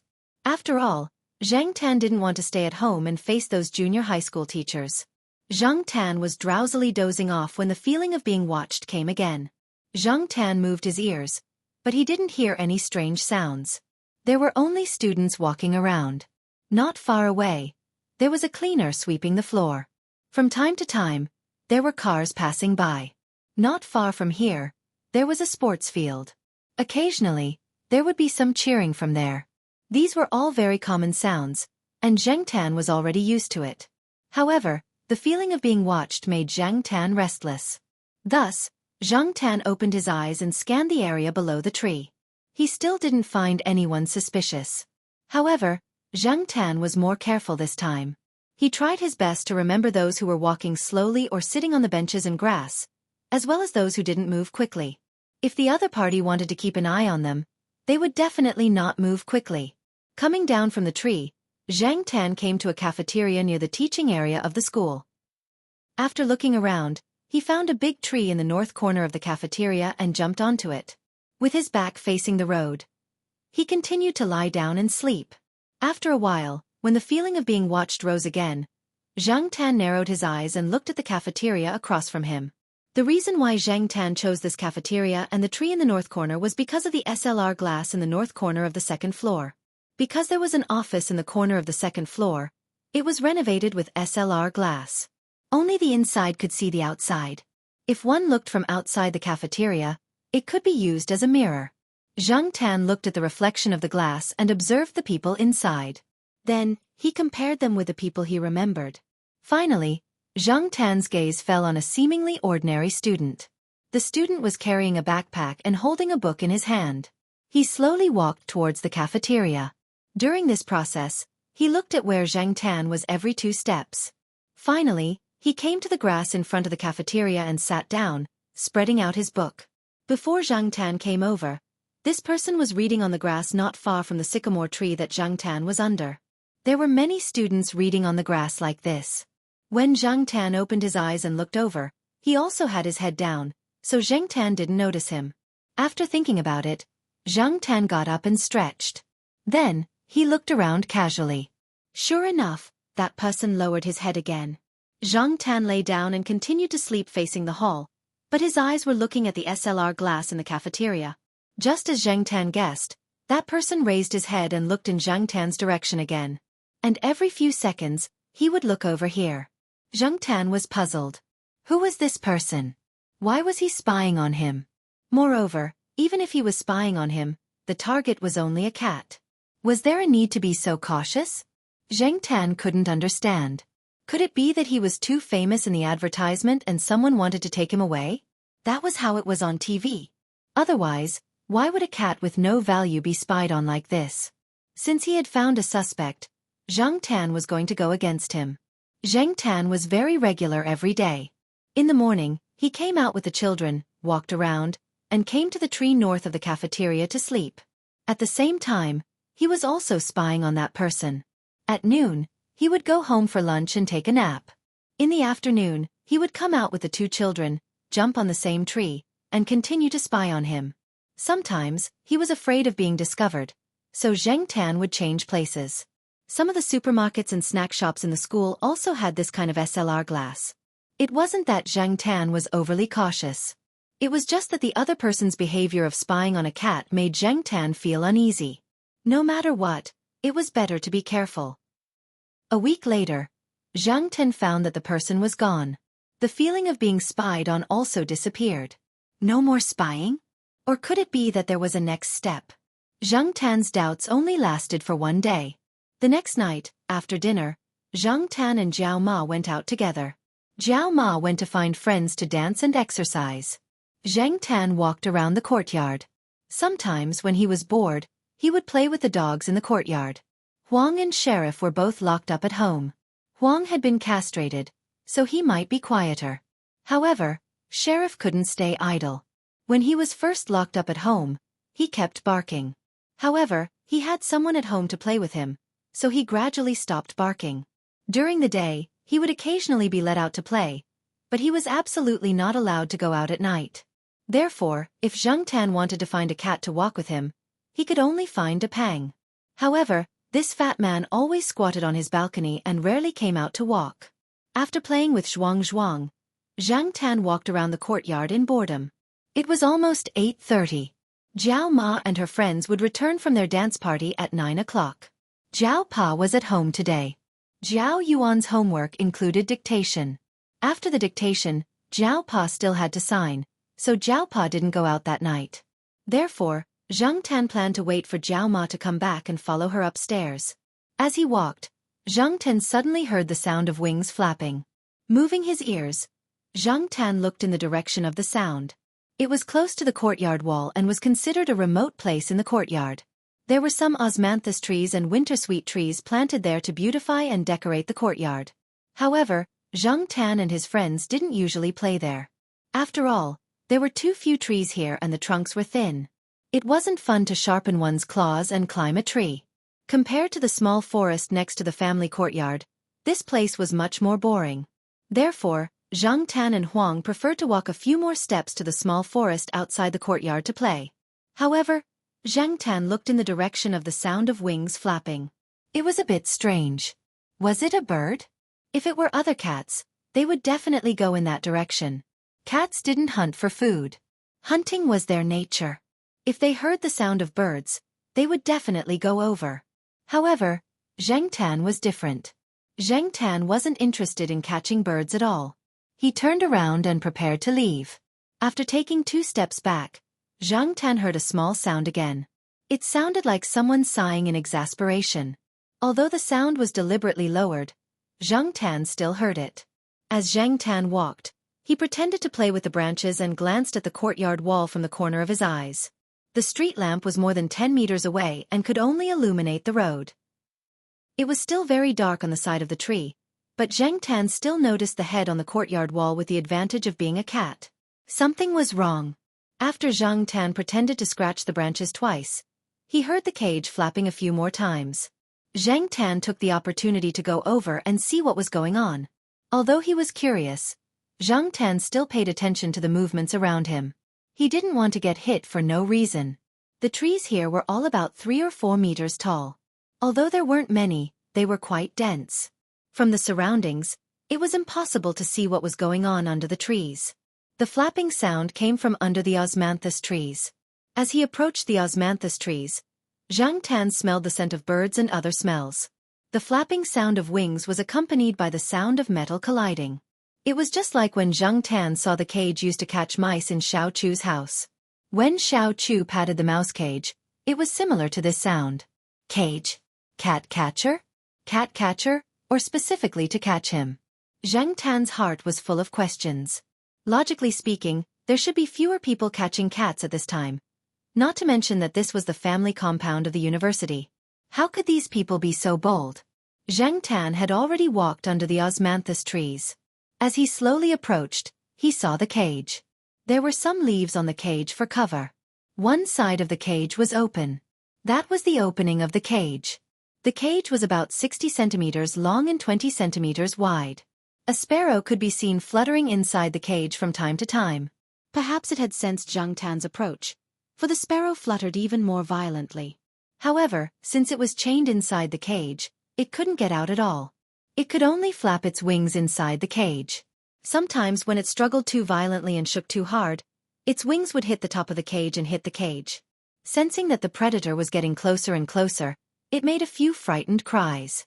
When Zhang Tan approached the cage, Depang, who was squatting on the balcony on the first floor of the B family building, suddenly moved its ears and opened its eyes. It looked at the old lady in the room who was wearing reading glasses and fastening buttons. It made a low meow sound, like the warning sound other cats made when they encountered a threat, but it was a little different. After the old lady heard it, she stopped fastening the buttons and immediately put down the things in her hands. What's wrong? The old lady looked at Depang. Meow. The old lady frowned, then picked up the phone and called the guard. When she looked up again, Depang was gone. What the hell happened? The old lady whispered. She immediately put on her coat and took the stun baton, ready to see what happened. If it was just like last time when they encountered a thief, Depang wouldn't run out by himself, but this time, Zhang Tan stood 1 meter in front of the cage and didn't get any closer. He just stood there and looked at the cage. At the same time, he paid attention to the person who was leaning against the wall and looking over here. However, because the trees here were too dense, there were too many branches, and the branches were too lush. There was also a row of azaleas planted near the road, which blocked the view above and the side.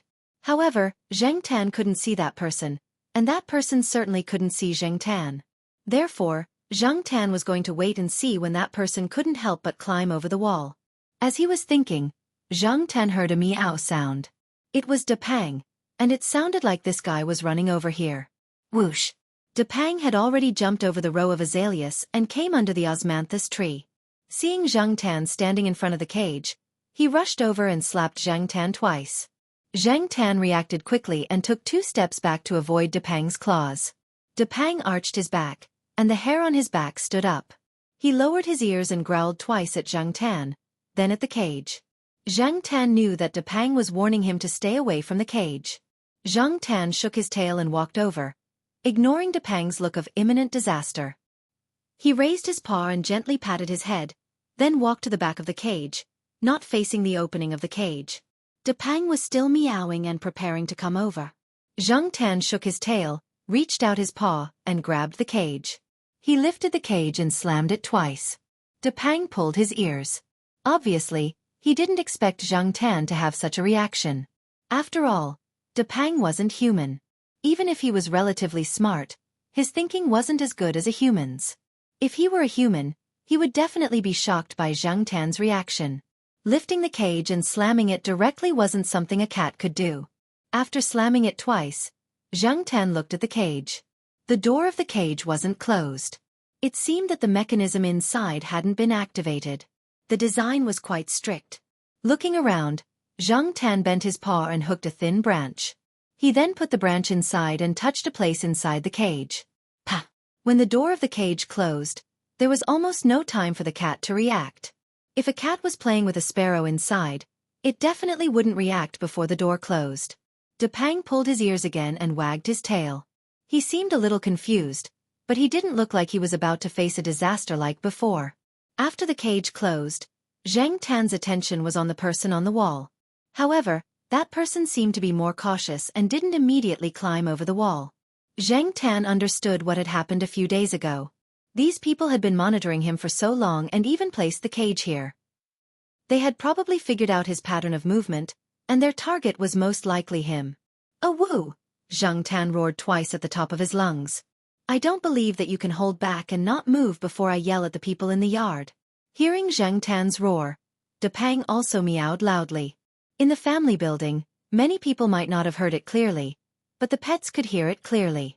Huang and the sheriff could hear their 2 companions' cries, so they followed suit. The other dogs barked happily, especially the bulldog, Zhuang. It barked and scratched the iron door with all its might.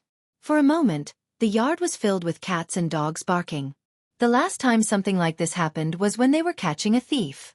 Obviously, after that experience, the first thought that came to the people's minds when they heard the noise was, "Someone is here to steal again." Old Man Yen threw down the newspaper in his hand and hurried downstairs to open the door for Niu Zhuangzhuang. "Quick, catch the thief!" Before the door was fully opened, Niu Zhuangzhuang couldn't wait to squeeze out and run towards Zhang Tan and the others. Old Man Li didn't tie up his big dog. Seeing Old Man Yan's Zhuangzhuang run out, Old Man Li untied the dog leash on Xiaohua's neck and watched his dog run away with Niu Zhuangzhuang. The Saint Bernard was so big, but it still had to perform at critical moments. It couldn't just be big and not do anything. Other than these 2, Sahara was also released by its owner. This guy was like on steroids again. It didn't care what its owner said behind it and kept running in the direction of Zhang Tan and Depang. As for the other people's small dogs like Chihuahuas, Pekingese, and Corgi, they weren't released. Regardless of whether they could catch the thief or not, even if they could, with the 2 big dogs and Niu Zhuangzhuang's ferocious lead the charge, the few small dogs would probably be accidentally hurt. On the other side, the person who had been watching the cat cages from the yard wall almost spat out blood when he heard the 2 cats roaring at the top of their lungs. F***ck, why did these cats suddenly roar so loudly? Chapter 56. What's going on? The Jiao Yuan stopped doing his homework. He was halfway through his dictation when he heard the commotion outside. Just like everyone else, the Jiao Yuan thought of the thief incident. He put down his pen and looked around. His cat wasn't back yet. The Jiao Pa put down his 6th grade language textbook and walked to the window to take a look. Young adults came out of the surrounding buildings one after another. Some curious children leaned against their windows or balconies to look outside. Soon, they were pulled into the house by their parents. "Sit down." The Jiao Pa called the Jiao Yuan, who was leaning against the window, over. He took out his phone to ask the others and also called the old lady on the first floor. After all, people who lived on the first floor could get the news faster. After hanging up the phone, the Jiao Pa thought for a moment and walked out of the Jiao Yuan's room. He opened the door and saw Chu Xiangyang, who was sitting across from him, open the door and look over. "Hey, brother Jiao, did you hear that?" "Xiao Chu, you're just in time. I was going to look for you." 1 minute later. Chu Xiangyang sat on the sofa in the Jiao family's living room. The associate professor Jiao asked him to stay and look after the children. The associate professor Jiao quickly went downstairs. The commotion in the East Borough's family compound was too big, and the process from quiet to noisy was too short. The person who caught the cat did not expect things to develop like this. They had never encountered such a situation when they were catching cats in residential areas. After hearing the loud cat calls from the osmanthus tree, the catcher immediately jumped over the wall and ran to the cage. He didn't dare to delay. Besides, he already heard the dog barking coming this way. With a beautiful leap, the catcher jumped over the row of azaleas. He didn't slow down and directly ran to the osmanthus tree. But before he could see the position of the cage, 4 cat claws scratched at him. Depang's claws were frightening. Even though his strength was not as great as Zhang Tan's, he was ruthless and neat enough. Moreover, the places he scratched were close to the cat's eyes. If he had been a little stronger or his claws were a little longer, the cat catcher's eyes would probably have been blinded. Even if he wasn't blinded, there were several deep bloodstains from his eyebrows to his eyes and nose. Almost immediately, blood overflowed from the claw marks. Depang did not think about whether it had caught someone blind, or whether it would have to bear the consequences if it caught someone too badly. It had been trained to fight back when it was in danger. As for the trouble after that, someone would help it deal with it. It was the same for Zhang Tan. He scratched the same spot as Depang. As he controlled his strength, he would only cause temporary damage to that person's eyes and vision. Zhang Tan's scratches were much longer than Depang's, almost reaching his neck. At the same time, he took the opportunity to kick the man twice when he rushed up. He used a little more strength than an ordinary cat. Zhang Tan didn't want to expose too much. "Ah!" A scream was heard. It was not loud, but it was obviously from the pain that he couldn't suppress. The man covered his face. He rushed over too fast and didn't stop, so he directly hit an osmanthus tree. After the successful attack, Depang quickly moved away and looked at him from 10 meters away. Zhang Tan didn't hide. Seeing that the catcher didn't even want the cage, he hurriedly got up and prepared to go to the yard wall. He wasn't going to let the man escape. Even if he couldn't beat him down, there were other ways. The man's eyes were probably injured. In the dark environment, he couldn't see his surroundings clearly. He hit several trees and still couldn't get out. Seeing that the man's back was facing him, Zhang Tan rushed over, jumped up, and grabbed the man's pants. "Strip." It was a pity that the man was wearing jeans and a belt. Zhang Tan couldn't take it off. The man felt a scratch on his thigh. He didn't look carefully, turned around, and kicked hard. However, he didn't kick the cat. He tripped on a branch and fell on his back. The catcher didn't expect to catch a cat like this.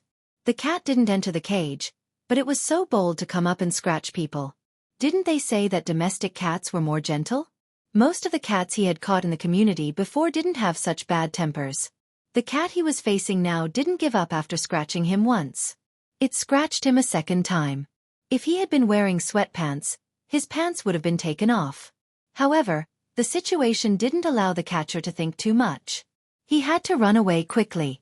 However, before he could get up, he felt a sharp pain in his butt. Depang and Zhang Tan, who were squatting next to him, pulled their ears together. "Niu Zhuangzhuang. You are so King awesome." Niu Zhuangzhuang had bitten people before. It was the same this time. It didn't think about the danger at all. It rushed up and bit him. This time, Niu Zhuangzhuang didn't bite his calf. Maybe it felt that its mouth had become bigger or for some other reason, but this time, it bit his butt. Since Niu Zhuangzhuang was here, Flowery and Sahara arrived soon. Flowery didn't bite people, but it could bite other things.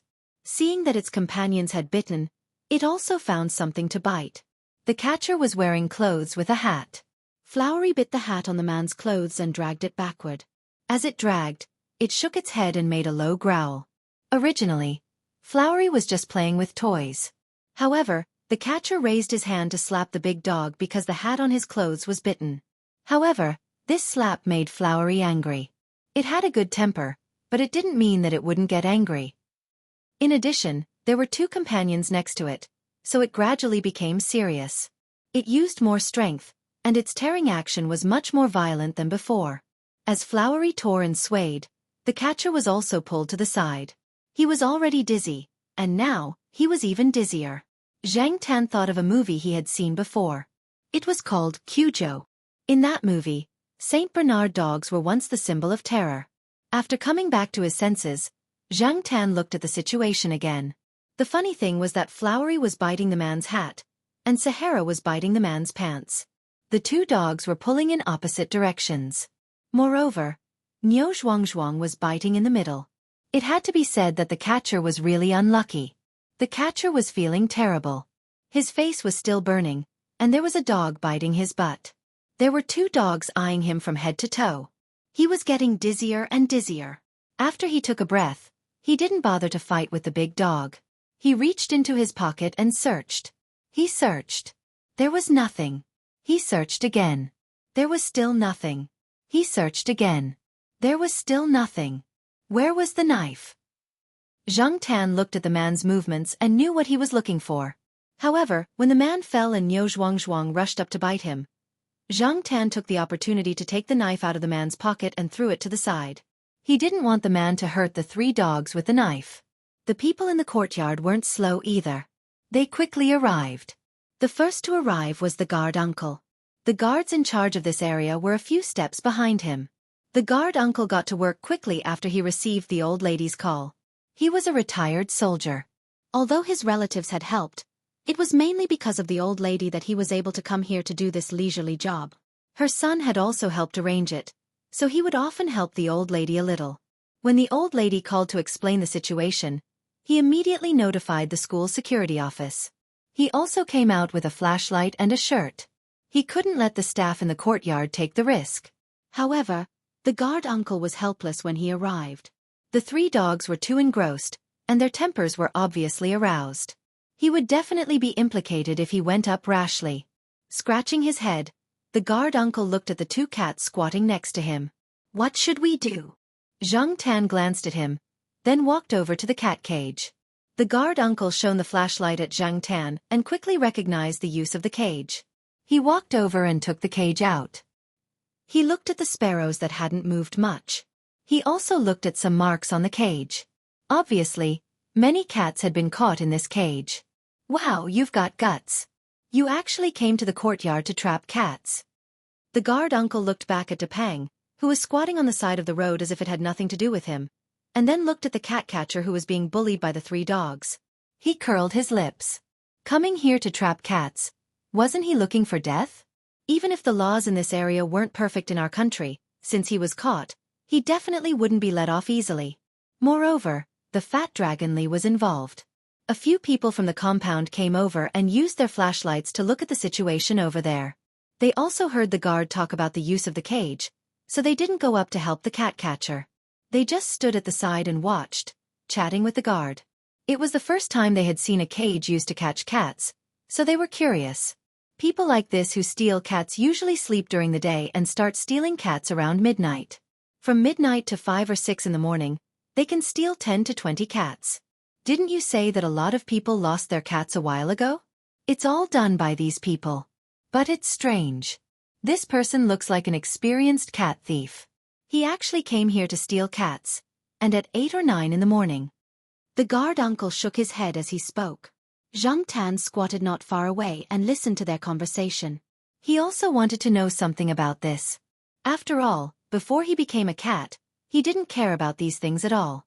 But now he had no choice. After all, it was related to his life. Are they all stolen pet cats? Even if they're eaten, can't the merchants raise them? Chickens, pigs, and other livestock for eating, aren't there specialized factories to raise them? Why are they stealing house cats? A younger guy asked. The guard uncle smiled. Raise them? How is that possible? It's better to steal cats. It's faster and cheaper. Cats aren't like dogs. They're easy to catch.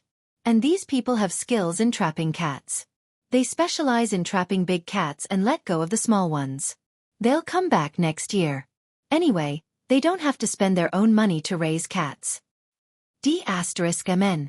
Did that mean that the cats that were raised so painstakingly were raised for these people?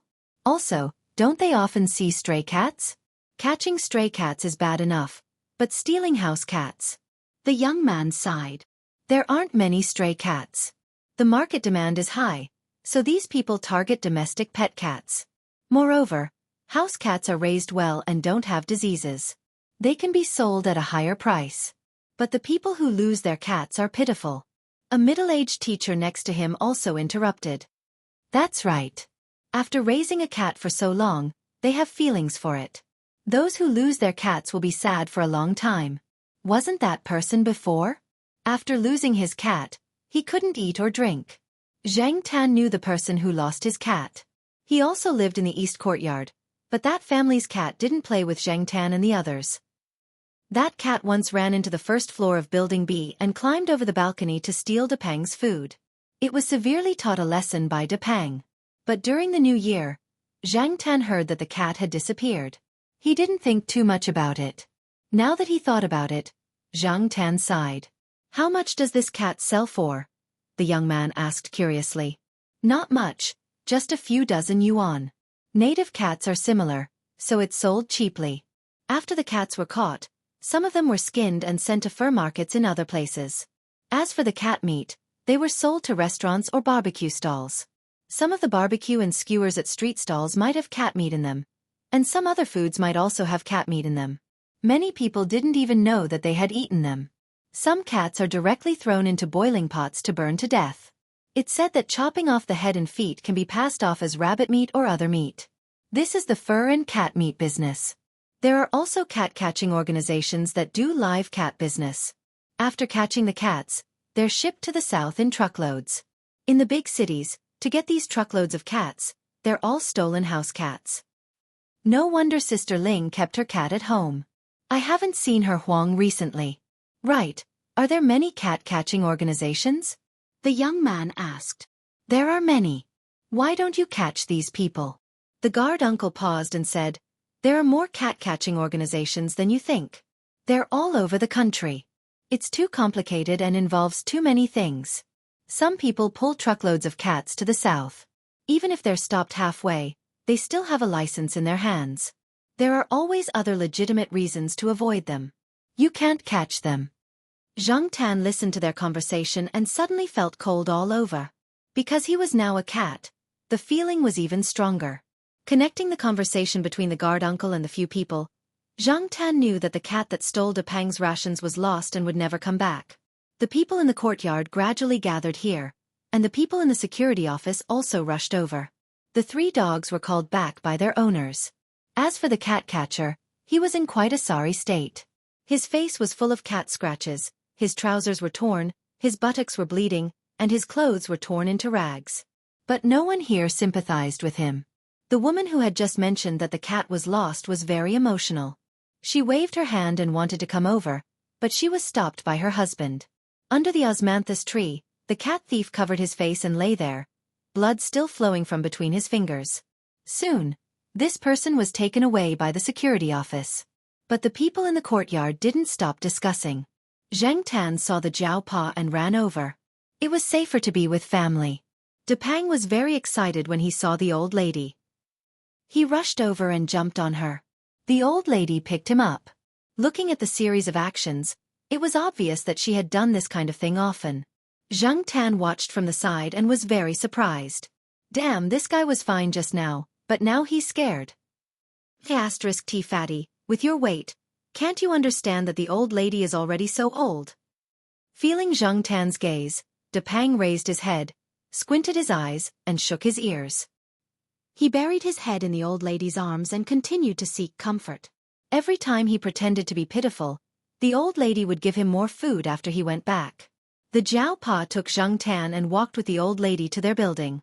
As they walked, They listened to the old lady talk about how De Pang recognized the cat cage. De Pang has been trained. My son said that the cat's biggest enemy is that thing, so every time I go to his place, he will train De Pang to avoid all kinds of cat cages and other cat traps. Sigh, cat thieves nowadays are so wicked. Chapter 57. The news that someone had stolen a cat from the East Side family compound spread like wildfire. No one expected that someone would try to trap a cat on a university campus, and at 8 or 9 o'clock in the evening, not in the middle of the night. It had to be said that the person who had set the cat was very brave. For a time, all the residents of Tsinghua University, including the West Side family compound, tied up their cats at home at night. Even if they screamed until their throats were broken, they would not let them out. If they were annoyed, they would send them to Xianxia for sterilization. It was said that sterilized cats would not be so noisy. No matter what, it was better than running out and being trapped. If the cat was trapped, it would probably become someone else's meal. So these 2 days, Xiaogua's pet center's business was very good. Even if some people did not want to perform surgery on their cats, they would run over to ask if there was any other way to keep their cats at home quietly. As for the cat thief who had been caught, the security guard found a motorcycle on the other side of the wall of the East Side family compound. There were several large woven bags on it. One of the bags had a few live sparrows in it. In addition, there was some food to lure the cat. Looking at these things, it was obvious that this person had done this many times. According to this person, he had only come over to trap a cat because he had heard the cats meowing. He had originally planned to go to a neighborhood not far from here. That was his main target. Zhang Tan heard all this when he was talking to the Jiao Pa and the Jiao Ma. However, Zhang Tan did not believe the cat thief's words at all. He felt that the person had come for him. It was too much of a coincidence. They had been carefully monitoring a cat, and now someone had come to steal the cat? Moreover, the person had come to the East Side family compound. Relatively speaking, there were not many cats in the East Side family compound.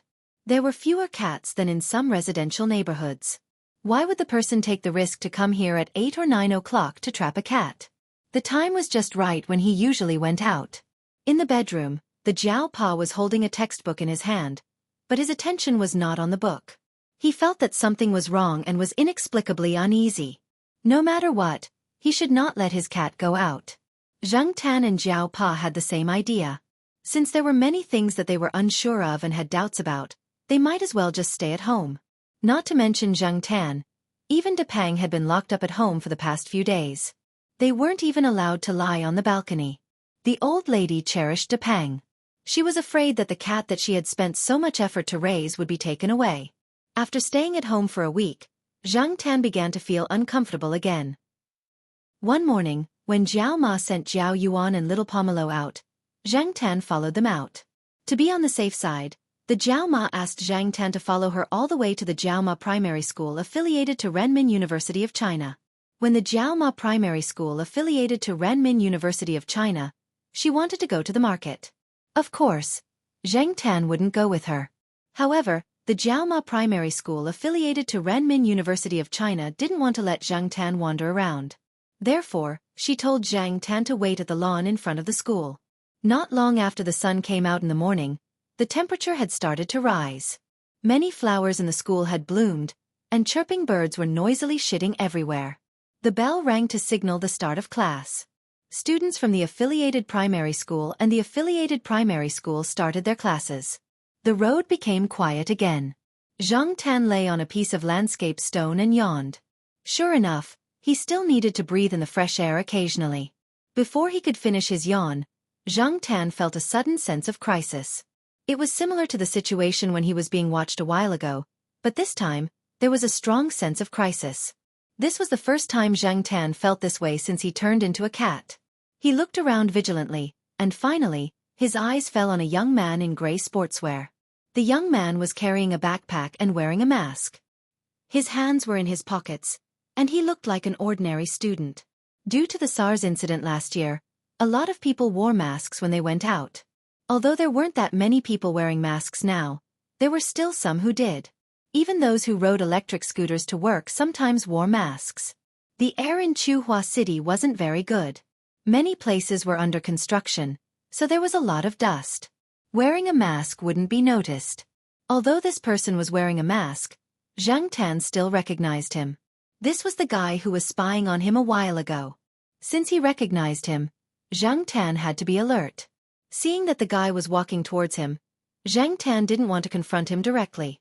There were too few people around, and it was really disadvantageous for him. However, just as Zhang Tan was about to run, he felt a pain on his back. Ouch! He didn't have the strength to scream. The numbness had begun to spread quickly throughout his body.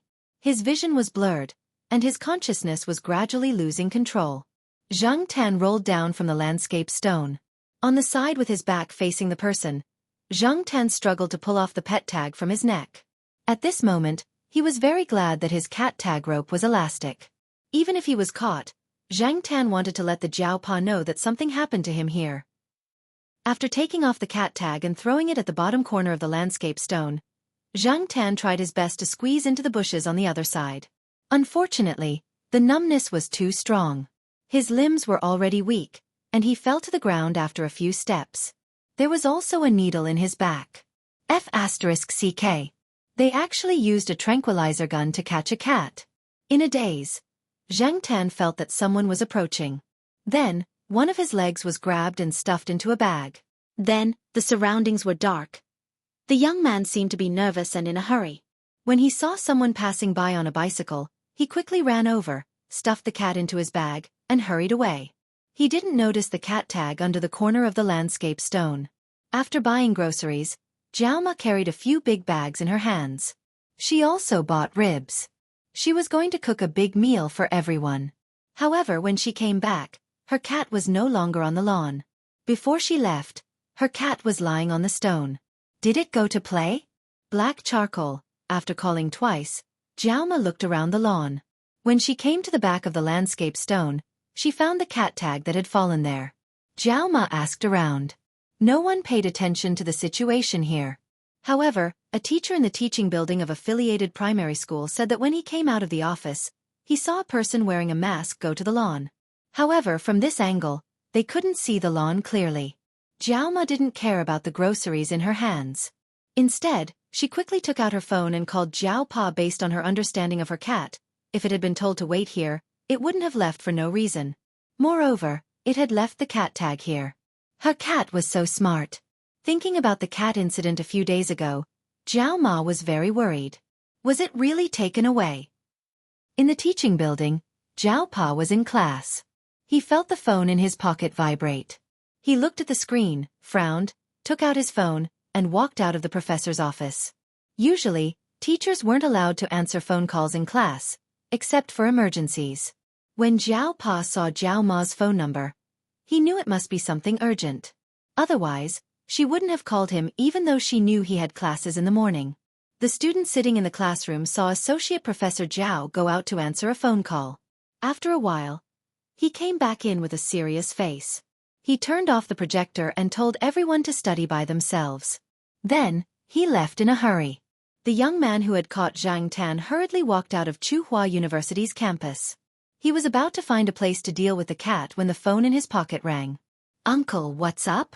I'm leaving in an hour. If you're leaving, come here quickly." The person on the other side of the phone seemed to be worried. "Why are you in such a hurry? Didn't you say you're leaving at night?" "No, it's an emergency. Come here quickly." After that, the person on the other side of the phone hung up. The young man hesitated, gritted his teeth, and decided to leave first. He could deal with a cat any time.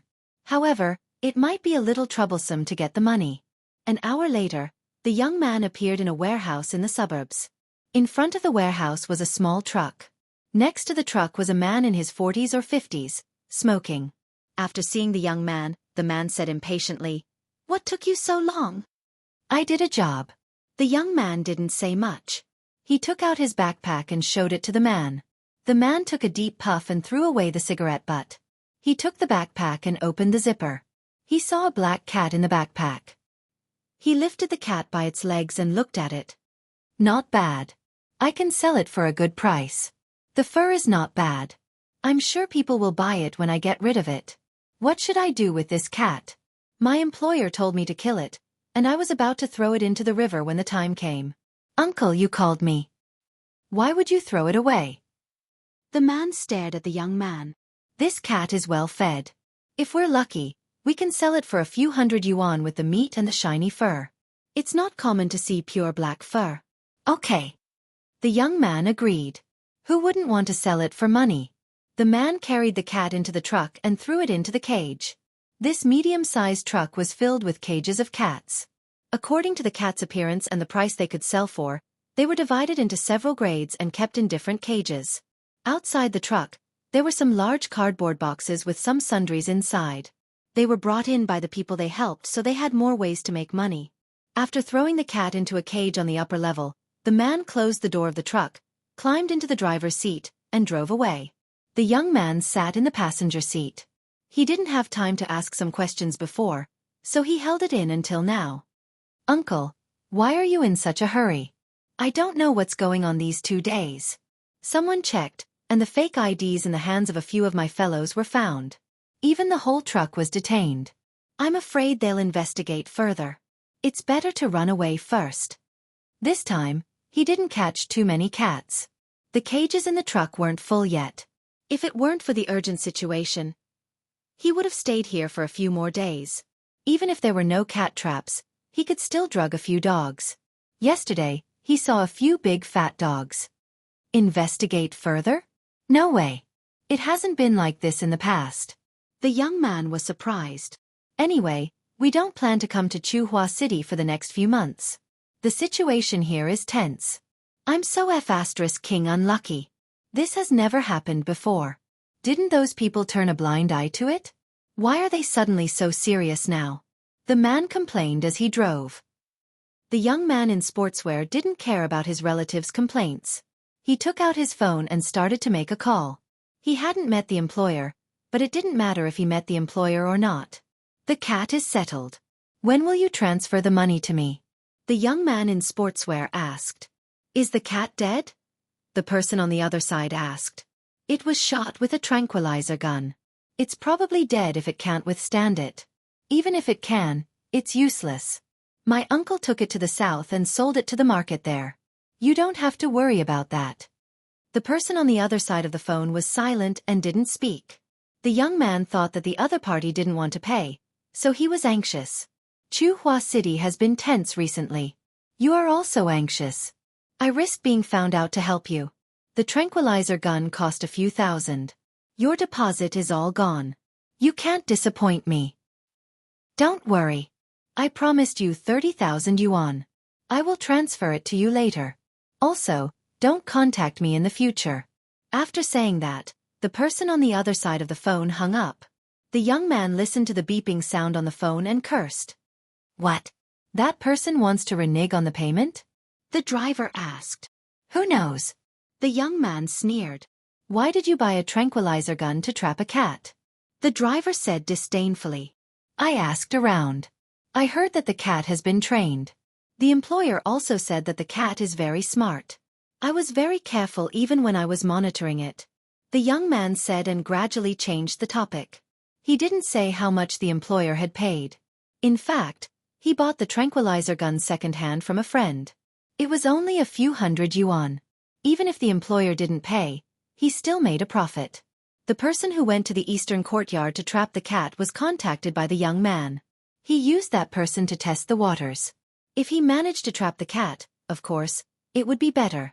The young man could get rid of him with a few dozen yuan. But the results proved that the cat was not easy to catch.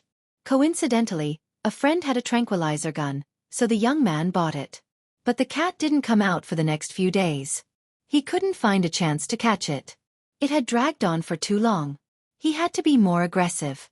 He didn't know if there were any cameras around. If there were, it would be best for him to hide in the south for a while. He actually used a tranquilizer gun to catch a cat. The young man didn't expect it to be like this. In the cabin of the medium-sized truck, Xianxia and a few cats were squeezed together in the cage at the top. Many of the cats in the cage had been drugged.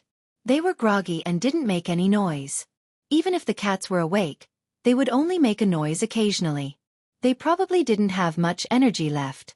Xianxia, who was in a coma, didn't know that because of his disappearance, there was a hurricane in Chuhua City. A large number of cat traffickers were arrested. That night, several trucks carrying live cats and dogs were detained. The Jiao Pa used his connections to see a camera installed in the elementary school. It could vaguely see the lawn.